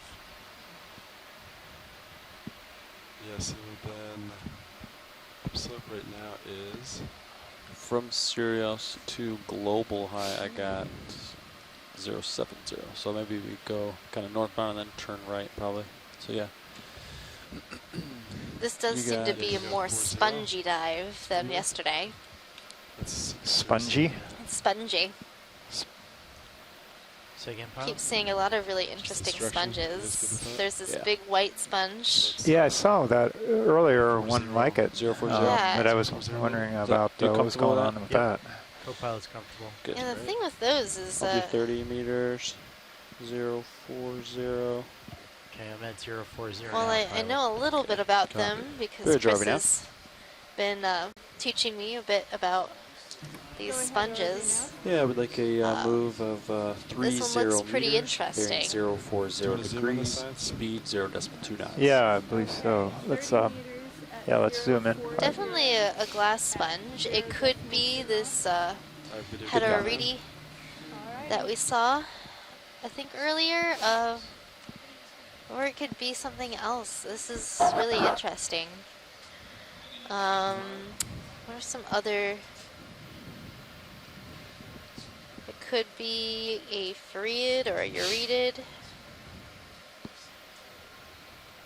ROV nav bridge. It's not the lettuce sponge, Do is they it? do they look like fully formed tubes to you, or Initiated. more Good copy. lettucey? I thought lettucey more like.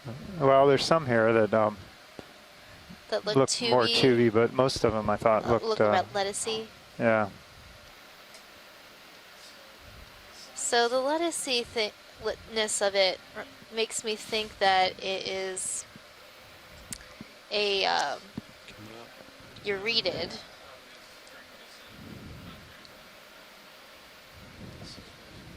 And it could be, we don't really, so like, check this picture out on our animal guide. It kind of looks like that. And we just have that family Euretidae.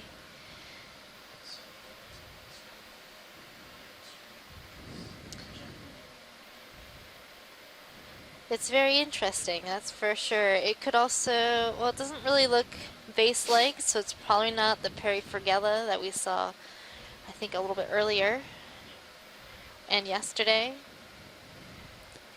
All right, there was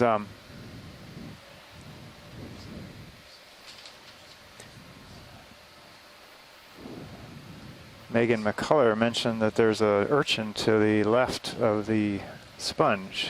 I did don't not think see we've it. seen any urchins yet today. Pilot, if we could maybe take a look, zoom out and see if we can see an urchin.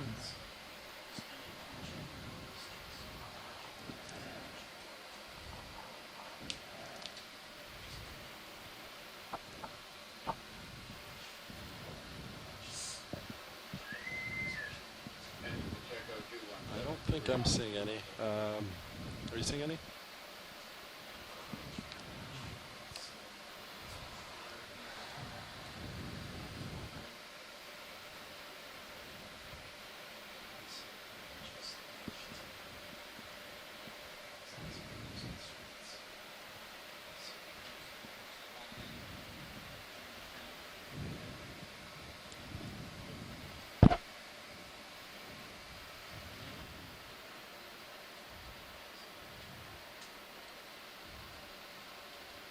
I'm not seeing a urchin.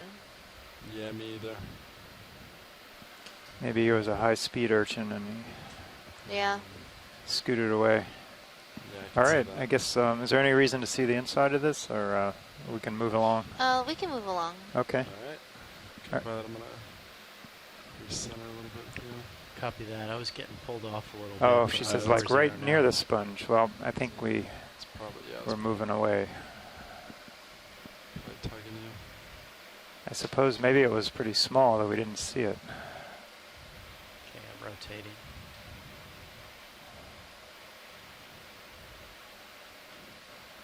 All right, we had a second urchin sighting.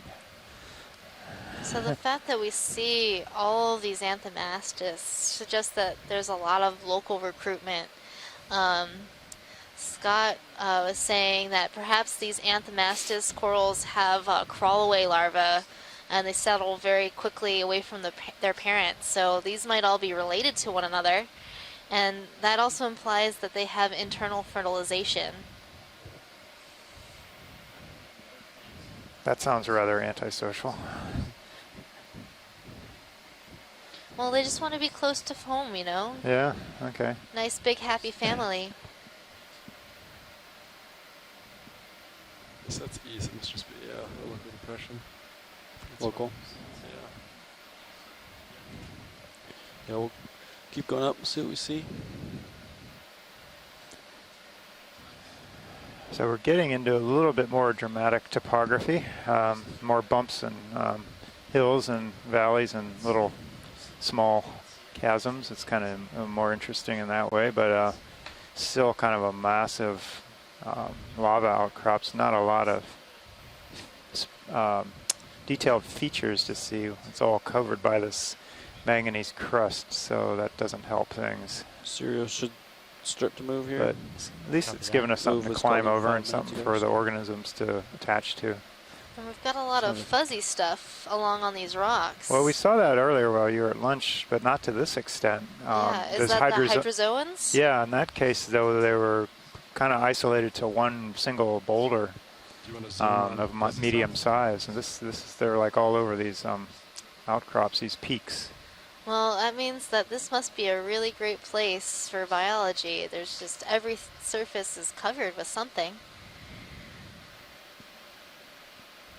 But we're also seeing quite a bit of diversity with anthomastus, there's primnoids, hydrozoans, sponges. So Les has some interesting thoughts on the reproduction. I don't know if...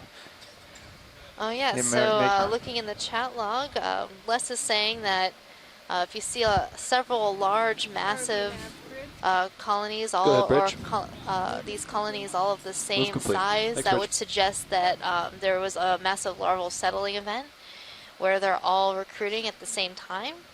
And we've been seeing a lot of different size groups, some large, some small, and that would suggest local reproduction and recruitment, or asexual reproduction. Tina was saying that these anthomastus might, what was that? They lacerate, and then they must move away from their parent colony. Oh, there's a teeny tiny goniastrid. Let's try to get a nice zoom on that guy. Or maybe it's a different type of star. It's pink though. Yeah, notice that.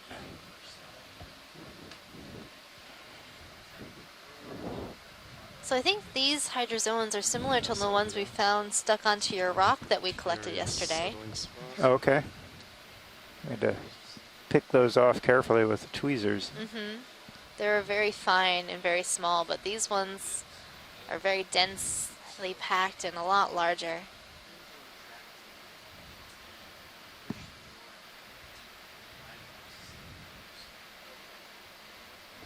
Well, it is quite adorable.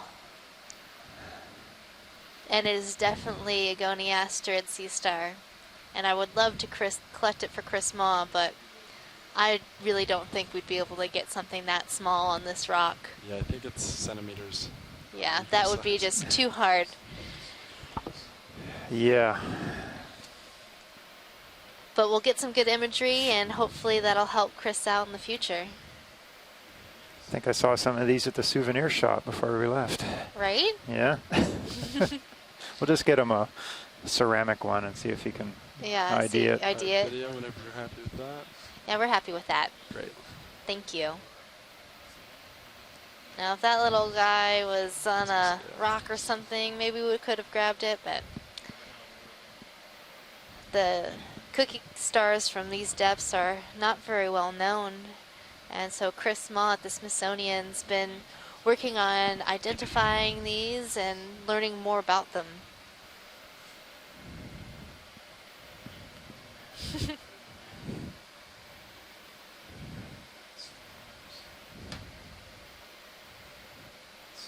Did he ever say what got him interested in sea stars? Or do I need to ask him that next time he calls in?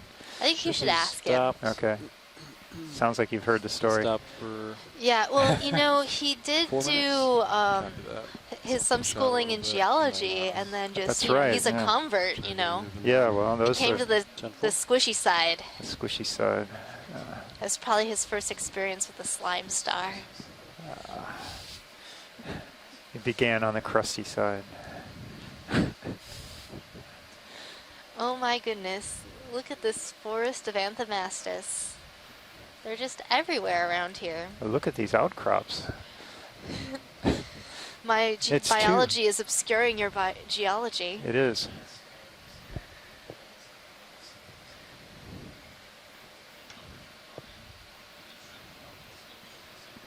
At least it looks like we're progressively getting some larger sea fans, these primnoids or candelabras, and more of them as we're moving up. Yeah, so I'm thinking a lot of these are Paracalyptrophora. Some might be Norella. I'm seeing more of those thin leaf-like glass sponges. Okay, so depth readings. There seems to be either a really large rock in the background or a really nice depth versus sponge or coral. You see it? Maps. So you're at 2384. Yeah, in the back, the back upper left. The back upper left has some white. That's about right. Looking. Something large. Large. A lot of dead stalks here too, of sponges. Alright, you want to get another move in? Yeah, if you're ready. And a big yellow one. Ready for another move? Oh, that's a really big That's a huge one. Direction 040 still look good. Species one. What do we do? What do we look left or right? Well, we've seen that. Looks like a local high that for Bolosomini Cereos. before, the yellow one. So let's look at the big white one. Copy, big white. On the left, sorry. Might be just out of reach, but I might be able to get us pretty close. It's been like 5-0 or something. I think I might turn back around. 050. Yeah, I think I'll be fine. Bridge RV nav. Go ahead, RV nav. Yeah, I'd like a move of Talk to 30 meters, bearing 050, speed 0.2 knots. Copy that. 30 meters, 050 degrees at 0.2. Oh, there's a yellow coral on this rock too. Alright, video when you come I'm on loving in. the spot. Now this is different. So look at the way the spicules are lined up, and it looks like striated almost, like crisscrossing pattern across the sponge. RV nav bridge, move initiated, 30 meters, bearing 050 at 0.2 knots. So this looks like a soft sponge instead of a crunchy, hard sponge. Thinking Corbitellini?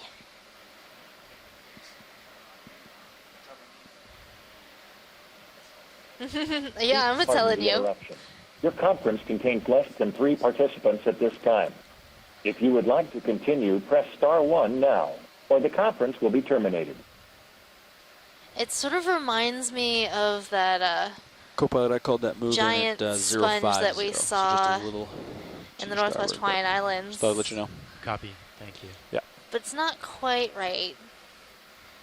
All right, pilot, I'm going to swing around to 050 then. Copy that. That'll Yeah, get let's you move right on. the edge. I'm going to look at my pictures real quick.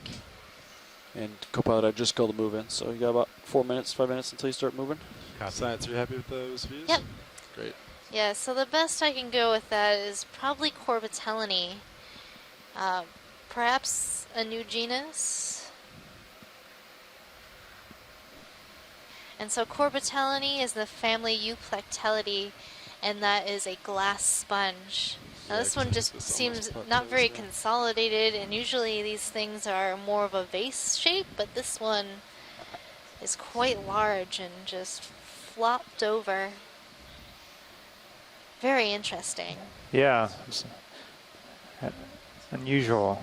Chris Kelly will be excited to see these sponges. Now that's a really nice looking Bolosomini.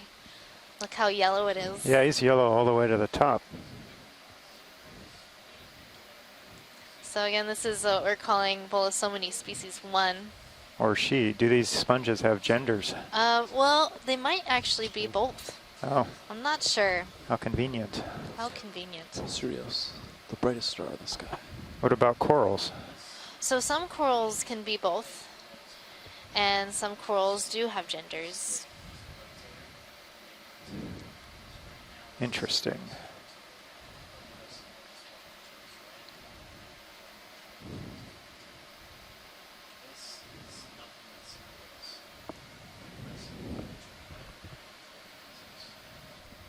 So Sean, from you to waypoint 2, the top of the hill, I got 77 degrees, so that's about right. 7 7, so I'm looking, yeah.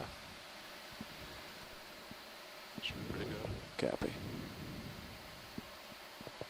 Maybe the next move will adjust our heading a little bit. Yeah. I think. Me and Sirius are almost back in line. Yeah. Sounds good. And there's a little baby one. Little.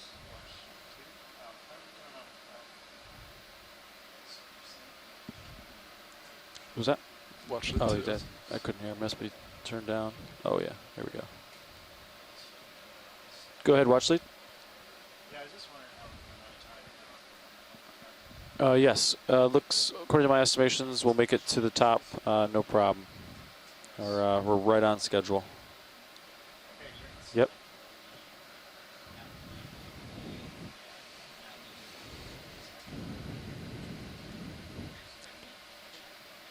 Okay, we had some feedback on our chatter. From Tina, says black corals are boys and girls. And the tube anemones that we collected earlier on that sponge stock are generally both. Okay. That's what the experts say. Yep.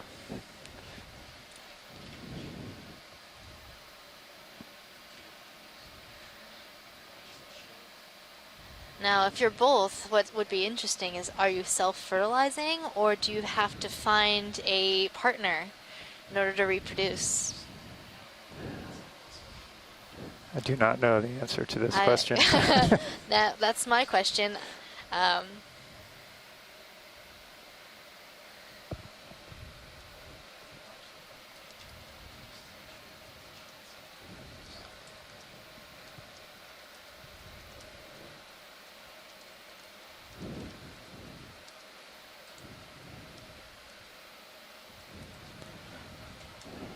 Well, now, as you've probably noticed, we've moved off of these big outcrops with a lot of relief to another kind of a consistent bottom on a slope with a lot of little small rocks, small cobbles, some a little bit larger than others. Still a fair number of these, what are the? Anthomastus. I keep wanting to say something similar.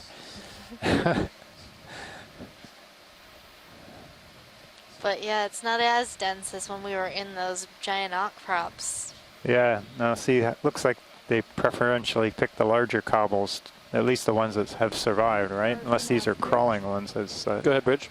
Scott had mentioned. Yeah, I'm not sure if they can move. Part of me thinks that they should be able to move. Yeah. But yeah, if you are one of these corals and you're on a small cobble and a nice big current comes through, you might topple over. And if you're not a fast mover or you can't move, that won't be good for you. You want your tentacles up into the water column to collect food. Down at these depths, there isn't a lot of food availability, so you need to catch what you can. All right.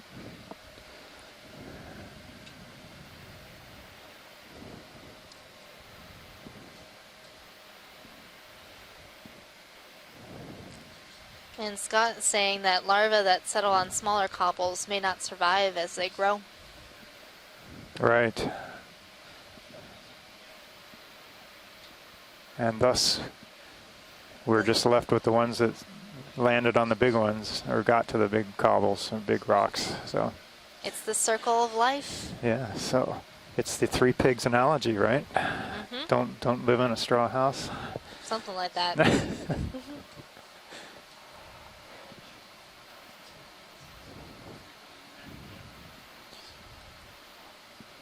Co-pilot nav. Go ahead, Nav. We used to have black tape over the touch buttons on that monitor. I think it fell off. So Oh wow, I look at the accidentally size turned that of monitor this off the other day. sponge. Oh, over in yeah. the, okay. Just be careful of that. That is good and huge.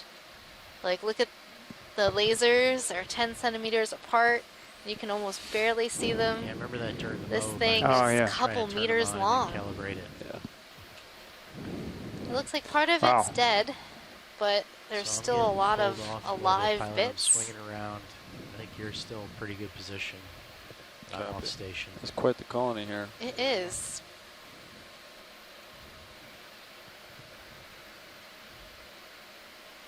And starting to Do you want catch to up to zoom you. science, or you just want to kind of pass over Let's it? zoom on this. I want to see if it has the same sort of structure. Copy that. Video, go for zoom.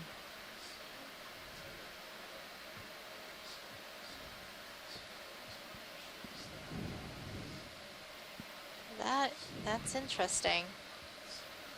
So is It this looks like it has an internal structure. this is different than anything we've seen this dive, or similar to the other one? One of the other I think ones. it might be similar to the Corbitellini that we just looked at, but at the same time, I don't know. This looks a little strange to me.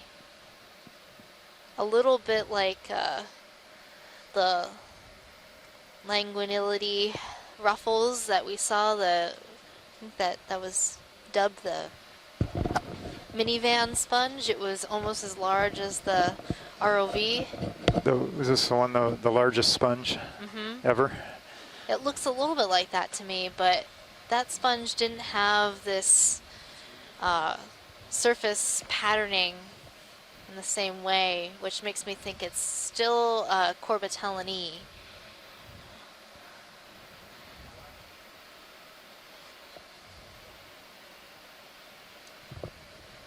I think we're good for science on this zoom. All right, video. Anything else wrong with that? If not, pull off. Great. Very Size it interesting. up if you want. I'll be interested to see what Chris Kelly thinks about this sponge. Starting to catch up with Best you, Pilot. sponge ever.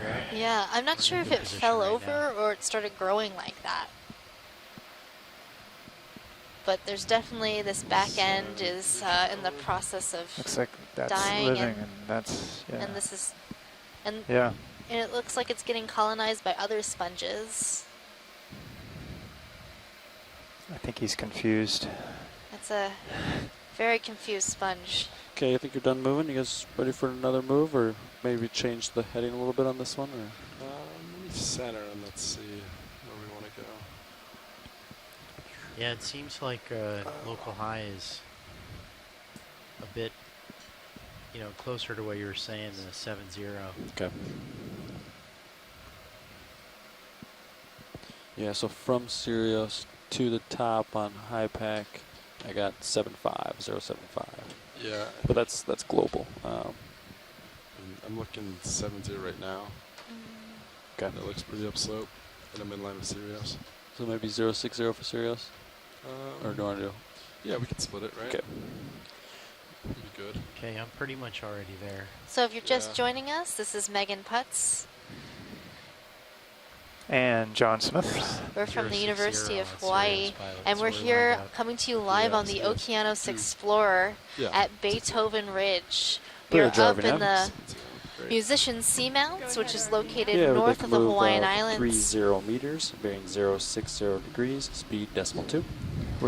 We're moving north as we go. This is our third dive of the cruise. We left on Wednesday, and we're heading north and eventually to the west and looping around after we do 20-some dives.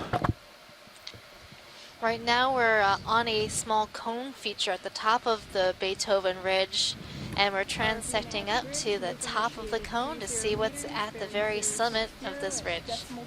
So far, we've seen a really dense community of Anthomastus corals, Primnoid corals, sponges. It's been very exciting.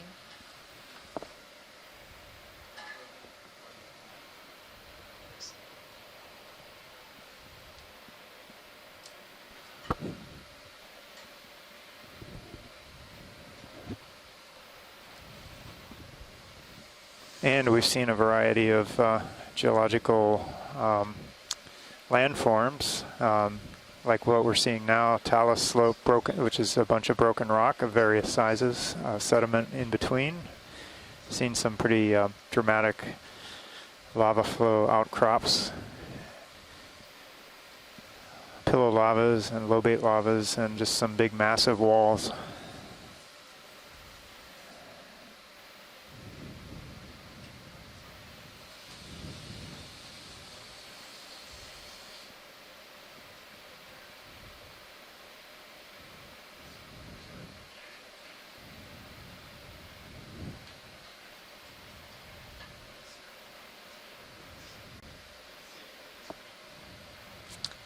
Tomorrow we will be diving on Sibelius Seamount, and after our bottom dive we'll be doing some midwater transects looking at the midwater animals. The midwater, which is makes up pretty much most of our world. The largest biome of the planet, right? Largest biome on the planet has been very little explored. So having this opportunity to transect through the water column and take a look at the animals that live there is a great opportunity to learn more about them.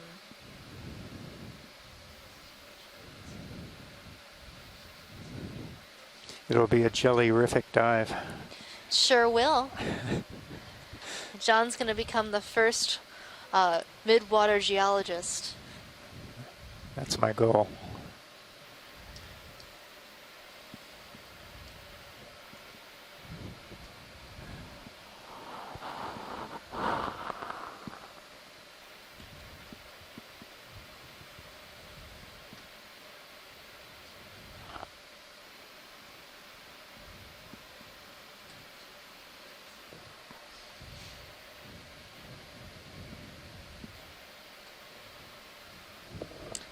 Pilot, can we zoom on this long coral right in our foreground, the right yes, side? you can.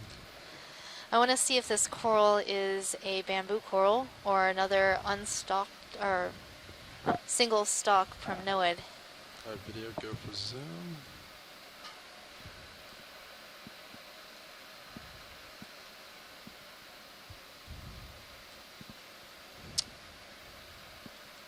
Yeah, so this is a primnoid coral, and I think this might be Candidella gigantea.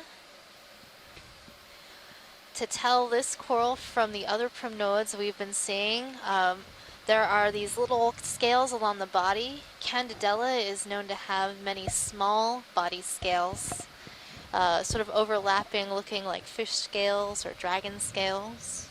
And you can definitely see that around the body. Right here we have a whorl of 5 polyps.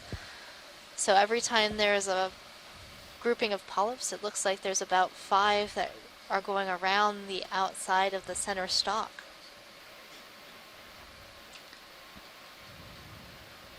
Very beautiful.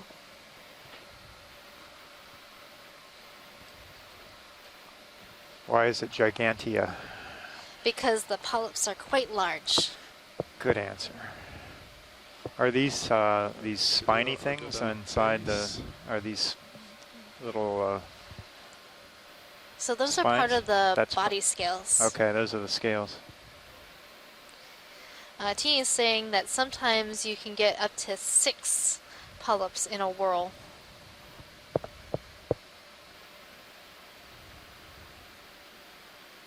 Maybe even 8.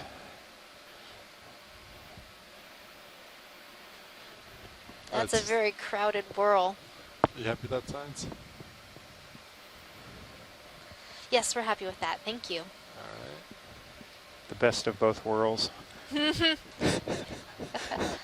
like it. So that was definitely a new species that we've seen today.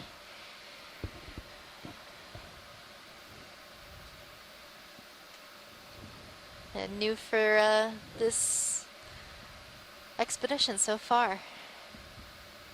We have seen Candidella gigantea in other locations in Northwest Hawaiian Islands, and I think also in the Marianas, possibly even Wake Island. You said they also look like dragon scales? Well, fish scales or dragon scales. Which dragons have you seen? I haven't seen any dragons. Well, except if you watch Game of Thrones. Oh, okay. Just checking. I just like dragons. There are Komodo dragons. Komodo dragons. Yeah, but I don't know if they have lizard scales. They do have scales. They have scales. Yeah. They look really smooth. Yeah. Well, they look smooth, but they are plated and overlapping. Snakes have scales that way. That's true. That is true. But we don't have snakes in Hawaii, so I haven't seen a snake for a while. Yeah.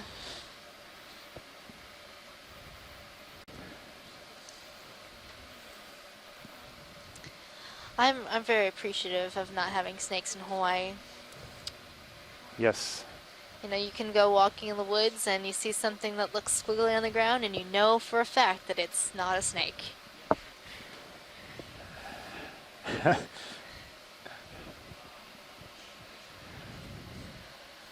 No poison ivy either.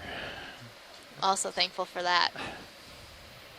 These are our public service announcements for the Hawaii Tourism Authority. Yeah, upsides of traveling to Hawaii. Not only is it beautiful, but no snakes and no poison ivy. No bears. No bears, no squirrels. No lions. No tigers. Oh my. Tina says, but we still have spiders. Yes, we do have spiders, but we don't have any venomous ones. At least not that I know of. Do we have venomous spiders? Nothing deadly. Yeah, not like black widows or anything. We have the cane spiders. That's in. I probably imagine they could give you quite a bite if it might bother you a bit, but I don't think they're poisonous to humans. I think the worst thing that I've seen in Hawaii are those really giant centipedes. I don't like those. Apparently Scott France likes snakes. I like snakes too. I just don't want them to bite me. He says they eat the rodents. I guess he's not a cat fan. Maybe, yeah. Yeah, cats eat rodents. Or mainly they just bring them to you. Hey, look at this line of these Anthomascus. It almost looks like they're in a line going up the ridge. Yeah, they're marching along. Yeah. Maybe like they reproduced and like split off, or they can reproduce asexually and just moved a little bit and they've progressed along this ridge. They're all lined up perfectly. Next pitch. They have marching orders. They look like, actually, they look like these windmill farms we have in Hawaii and that are popular across many other areas now. But they go up the ridge line on the islands like Maui and Oahu, and it's like little windmills.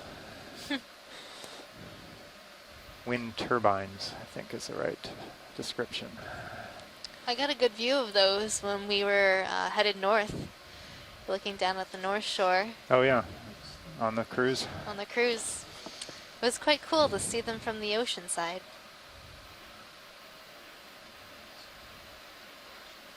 This is quite the dense community here. Seeing a bunch of Anthomastus, some Primnoids, some Bolosomini species 1, some glass sponges, which I think are guys look like you're ready for Conolasma. Co-pilot's ready. Yeah, I'm stretched out nicely. Some Corbitellini. 060 looks pretty good actually. Sounds good. Yeah. Yeah, I'm fine with that. Okay.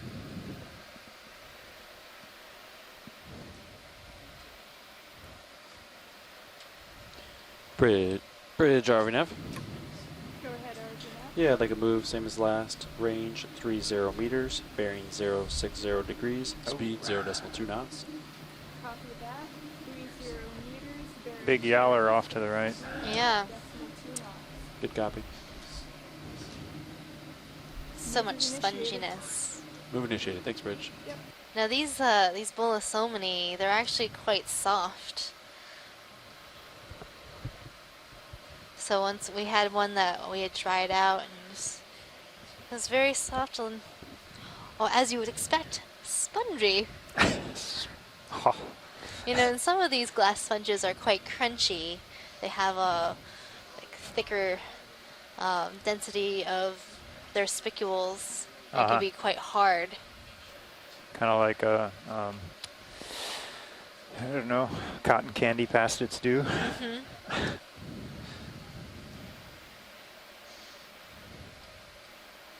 Or like fiberglass, something like that.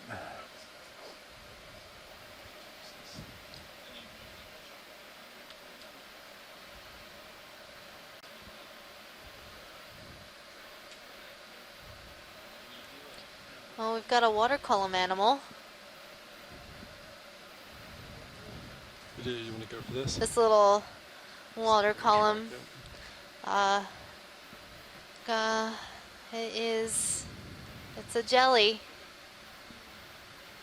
That's my identification. Wow. So that all that we're seeing is the one organism, right? It's Yeah, it's all wow. one organism, and I think that long line was its feeding tentacles. It was really cool. I haven't No never seen one like idea that. what that is. I don't know my jellies. We'll find out tomorrow. Tomorrow. By the end of this cruise, John, we'll both be water column initiates. Initiates? Yeah. Initiates into the world of water column. Can we be water column associates? Associates.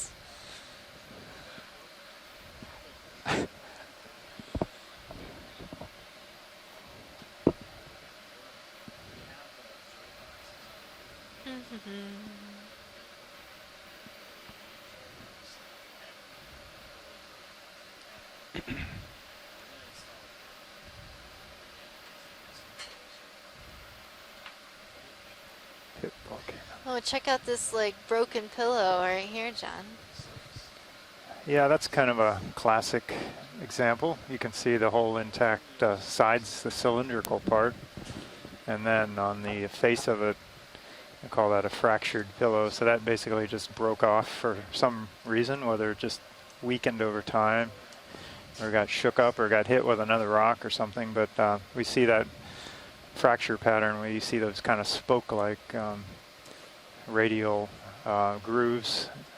Those are kind of where the prismatic talus falls out, so kind of triangular shaped pieces come out of that and slide down slope and make all this talus or broken rock that you've seen us traversing across.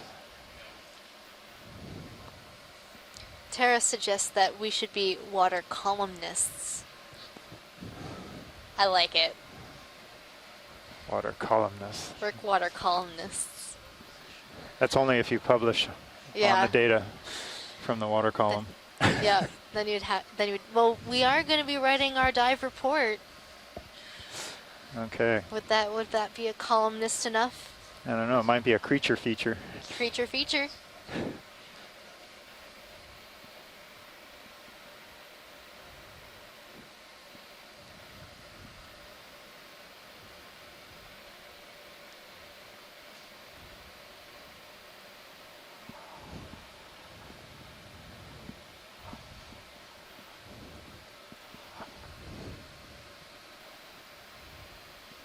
We started moving maybe 4 minutes ago, so Sirius should start moving in the next minute or so.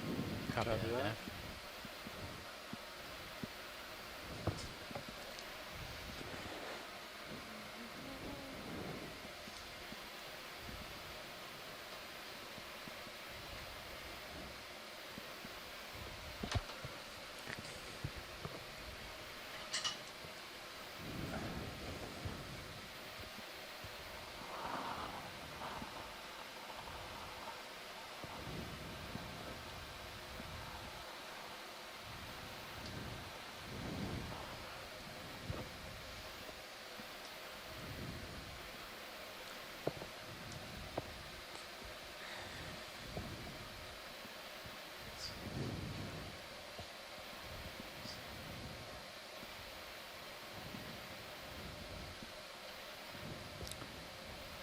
The dense community continues.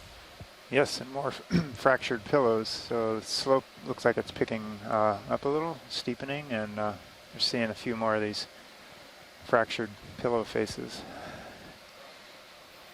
Scott's suggesting that we call this seamount Mount Mushroom. For all the mushroom corals, these anthomastus corals that we're seeing all over the place.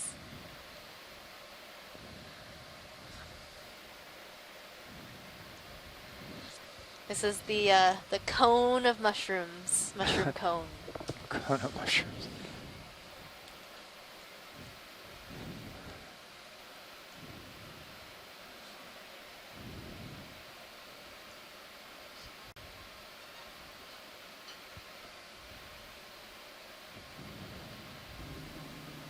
ROV nav bridge, move complete. Move complete. Thanks, Bridge.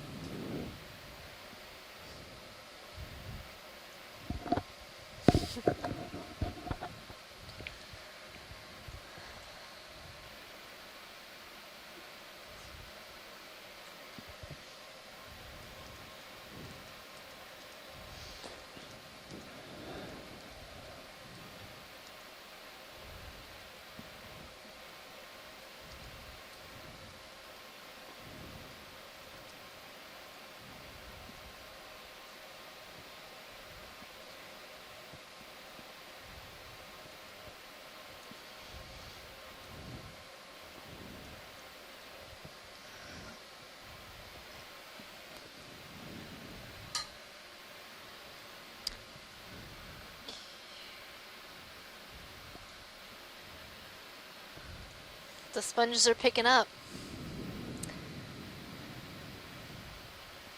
Yeah, noticed quite a few. Quite a moving few. Up. I keep seeing them all over the place.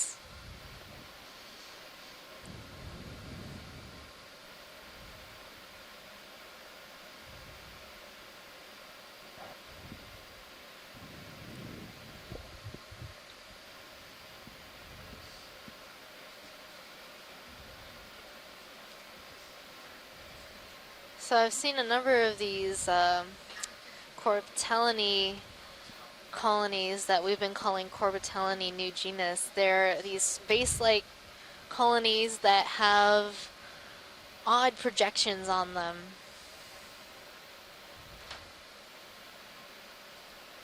We have quite of a large coral up into the upper left, if we could get a look at that.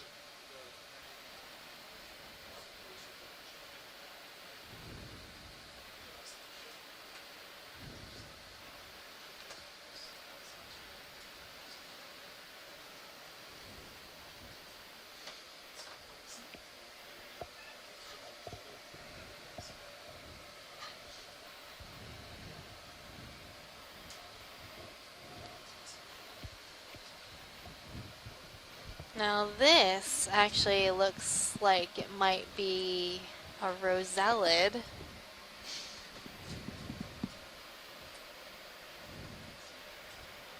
More sponge like, here? yeah, this sponge right here looks like it might be that Languinellidae.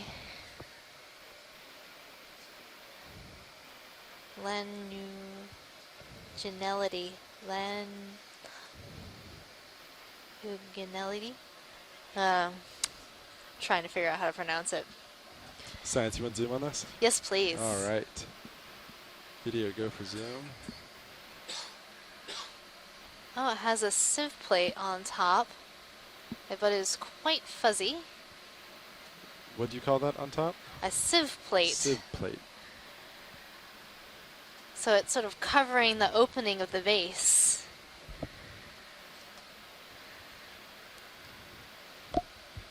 Or do you think it looks more open, actually? It looks open. It looks to me. open. The pukas, or the holes, are look to be in the sides on both that side and then the foreground. Yeah, I see that.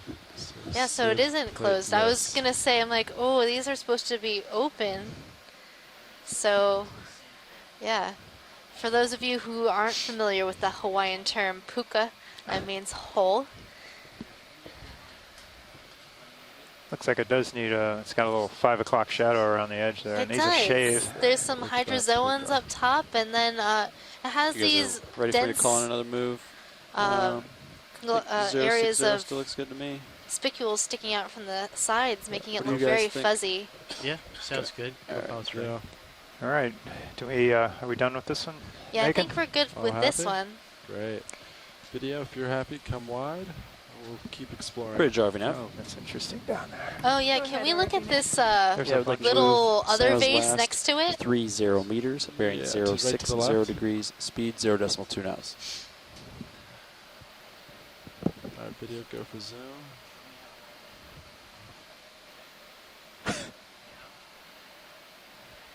Yeah, so this is Move looks like what initiated, we've been uh, calling 30 Corbitellinae new genus. It's a Euplectellids, so initiated. it's in the Good copy. family Thanks, Bridge. Euplectellidae. And the sponge we just looked at it, that that's right next to this one is in the family Rosellidae, and they are both glass sponges in different families, and this is in the subfamily Corbitellinae. And it has these really interesting projections on the side of the colony. Yeah, that's pretty crazy.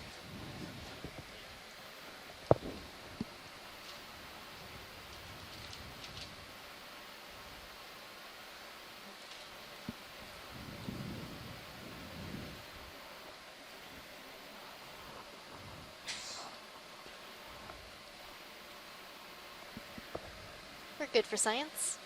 All right. Video, if you're happy, you know the drill. So very exciting. A lot of different kinds of sponges, all in one place.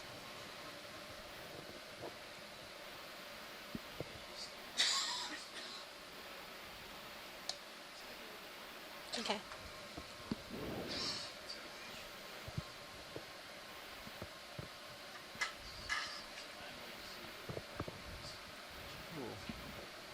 So now, what's direction move? Still 060. Copy that.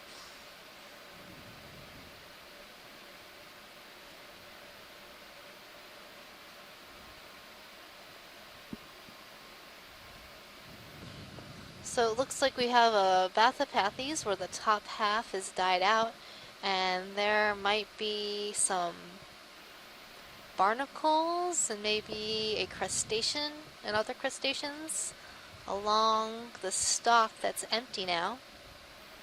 Yeah, video, go for zoom. Ah yes, they are barnacles.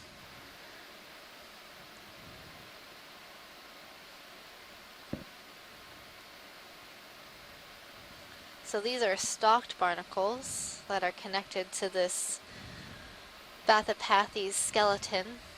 And then lower down, I think I saw a crab or a squat lobster. Down. Yep, right there. Oh, yeah, this is a squat lobster. I think we were calling this one Galathioides, yeah, spiny. Galathioides. That's the best identification we've had of this guy. Mainly because every time we've tried to collect a squat lobster like this, it swims away. They know it's coming.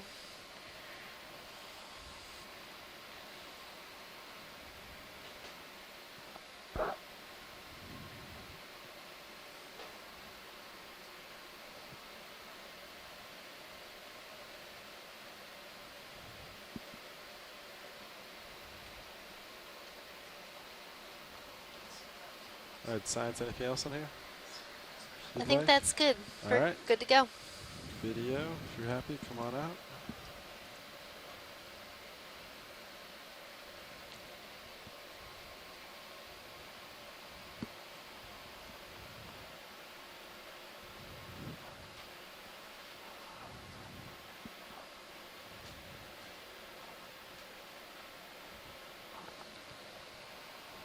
Co-pilot, I called the move in maybe 4 minutes ago, so you should start swinging in a minute or so. Copy that. Thank you, Nav. Yep. So again, giant fields of Anthomastus. Now we're seeing a lot of different kinds of sponges.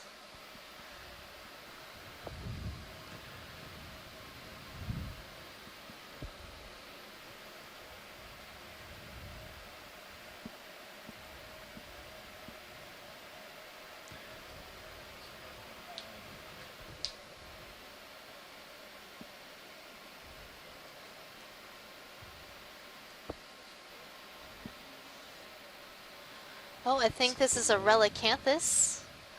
Yeah, making my way there. Our data manager, Nolan, said that this is one of his favorites.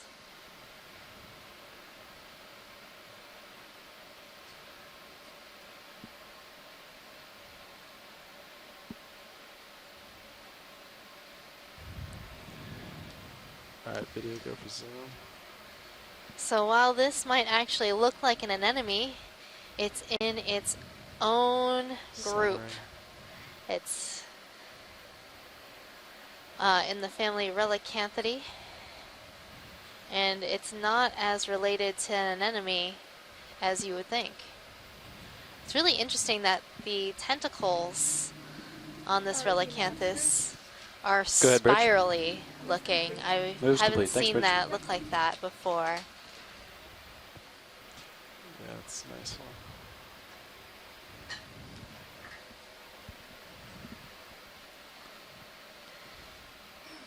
Maybe, Nolan, could you tell us a little bit more about Relicanthus?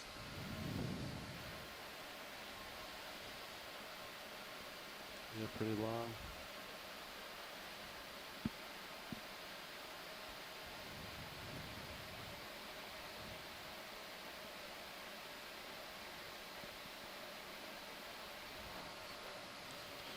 Copilot, you want to get lasers off so you can get a nice view without them real quick. Roger that.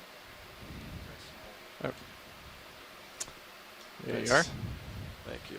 Rob. And Nolan thinks that the spiral tentacles might be retracting to the oral disc, or that's the center of this animal where the mouth is.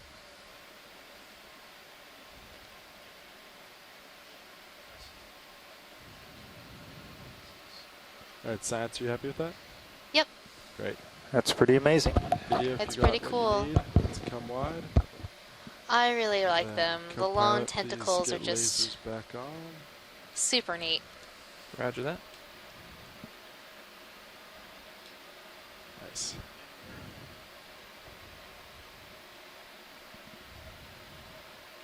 I'm going to look down a little at you. We're getting a little more overhead now. Yeah, copy that. I'm going to push a little forward.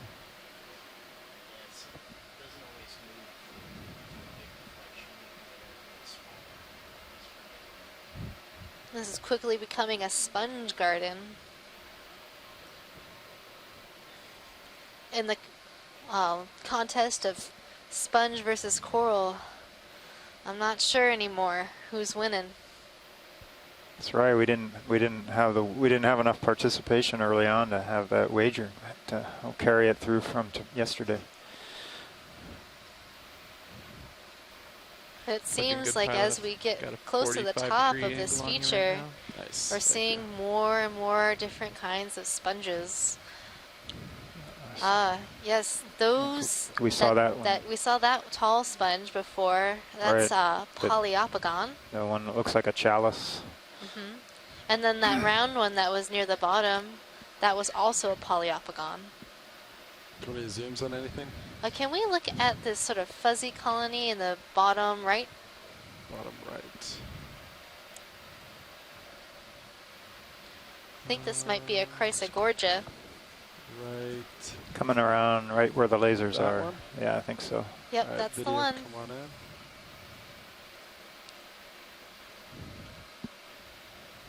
Yes, I think it is a Chrysogorgia. Now these Chrysogorgia corals usually always have associates. Yep, and I see a little squat lobster hanging out inside the branches. Is that in video? That squat lobster is probably Europtychus. Tina's asking if it's Paragorgia or Scots. Or It'll rotate briefly. Oh, next to the Chrysogorgia, there's an Aerotogorgia. I'll come back.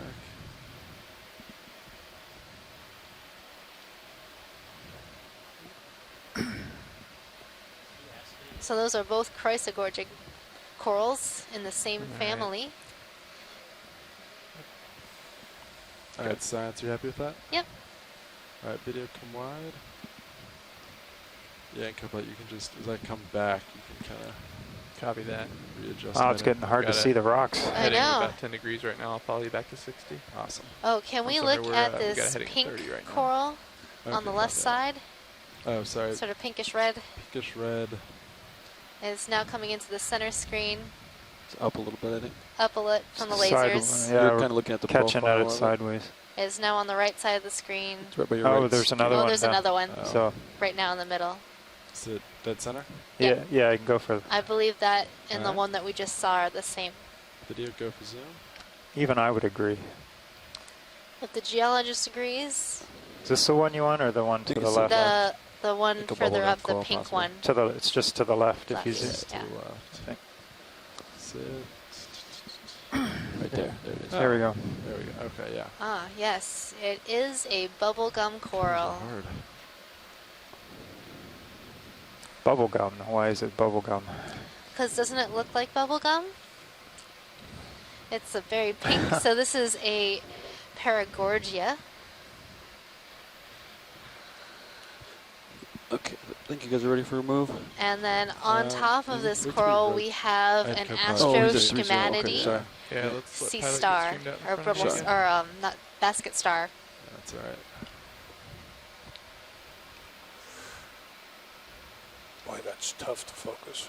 Yeah, sorry, video. There's way too many things on the ground to set. Don't want to sit on anything. Yeah.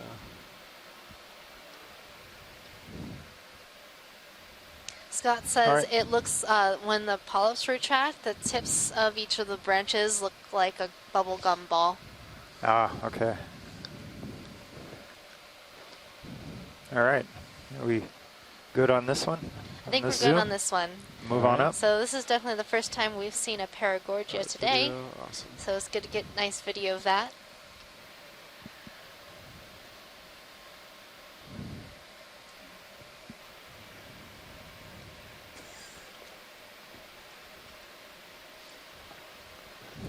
Well, this dive started out pretty sparse. And like a lot of them, Looking good. getting Pilot. better I'll as we follow you move you to the come top. around. Nice. I was a little worried at the beginning of the dive that we wouldn't have a dense community, but I am pleasantly surprised. You gonna come back tomorrow? I think I will. I think I will come back tomorrow. It's good to have choices. You know, I might just come back every day for the next 20 days. Wow. That's how much I That like is it. All right, commitment. that's looking a lot better already. I have a heading of You could be doing so many other things. I could be, but this is what I would We're trying to choose to catch be up. doing. Nice. This is definitely my dream job right here, exploring the bottom of the yeah. ocean, Think we can get a move in then? seeing things that no one has seen, 060 still look good to you both? So I'm looking 6-0, and that looks pretty and good exploring to me. with all of you listening in and everyone here on the ship. We definitely driving couldn't now. do it without our partners, especially our ROV team from the Yeah, Global I'd like to move Foundation of 30 Ocean meters, Exploration, bearing 060 degrees. and our speed decimal 2. videographers who create beautiful videos of everything we've seen and the images that you see on Facebook and our web Good copy. page and on Twitter and shared all over social media websites. Move initiated. Thanks, Bridge. They are quite talented. Yep. And we have our data people, data managers that keep track of all this stuff. And the outreach folks that are making all these links and you know, these events and kind of public interest things possible. And we also have the entire ship's crew from the Okeanos Explorer, keeping everything running, getting us where we need to go, keeping the lights on, the AC on.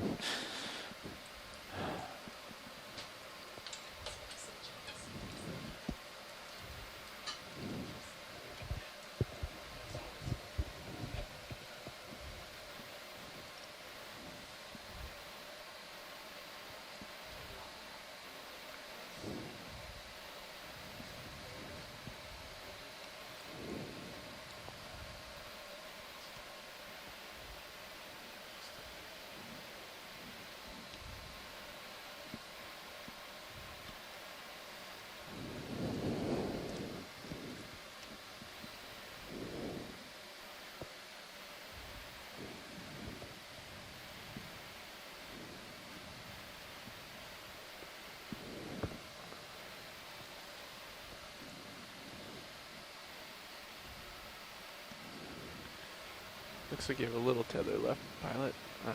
Copy Might have that. to wait for the move to kick in here in a minute. Copy. I'll try not to stretch out any further. You have about 3 minutes left until you start moving. Copy that.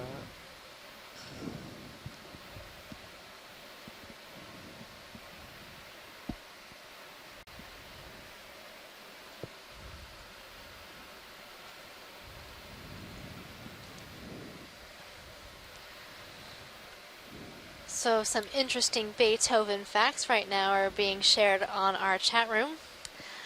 Scott just discovered that in Beethoven's choral fantasy, about a 20-degree there's a angle line looking that at is Violet. flowers which eternally bloom. So we're thinking he was referring to these beautiful anthomastus corals. They look kind of like flowers, and they are eternally blooming here in the deep sea. Maybe he came up with that after he dunked his head in that cold water and sort of channeled our deep sea organisms right here.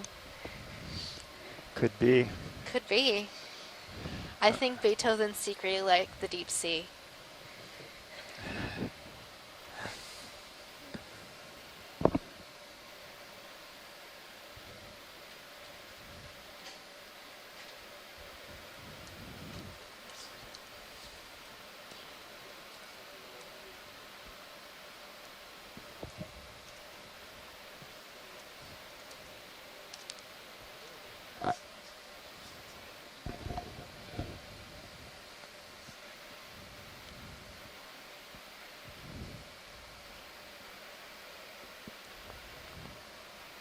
Nav co-pilot.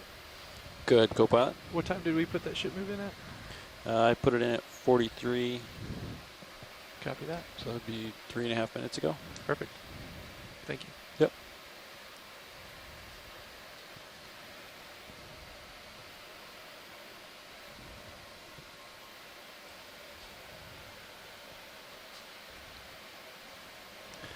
I do believe that we're starting to move.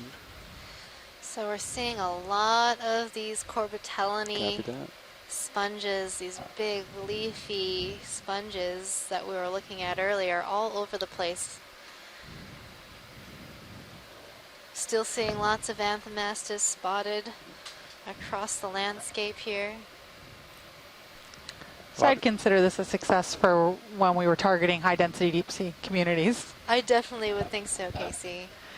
So why is it important? For several of these days, we've been targeting high-density deep-sea coral communities. Why is it important to study those ones or to find them and locate them? Well, we don't know very much about these coral communities, and knowing where to find high-density communities, we can more easily protect these areas and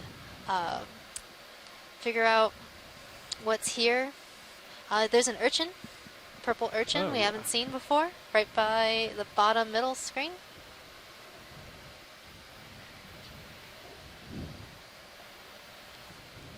A lot of these deep sea organisms have been found to have compounds that they've been able to use for the development of medicines and other applications. And if there is to be mining here in the deep sea, mining this manganese crust, we want to be able to protect these high-density communities. Yeah, so by doing these studies of where we map in detail, get the topography and other bottom characteristics, and then actually go and dive or photograph or in some way sample the biology, then we can determine, we can kind of model or predict where these communities live, and then we can also predict where, like at the beginning of the dive, there wasn't such a dense community, and we saw that both yesterday and today, and then as we move up slope, we've found more of these communities. So we can kind of predict based on, you know, the topography, the oceanographic parameters, where geographically these features are, what type they are, what shape, and we can kind of predict where these communities are, so we can really prospect for them. So we're getting an idea where they may be, and which will help with people that modelers, because we can't possibly visit every single seamount in the world. There's thousands and tens of thousands of them. So this gives us a way to, by looking at them in detail here, we can figure out where they might be. All right, so Cirrus is starting to move. We can go pretty slow, Sean. And we know that a lot of times these communities are relatively slow growing. So if there were to be a disturbance in this area, it might take a long time for this community to come back. And if too many are disturbed, it might be difficult for the community to recover, and that might truncate some of the genetic diversity across these communities in our oceans. Right, and then I guess one field of interest is Sean, how we got 100 meters how left. similar or different they 90 are from meters one left, seamount somewhere in to there. another, and one Yeah, part of we the got ocean launch. to We got another. an Last hour. pilot told me to book it. Hour and 20. So. Copy that. We made So guys do you made really typically good end up time, so- finding other organisms? So in these high density communities, do they attract others that we may not be seeing? Is no problem. That's correct. Well, that's a good question. There might be more stuff here than we do see. There's especially a lot of smaller things that we can't capture on our camera. In the sediment and under rocks, there are quite a lot of macro and micro invertebrates. There might be some fishes that live in this area that might be scared away by our ROV. The lights might be, they might be sensitive to that. And so they could be hiding from us.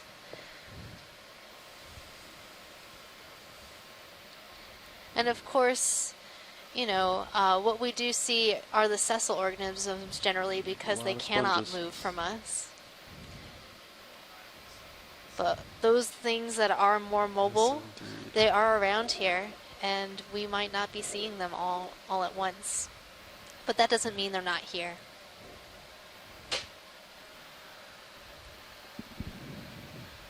Seeing a Pleurogorgia. I've been seeing some Pleurogorgia, which is a type of chrysogorgid.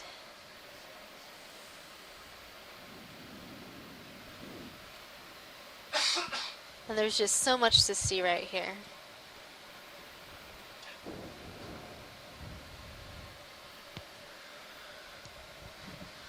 That purple urchin that we zoomed in on just a little while ago, I believe that is a urchin in the family Echinotheridae.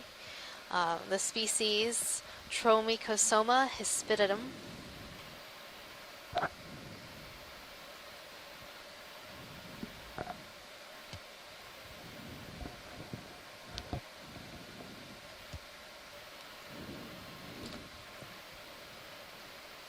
It is so beautiful.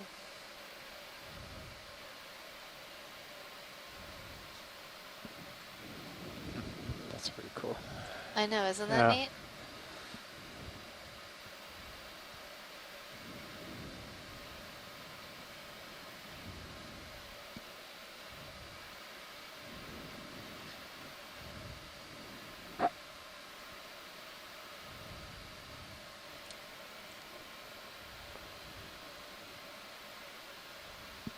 Do you see shrimp? Place center on it and take a quick zoom. Oh, we have a shrimp in view. Let's see what kind of shrimp he is. This little, oh, this has a very short rostrum, so that's that little projection between the eyes. So I'm thinking that it might actually be Bathysismidae instead of an Aristiidae shrimp. So from the research that I've been doing about these deep water shrimps, there are two families that I've found of these shrimps that have these long pleopods, and those are those little arms that you see swimming out in the water. And the Bathysismids have a very blunt, more robust and short rostrum, whereas the Aristiids have a thinner, longer rostrum. Other characters include seeing spines on the carapace, so that's that front part of the shrimp. So if you were to eat a shrimp, you generally use that part in making your shrimp stock, and people generally eat the shrimp tail.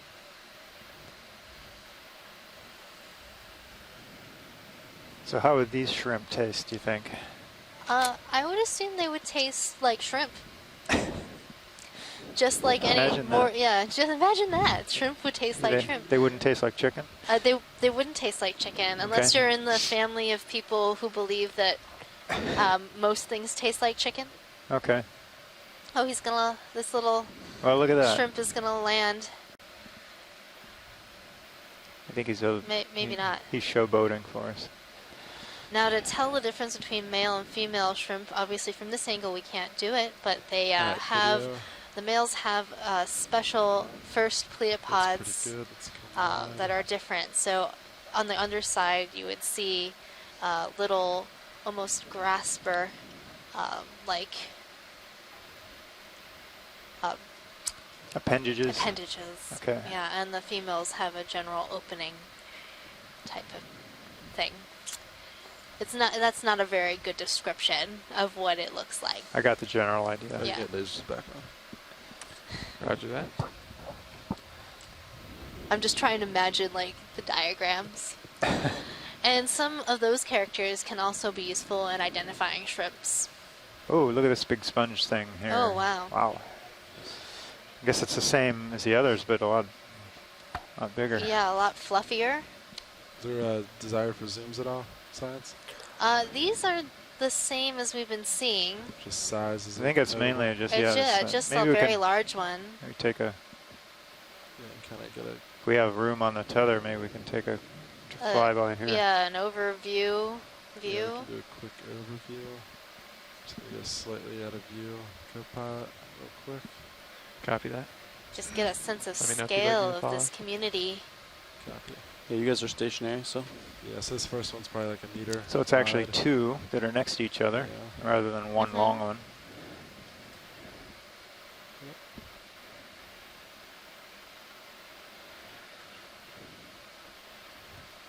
Alright. Come back Okay. centered. That's good.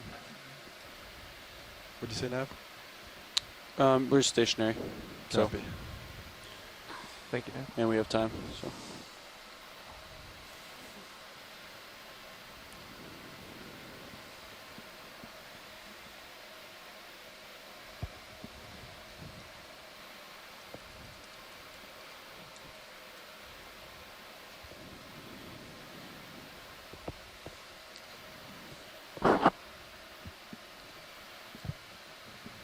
Okay. What will we see next?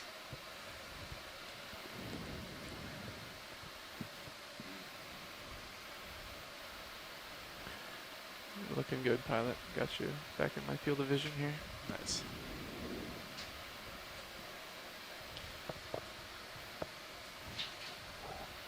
So far, this is. Can we zoom in on this? It's hard to see, but next to the sponge, just to the right, there is a fluffy looking chrysogorgid. Like left. Like just barely to the left. Just It's barely not, to the left. yeah. It's between Video that patch of partial? Anthomastus. The light pink thing? Upper left, I think. Yeah, it's the upper left. Oh, okay. I see it. Yeah, it was really hard to see. It sort of So- blends in with the background. Yeah, there we go. Up a little. Yeah, there we go. I think Yeah, that's so it. this is, looks like a different species of chrysogorgia. The polyps are a lot smaller than what we saw in some of the other ones. Very beautiful. And there are lots of little associates all over. Maybe shrimps or amphipods. Oh, they're amphipods. There is one that's in a really good view on the right branch near the top. There. Yeah, see, you can see his eye glowing. Oh, Yeah, the little, Sorry, video lost it. sneaky little guys. yeah, so So what are they doing there? Besides hanging out? well, they have shelter when they're on these branches, and being up near the coral polyps, they'll be closer to the food supply. They have something to hang on to. And there's a lot of amphipods here, so you know, they might be in a group that might be interacting in some way. So to identify amphipods, there's a lot of characters that you can look at, but for the most part, from our view right here, it'll be hard to see. Most of the time you have to do a lot of dissections.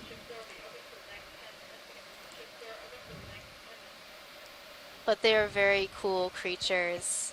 They have compound eyes that you can see looking at you, almost glowing in our light from the ROV.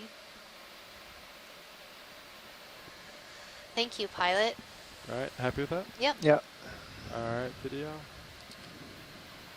Maybe somebody who knows a little bit more about amphipods, they have more of a sort of bean-shaped eye than a round-shaped eye. I definitely think they are Gamma-Ridian amphipods. Les is talking. This is kind of unusual. He was asking about collectioning. I just saw that. Is there a desire for a collection? There is mention of it. Let's see here. What is he saying? Sandbot. Might be related to Rodaniridogorgia, but not sure. Looks like it could be a branched Chrysogorgia. Yeah, I guess we could grab it. All right. One branch of it. We're in a good spot. But I'm not sure if it's worth it right now. Okay. How far away from our final waypoint are we, Nav? Yeah, watch leads. The ROV is 100 meters away, and we have an hour left, so we can very easily make it there. Okay, thank you, Nav. So I guess we could take the time to do this. So to go for collection? Go for collection. Let's hope some of these amphipods will stay with it. Yeah, copy that.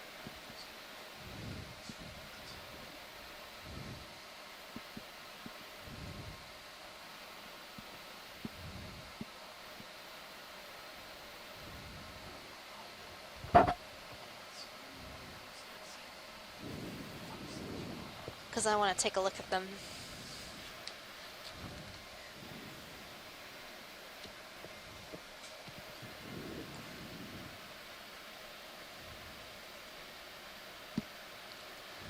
So it has sort of a bottle butt brush look like Chrysogorgia geniculata, but it's branching in the middle, which is a little bit different.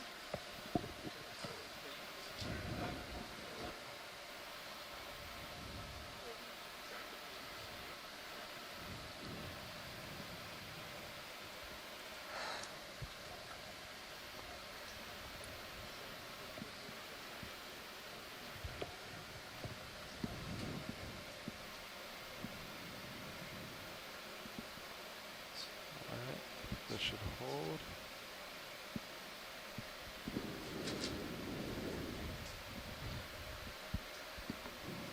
All right, co-pilot ready for hydraulics? Hydraulics are spun up. Nice. Do you want me to take control of the mini Zeus? Sure. Yeah, it'll be good. Here, I'll get a look at the sample and.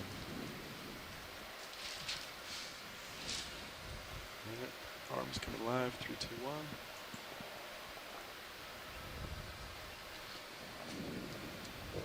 I'll probably stick this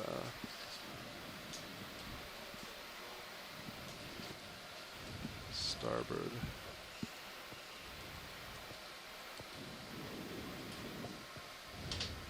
Yeah, both starboard bio boxes should be open and vacant. Copy that.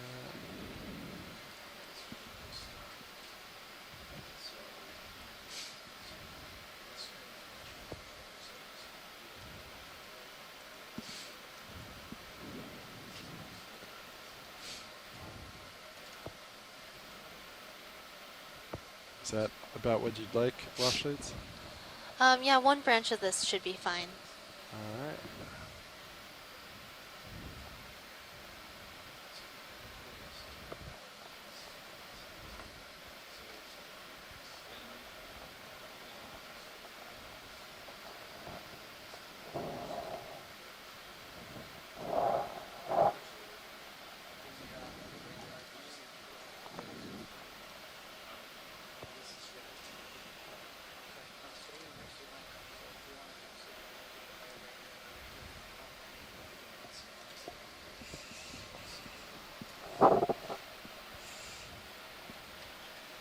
Alright, so co-pilot, next question is, can BioBox be opened here?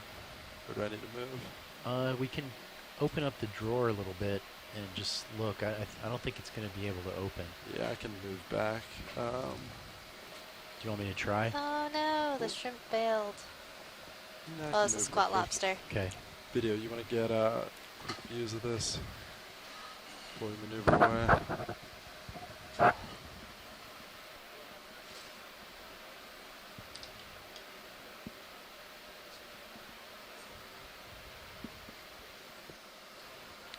Yeah, I'll try to back up to a less populated area. Yeah, whenever you're good video, you can just come wide.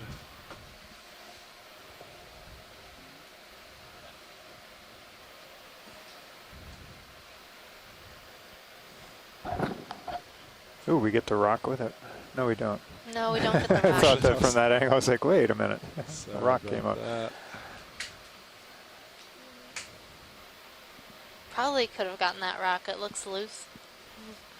Get Well, another let's go back for Anthromastus it. and a Chrysogorgid all in one. Yeah, I'd go for that. ROV nav, Bridge. But this way, that colony can recover and keep growing. Go ahead, Bridge.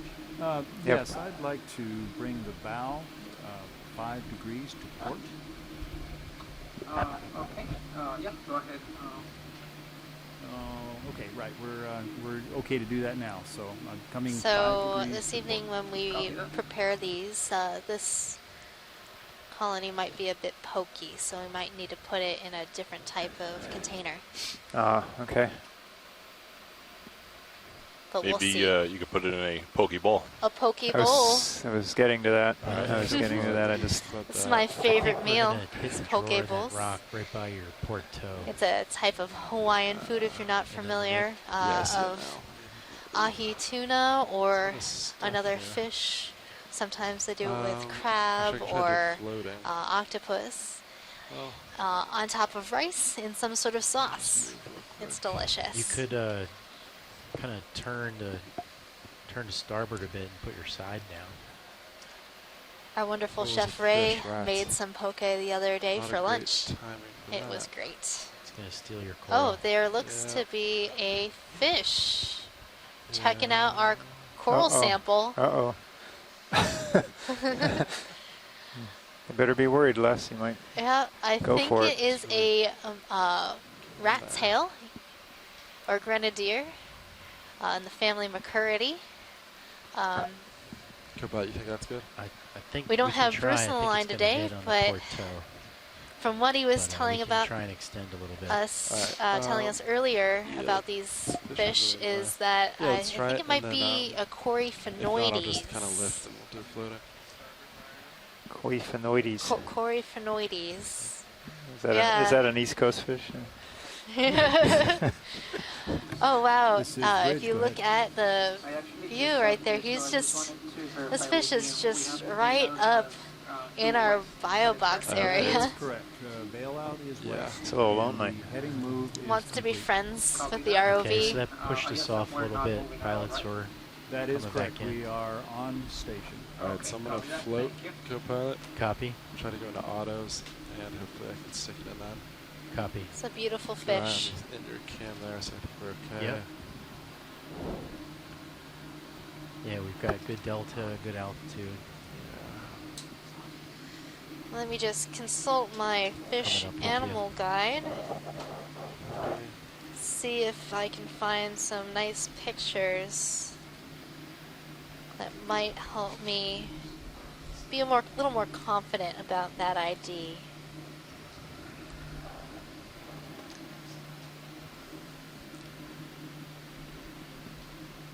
Alright, yeah, go for So draw. the Coryphaenoides tend to be a little bit thicker in the body. They're scavengers. Watch. They have a little barbel on their Fully chin. extended.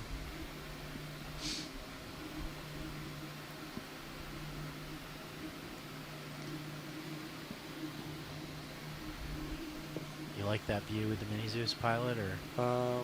That's pretty good. Yeah. Perhaps Coryphaenoides longiceros, or maybe there's another species.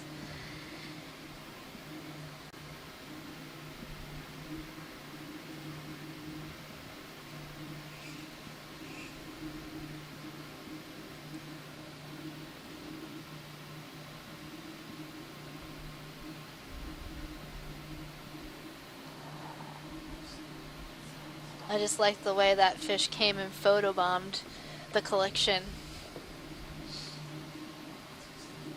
Yeah, it took kind of, it was a little distracting.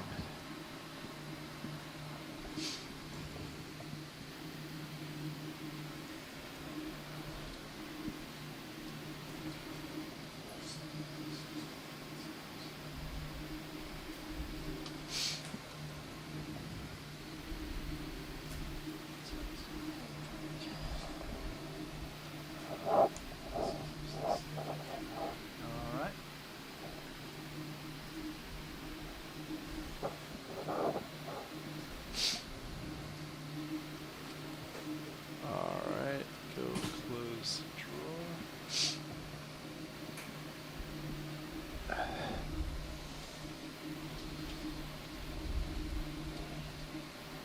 Okay, that's fully retracted. Nice, thank you.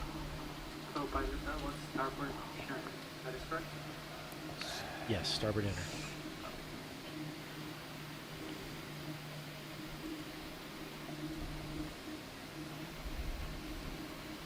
Alright, arm is off. Gonna center up the mini Zeus and then give you back control. Nice, thank you. Autos helped great there. That's nice.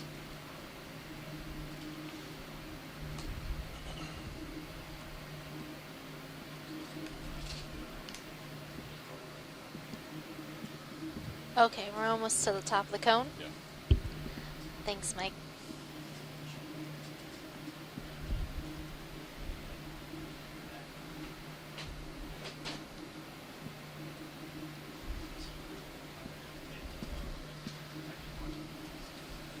Alright, Nap, what's ship status? So we're holding station. We just finished heading change. We would be ready for a ship move whenever you want. The last one was bearing 060, 30 meters. How do you feel about another 30 meters? Sounds great, yeah. We're stretched out nicely. I think we can move ahead. Attention all hands. There will be operations being Is that held in bridge? the forward lounge. David, to prevent- Mike? I repeat, operations being held in the forward lounge. On sonar, Sirius showing maybe like slope towards, I'd say, like 0. Hey, bridge, do you even have your mic? 30. Roger. Yeah, Yes, those we are- do. Sorry about that. No problem. 30. Yeah, we can keep going 60. 60 is good? I think that seems to be, yeah, pretty good. That sponge right in the middle is really so I'm gonna cool pull in looking. 30 meters. Yeah, I was looking at it. It looks like a sink. Yeah, why don't you put that in? 060. You know, I've always wanted one of these sponge. I feel like they would make really cool, like, furniture designs.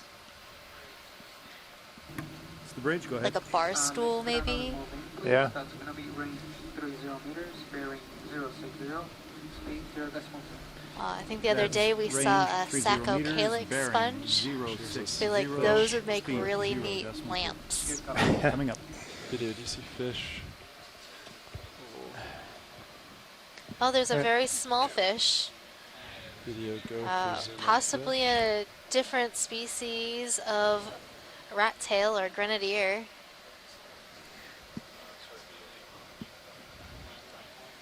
Would that be a juvenile or just a small fish? I'm not sure. It could be a juvenile. It's Video, probably go a for different Unsaid species fish. and genus than the one that just photobombed us. ROV nav. Yes, this looks Moving like initiated. Kumba. Copy, thank you. So it is a rat tail, a fish in the family Macuridae, and the genus Kumba. I like that name. Kumba. Kumba.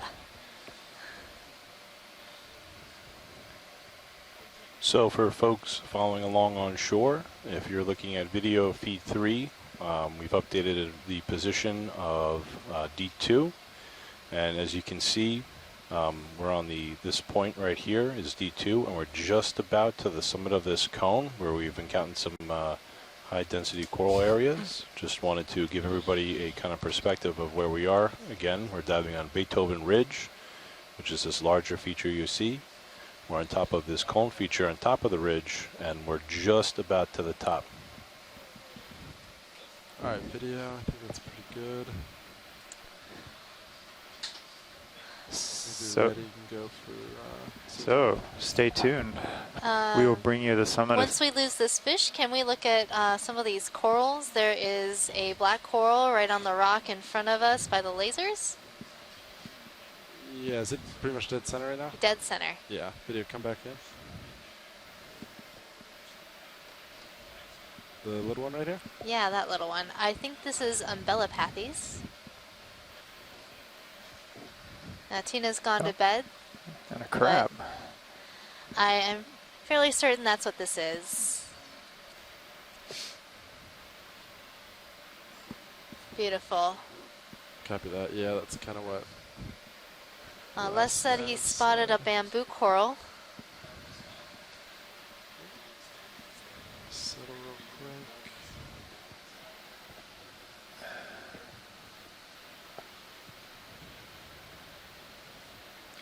That's good on this coral. All right. Can we see the white coral that was a little further down? White coral further down. It might be a bamboo coral. Yeah, this one. Right here. Nice.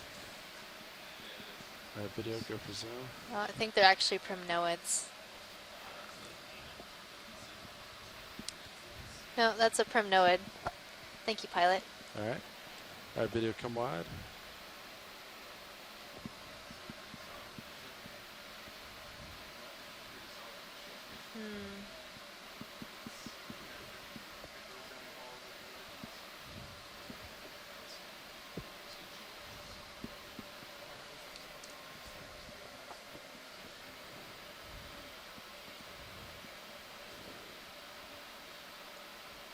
Yeah. This sponge is particularly photogenic if we want to get a nice did the shift change? overview of this area. Oh. You're staying though. Yeah, I didn't realize it already happened though. It's like a giant vase.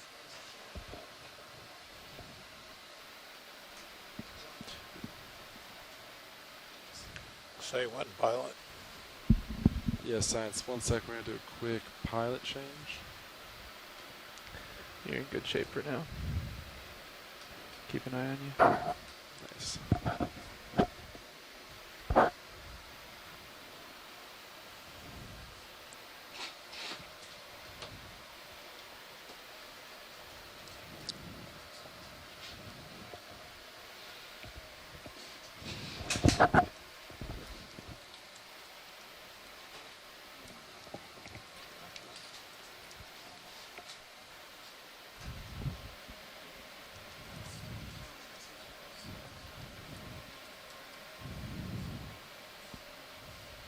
Copy that, man.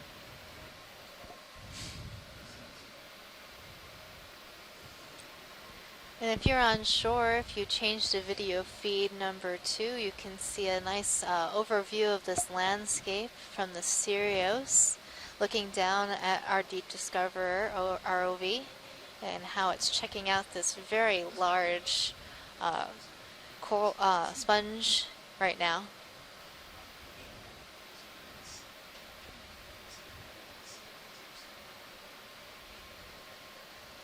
Sponge has to be pretty old.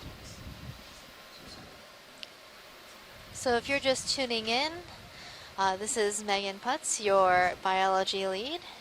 And John Smith, your geologist. We're coming to you live from the Okeanos Explorer up in the Musician Seamounts. Today we are exploring the top of Beethoven Ridge. And we are headed to the top of a small cone feature located on this ridge. And so far throughout our dive, we've been seeing high density community of Anthomastus corals. Those are those little orange corals that you see spotted all over this landscape, and sponges. That's that giant sponge right in the middle of our screen right now, along with some primnoid corals and many others.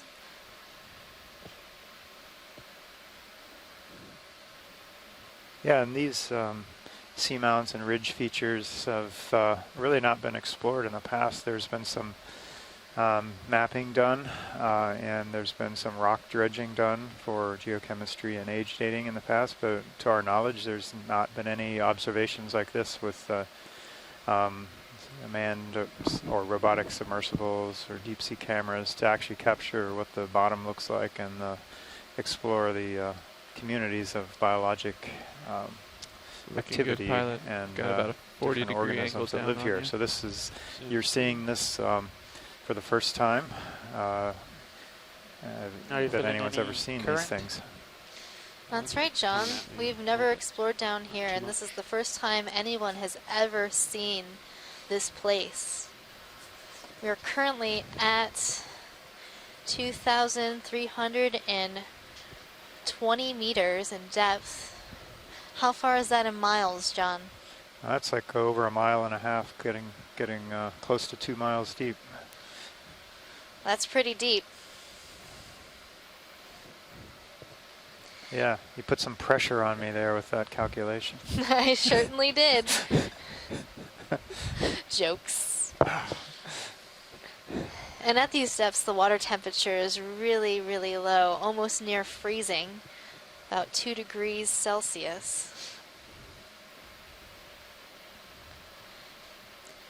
But that cold doesn't stop these corals and sponges from growing. Or the shrimp, or the fish, shrimps. or the urchins. They actually really like it. Yeah, the problem is when we bring them up, they don't like the warmer water and the sudden lower pressure. So that's a bit of a problem. On this vehicle, they have a nice setup to keep the water that we collect cold until we can get it up to the surface and on board. But being in the tropical ocean, and especially in the summertime, the surface waters are the low 80 degree mark, so 80 degree Fahrenheit, and if you're bringing it up from just over 32 degrees Fahrenheit, that's quite a change. It's a dramatic change for anybody. Imagine if you suddenly went through such a change. Video, can we snap? It's like if you're wearing your full, snow suit in multiple layers, and all of a sudden you ended up in Hawaii. Or in the desert somewhere. Video pilot. They're right on the edge of the bayou.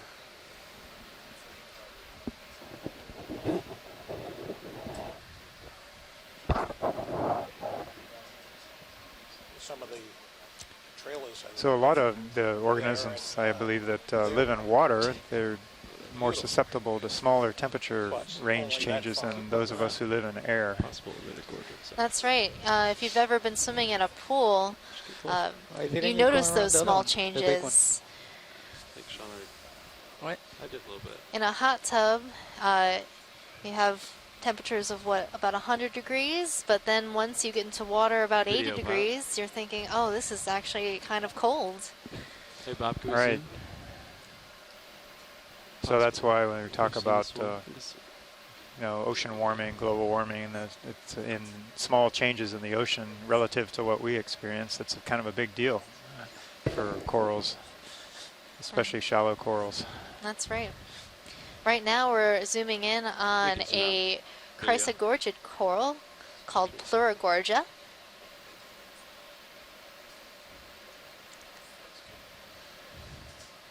It's pleura because it's got a lot of gorges. Or it's really gorgeous. It's really gorgeous. Because it's pleurogorgeous. I have to use that It's line sometime. pleurogorgeous.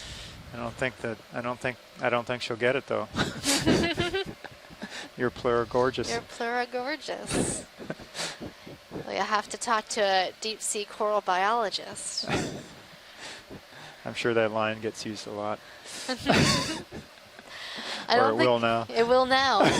The world has heard it, and thus it is a thing.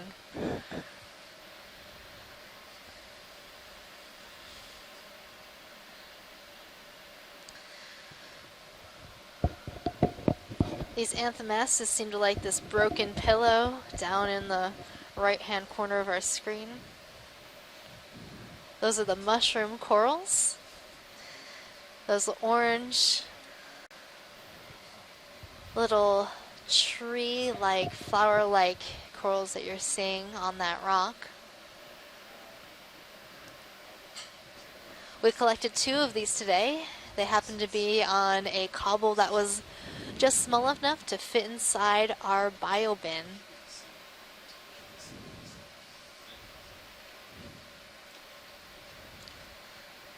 Yes, we wanted to preserve the rock as best we could. Indeed. That rock needs to be protected and cared for quite a lot. But actually, these Anthomastus corals are soft corals, so they're relatively fragile, and we wanted to make sure they were protected on their way up to the surface.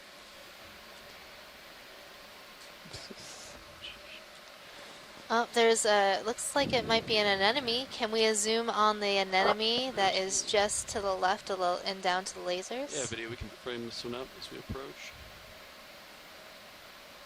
And there's a mushroom. We can take more zoom video. Looks like one we saw yesterday. Yeah, it's really interesting looking anemone with its mouth closed. That's that projection right in the center.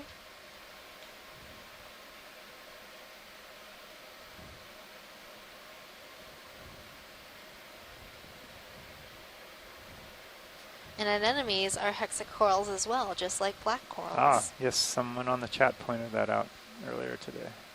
Did not know that.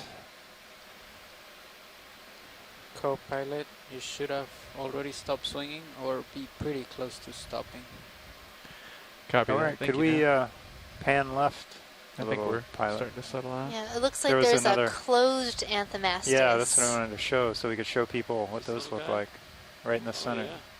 The little mushroom nub, right? Yeah, they can pull their polyps all the way into the main stalk of the body, and it looks a little bit like a mushroom. Yeah, so these are the same thing. That's what about retracted with, looking down on you, pilot, which but is doubles, right above, doubles are good. fully extended. Same what we've been seeing this whole trip up the cone. Okay, video when you're clear, you can come out. So when we get them up on our onto the surface, those polyps are probably going to be retracted. There is a really interesting coral colony on the left side that looks a little bit convoluted. Please and it's a pardon the fan. interruption. Your conference contains less than 3 participants at this time. It's right in the center. If you would like to continue, press star 1 now, or the conference will be terminated.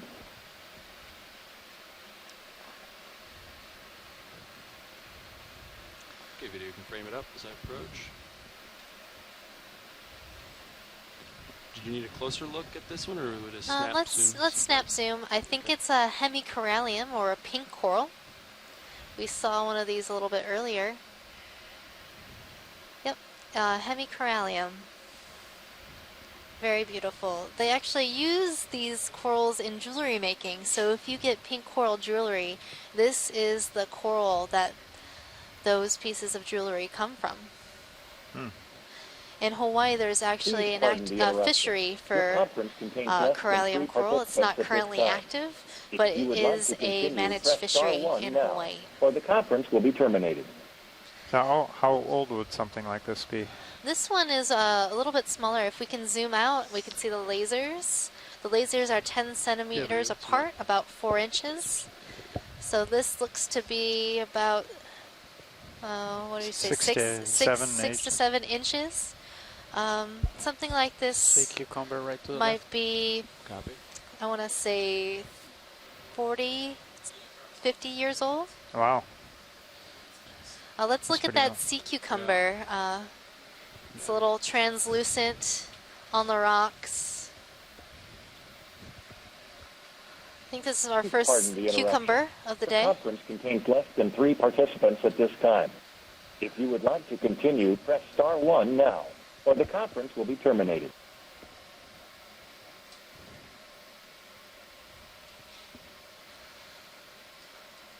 So these deep sea cucumbers are often called sea pigs, and they have these little tube-like feet that they use to march along the bottom.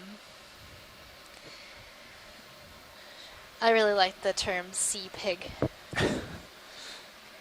Do you know how to tell the difference between a land pig and a sea pig? No, I don't. A land pig, bacon from a land pig tastes delicious. I don't know if we can get some bacon from this sea pig.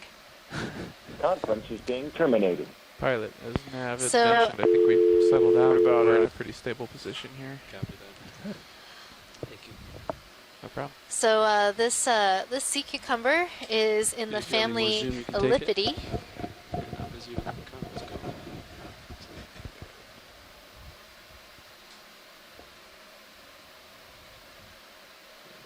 Oh, that's a nice view. And it has a little, what do you call, sort of a crest around Oh. its neck area that has Right. projections on it. And our sea cucumber biologists will use that character to be able to identify it further. Though I'm not sure what this one is any further than the family Elliptidae. Okay, video when you're clear, you can come out. Common name, sea pig. Sea pig. The sea pig. So in this case, would you say when pigs swim, When pigs swim, you'll believe it? I'll believe it. Now these sea cucumbers have been known to swim. They're not pelagic, so they don't swim all times, but they can swim. All right, so it's more believable. Believe a sea pig rather than a land pig. The graceful movements of the sea pig.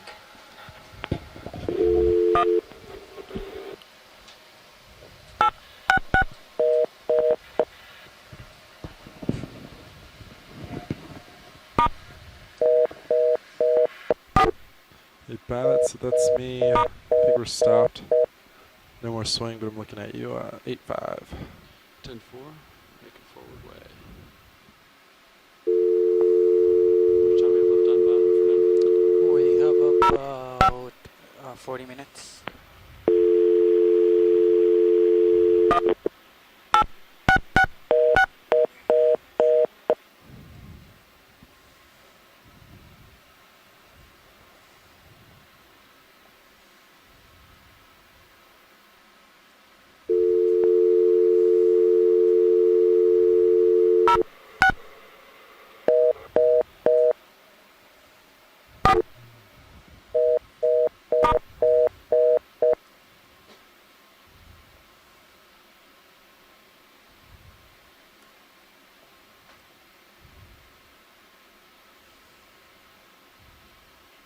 Oh, there's a nice one right there. Far away. Top left. Large white colony. Yep. Lined up. Yeah, we'll get there. You want that pirouette, don't you? I do. I'll see what I can do for you. Alright, sounds good.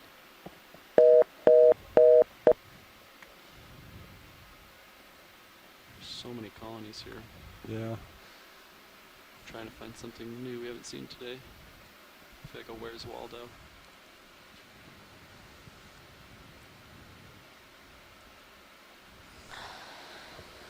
All right, sorry about that, folks. We were having a little trouble with our conference call, but it seems like What about that we tiny are little good to black go. one that's right in the middle of the street above the lasers? So I was looking at too. Possible spark right eye. Seeing a nice Paracliptrophora Nice white. on the bottom left-hand side of the screen. A lot of these Corbitellinae, new genus, sponges. I'm not here. You're not hearing me? I guess we're not connected.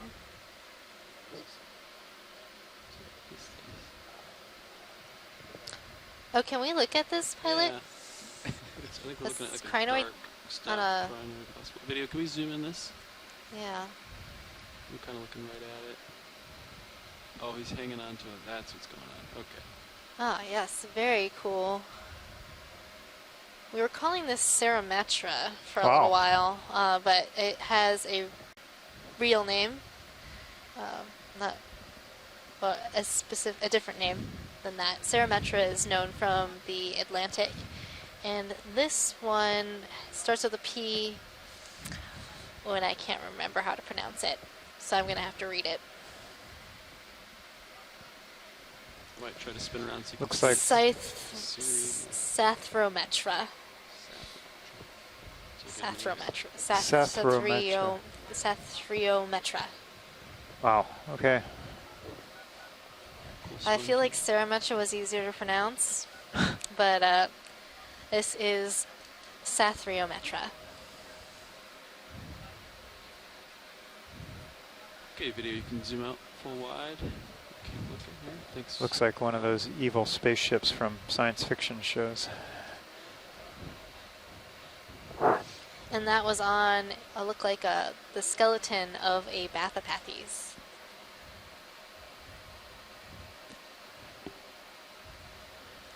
And that's a black coral, so you can see that skeleton was really black.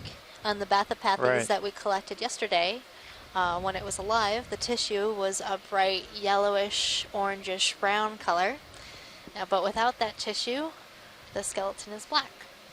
And since earlier I was talking about corallium and how there's a fishery for corallia or pink corals in Hawaii, there's also a fishery for black corals, and that's that Hawaiian black coral that you see at Maui divers. So when you go to Hawaii, they sell black coral jewelry.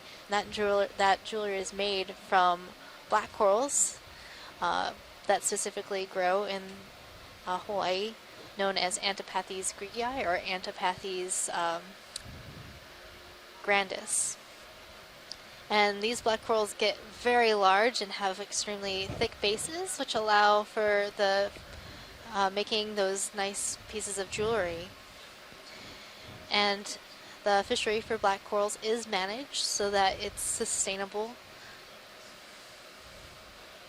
In Hawaii at least, right? In Hawaii at least. Around the world, I cannot say the same.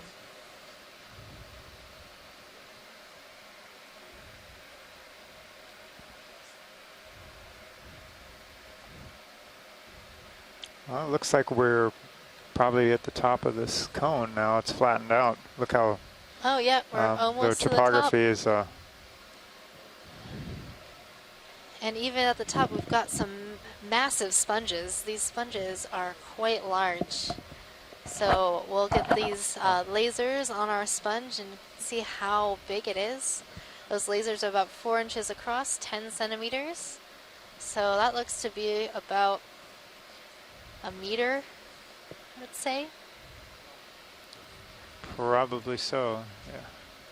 And this is a 3-dimensional sponge, so that's quite a large sponge.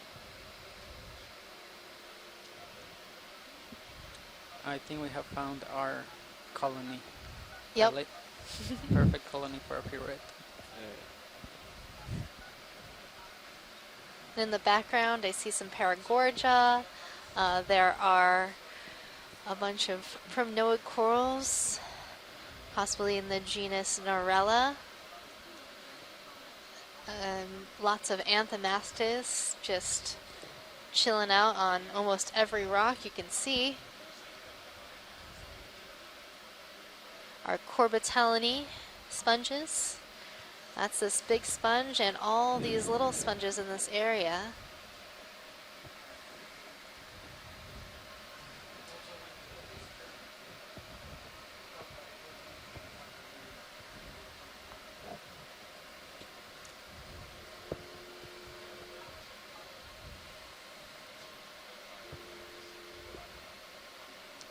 I am really excited we found such a dense community today. Yeah, it was not quite like this yesterday. We found some more denser corals, not much sponges yesterday, but nothing like this. So I think first day we were out, first dive was pretty good. This one may be better.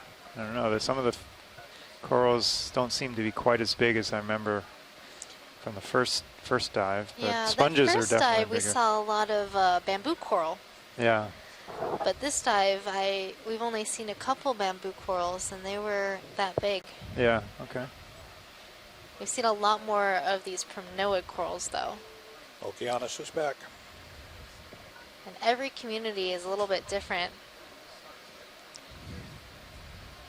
but there are also a lot of similarities between them. There's something tall in the background.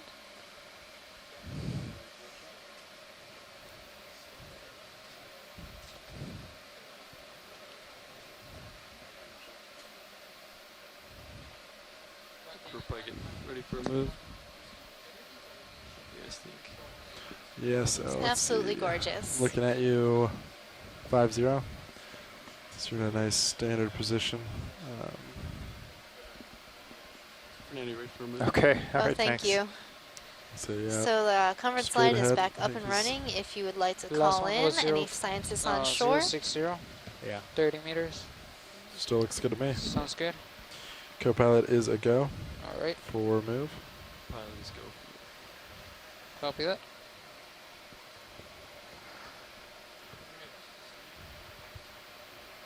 Go ahead, Matt.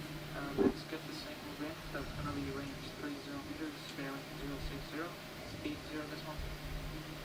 Copy that. 30 meters, bearing 060, speed decimal 2 knots. Here, copy range. Move initiated. Copy.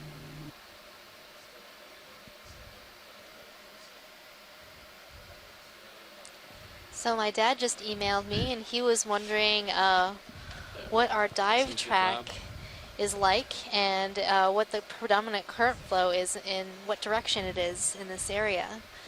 So right now, our dive plan started at the base of a cone on the western side of this cone feature, and we headed east up the top of the slope to the very top of this cone feature, and we are currently probably just a few meters from the very top.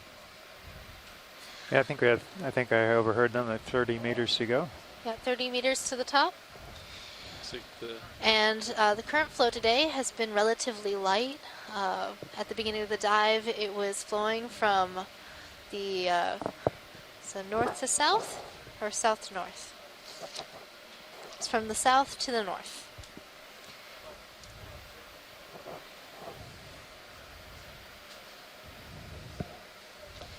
We are currently at a depth of 2,311 Right, so the drift meters slightly starboard. on Beethoven Out of my Ridge. view. Can rotate or just kind of hang out there too. Just wanted to see that one large column here, and I was going to come back to center line. Copy that.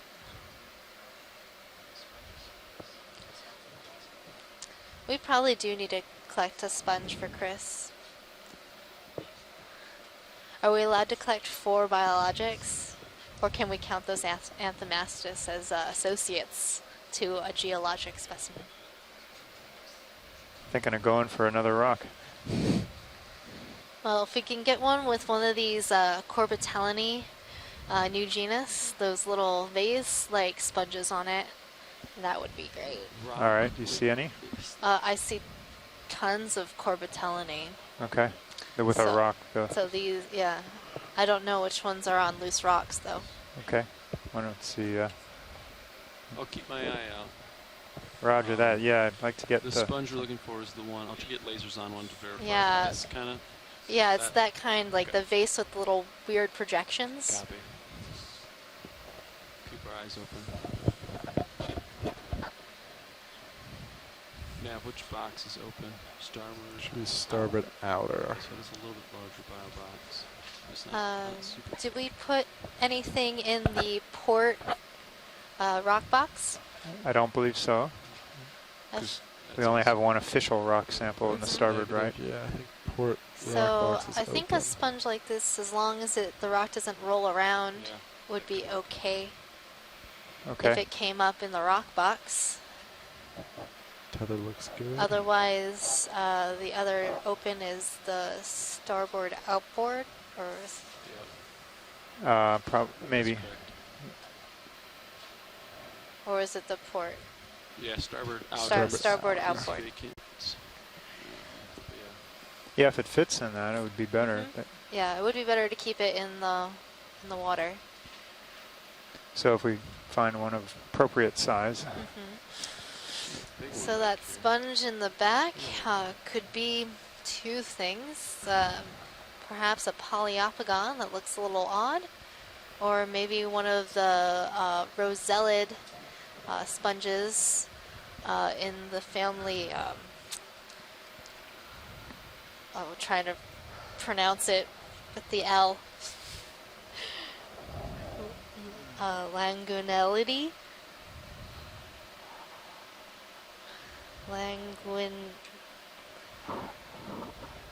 Yeah, I think that's good enough. Languinality. Oh, sounds good. Oh yeah, it looks like a vase, so it's probably that one.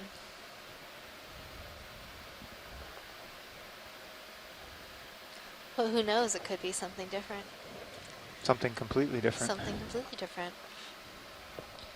We need our sponge expert on the line to be able to tell us a little bit more about interesting sponges, but this one definitely looks interesting to me.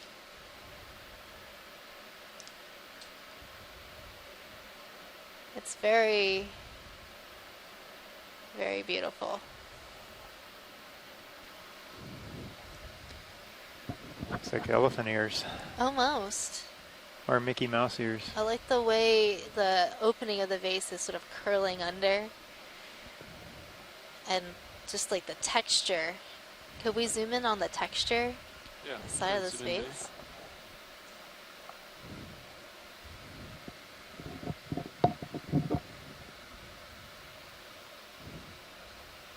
Oh, and there's a little tubularid hydrozoan on this sponge. Can you zoom in video? That is really cool. Well, now that we've gotten a closer look at it, it doesn't look like the Langunelidae.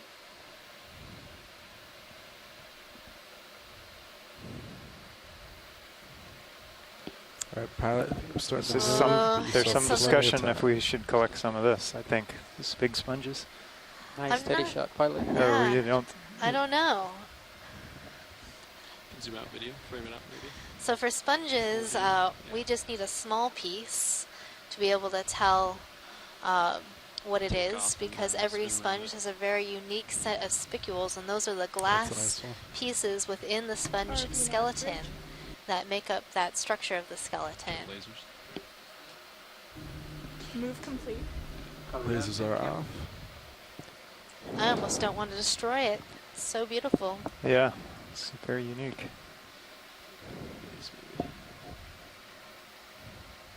Nice. Let's see. What other things could this be? Oh, it might be this Hexactinellida Watch vase. lead, this is nav. Just What want do to you let you think? know Does that it we look have like about that? 26 minutes of the dive. So I'm looking at my animal guide, and it looks like what we have identified as just Hexactinellida in our animal guide, which means we don't have a very specific identification for this particular sponge.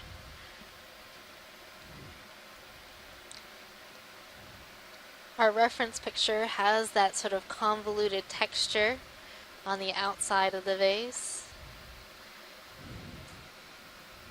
And even this sort of lip is forming on our reference photo that we can see fully in this full colony.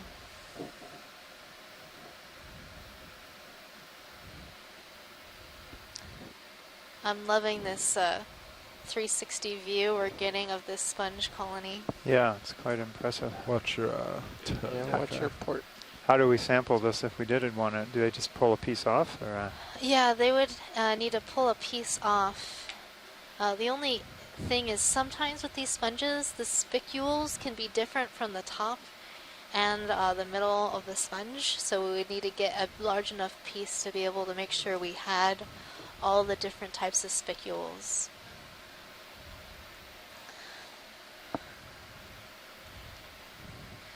But here's a up-close view of the lip of this sponge. Zoom in on the. It looks very like the one that we're looking at right now on our screen. all right. Yes, no, maybe. I want to say yes. I don't think this has been sampled before. It was last seen in the Marianas. Okay, you can come out full wide video. Does anybody on the line or on our chat room know if we sampled something like this before? I think from what I've read, nobody's really sure, but it seemed like there was a interest. Yeah, nobody really knows for sure. There's some ideas floating around. Yeah. Well, I don't want to not sample it and not see it again. All right. I think we have time. Okay. We'll get a piece of this. Let's get pilots? a nice piece of this. So we don't need the whole sponge, but we want to get a decent chunk from the top and sort of lower edge of the middle, I guess. That would be starboard outer. Top. So where it's the lip is folded over or somewhere else? Yeah, I'm not sure what would be the best location. I'm worried that if I try to grab it, I won't be able to break it off. You know. Yeah, I'm not sure if this is a soft sponge and it'll bend or if it's crunchy. Yeah, we might risk topping I'm the leaning entire towards thing. it might be actually relatively stiff. Yeah. I could. So there's some concern about knocking it over completely if there's. If I go in for the grab, I'd knock the whole colony over, or I could try to snip some of this. Try to get lasers on where I think I could snip. Yeah, I think maybe the best thing would. Zone up here, way up in the front. Because it's thinner, I think I would have an easier time breaking part of it off without toppling it. But I have a suspicion it's pretty stiff, in which case I would have a pretty difficult time. Yeah. I can attempt it, but there is a risk of... Yeah, well, this is too big to fit in our box, so we can't take the whole thing. Let's just get the best piece we can, and I'm going to leave it up to you, pilot. Okay. With the minimal chance of knocking it over. Yeah. So we'll compromise on maybe what we would really want to preserve it. Hydraulic spun up. And we're going for starboard outer. Drawers ready to extend. And nav ship stopped, right? I might still swing a little bit, but I think we're okay. Yeah, that is correct. Ship stopped. You still might be swinging. Copy And the great thing about collecting something like this is we are going to get genetics from it. We are partnering with the Ocean Genomic Legacy, or OGL. What camera view would you like up? Mini Zeus. And we'll be sending our little sub-samples to them of the genetic, or some pieces from the sponge to them. And They're at Northeastern University? Yeah, I think so. Yeah, hydraulics up, ready to go. Almost live. And that'll add to our knowledge of all of these deep sea organisms that we've been seeing. Do the sponges regrow? What you said is your best bet. Try to I snip the top. do believe they will regrow. It's going to take a while. Claws These get it. types of If organisms you don't do cut it, grow you just kind of relatively grab it. slowly, just like the sponges, depending on the strength like of the it, corals. it might just kind of tear it down.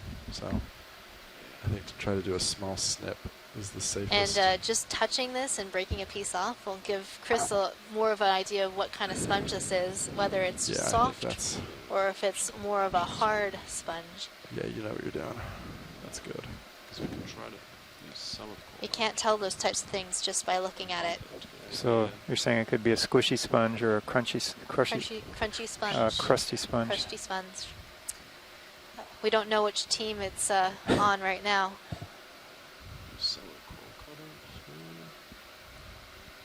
Is this a good location to sample from, Watchley, do you think? Yeah, I think so. That looks good. Okay.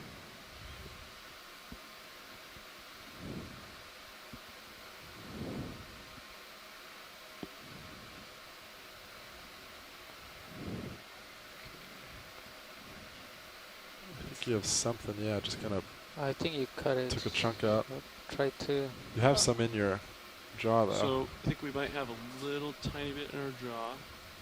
Looks like, there's a little bit in there. But Yeah, we might need a little bit more. Yeah, I think I kind of broke a section loose there. So I could drop what I have to attempt to grab a little bit larger piece. Okay. If that's what you would like to do. Yeah, unless that's big enough. It's actually almost stuck in there, so you might be able to keep it. Okay. Okay. Yeah, just. Well, it looks soft to me.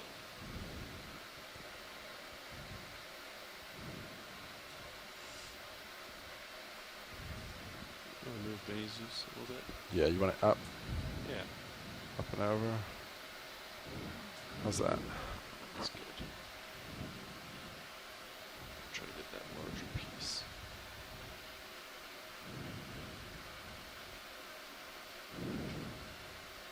Come out this way. Yeah, I think it might work well.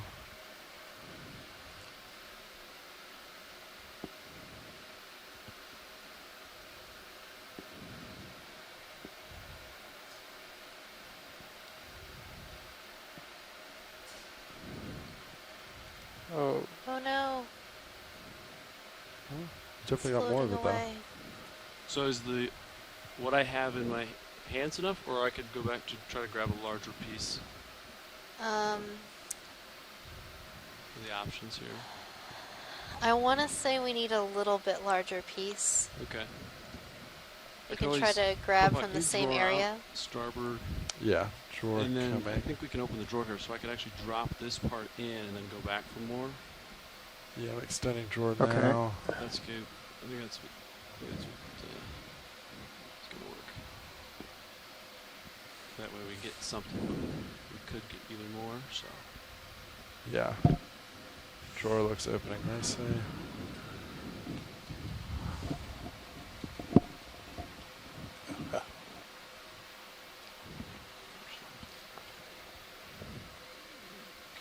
How big would you drifting say this slightly. sponge is? Like A foot or so across, and then several feet high, 2 to 3 feet high. Larger section. Like that. Yeah.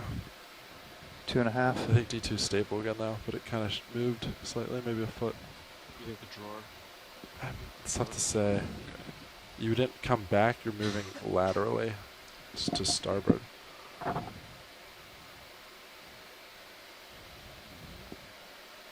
Looks good. okay, that looks good. Follow me on mini-Zeus. Yeah. As long as it stays. Oh no. Stand by to catch up.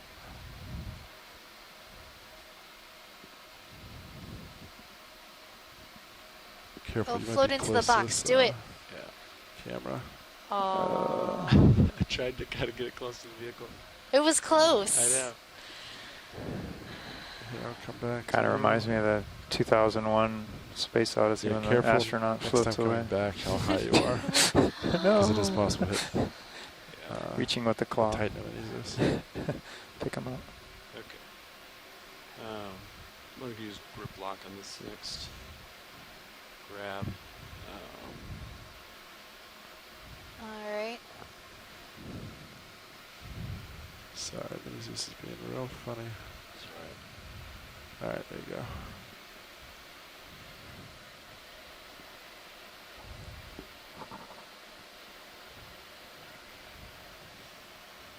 Perfect. All right. Looks like we got it. I'm gonna hold my breath.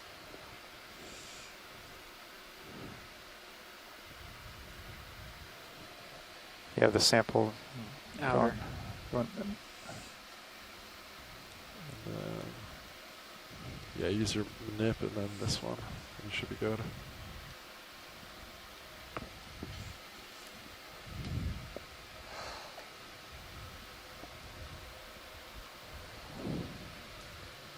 Yes, you have to like come in and then. Oh, I think we lost it. Yeah, part of it was lost, but part of it's still in the fingers, I believe. Yeah, Okay. there's still some in there. Coral cutters cut that section. We do have a small piece, I believe. Yeah, it's in the box. Watchley, did you see how much fell in the box? Yeah, that's a decent sized piece. About a hand size, you think? Or is it smaller? Maybe a little smaller. Maybe a tiny. The the- other piece landed on the rock, box Ooh. ledge next to the little scoop. That might be tricky. I'm not sure if that's recoverable. Watch these. Would you like another grab from the main sample? Yeah, is the size of the box sufficient, or I could go for a larger piece if you'd like? I think let's grab just one more piece. Yeah. I want to make sure that there's enough for the Smithsonian and the Bishop Museum. All right, come back. If there's 2 pieces, then 1 gets each.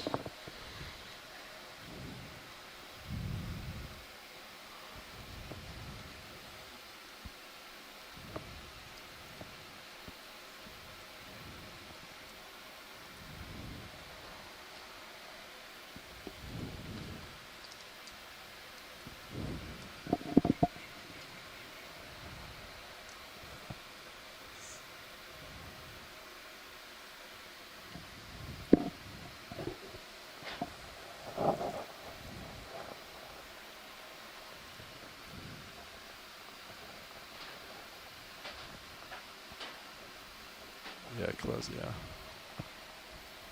It's gonna be 2 small pieces. Is what we got. That'll be fine. Okay. And then. And it looks like we probably got something more from the middle, which might have a different spicule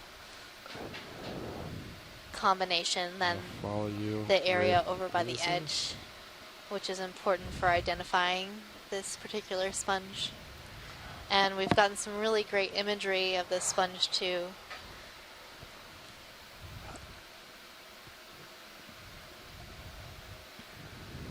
That's too bad. The larger piece did blow away, but I do have a small piece in the jaws again.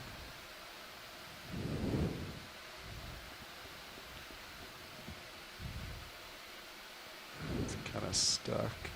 Yeah, it's loose. Ooh, it's sinking.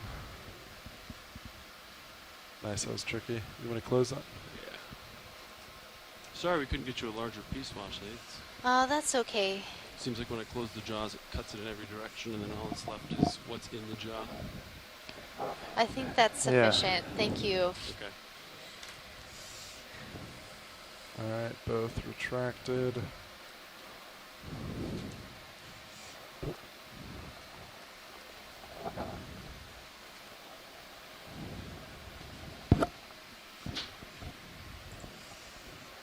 Arms off.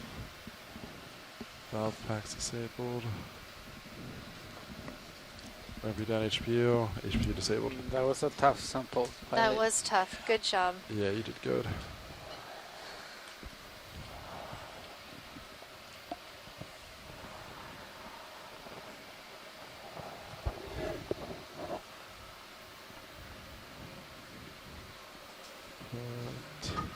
There we go. Yeah, Cirrus didn't really drift much. Just kind of back where you were. I am looking straight down at you though. Copy that.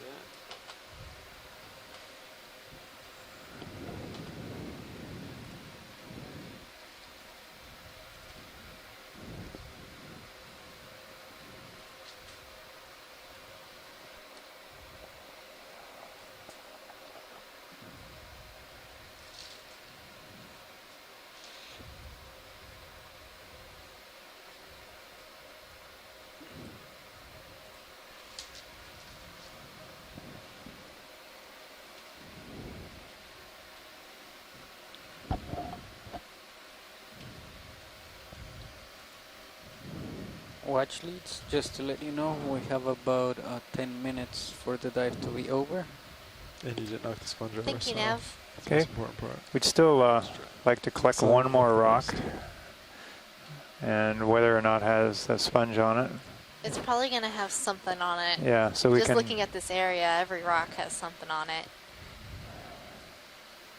So maybe I'll let Megan pick the rock. Oh, I'm going to be biased towards sponges. Well, I get final approval. Okay.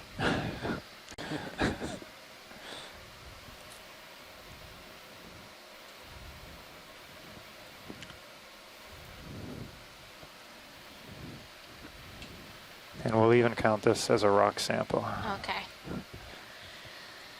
Hey, There's a bolosoma sponge on that rock over there. That's a pretty neat sponge. But we do know what that is, so we don't need a specimen of that one. I'm going to be biased towards these little corbitellinae that we've been seeing all over the place. How much bottom time we have, Fernando? 9 minutes. 9 minutes. Okay. I don't know if we're gonna have to choose a rock pretty quickly. Really quick. Okay. In this next, in my field of view here, in order to have enough time to stow it. And, how about center screen in that sort of jumble right above the lasers? Yeah, I'll get closer to it.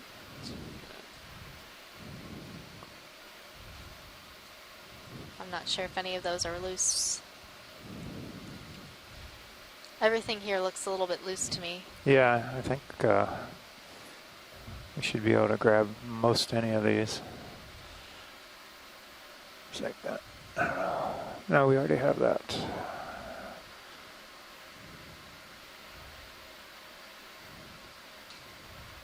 Is that rock too large? It's doable. I'll give it a poke. It might be This two one? rocks. The one the lasers is on? Yeah. Oh, That might okay. be- It looks kind of big. Felt like Yeah. No. So be it. that looks like the ultimate sample right there. Yeah. That would be port forward. The bonus. I think Nolan said he'd carry that. Yeah, he did promise. It's a gooey rock. Mhm. It's going to be a gooey rock. Gooey rocks. Gonna have to wear a lab coat or an apron. Probably both. Right, hydraulics are spun out.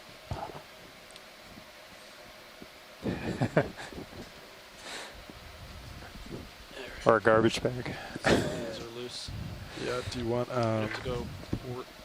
pour forward? Yeah, so you have to open the lid. You want to wing it a little bit? Yeah, absolutely. So for Well, those of you wing short coming side, it'll be inboard. about 10 minutes. We're going to grab a rock. We're going for this one She's in. full of stuff right in front of us. We're going to put it in our covered rock box. So hopefully our collections will stay relatively healthy on their ascent. Nice.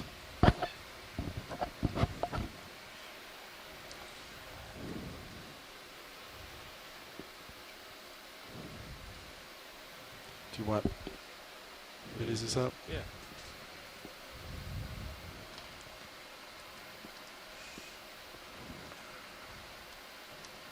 Yes, it moves. Perfect. I I picked a good one. Yes. All right.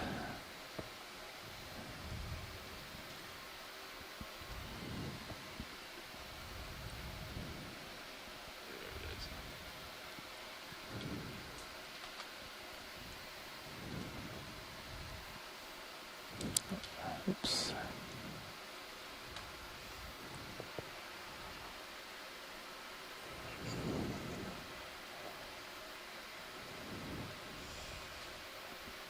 Might try vehicles a little more stable here.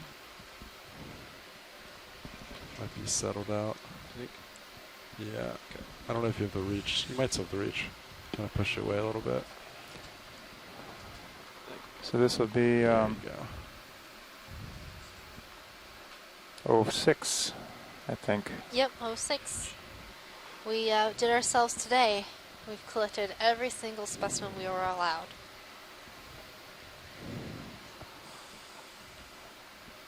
And Tina will be excited to know that we got a bonus Anthomastus. It's just out of my reach. Yeah, now it's definitely out of your reach. That's right, you can do a quick adjustment.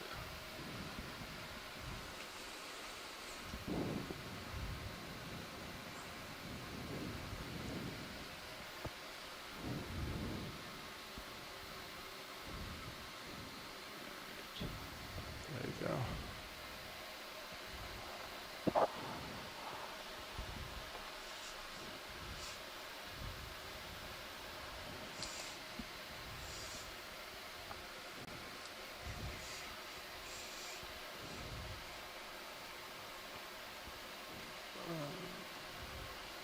How much time we got, Fernando? Plenty of time. I'll come down a mini Zeus. Yeah, should be able to grab.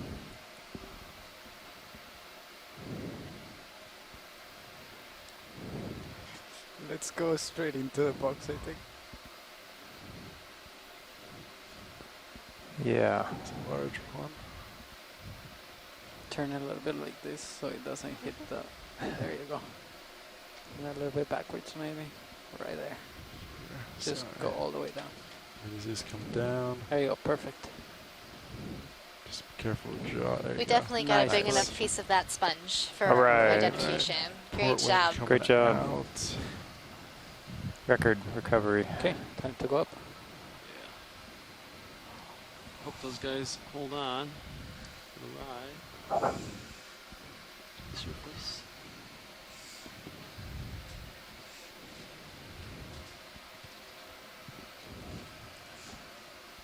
That was Yeah, port forward, right? Yeah, port forward. Good job, Pat. Port. Yep, the port rock box. Yeah. Shiny is on 4 lights.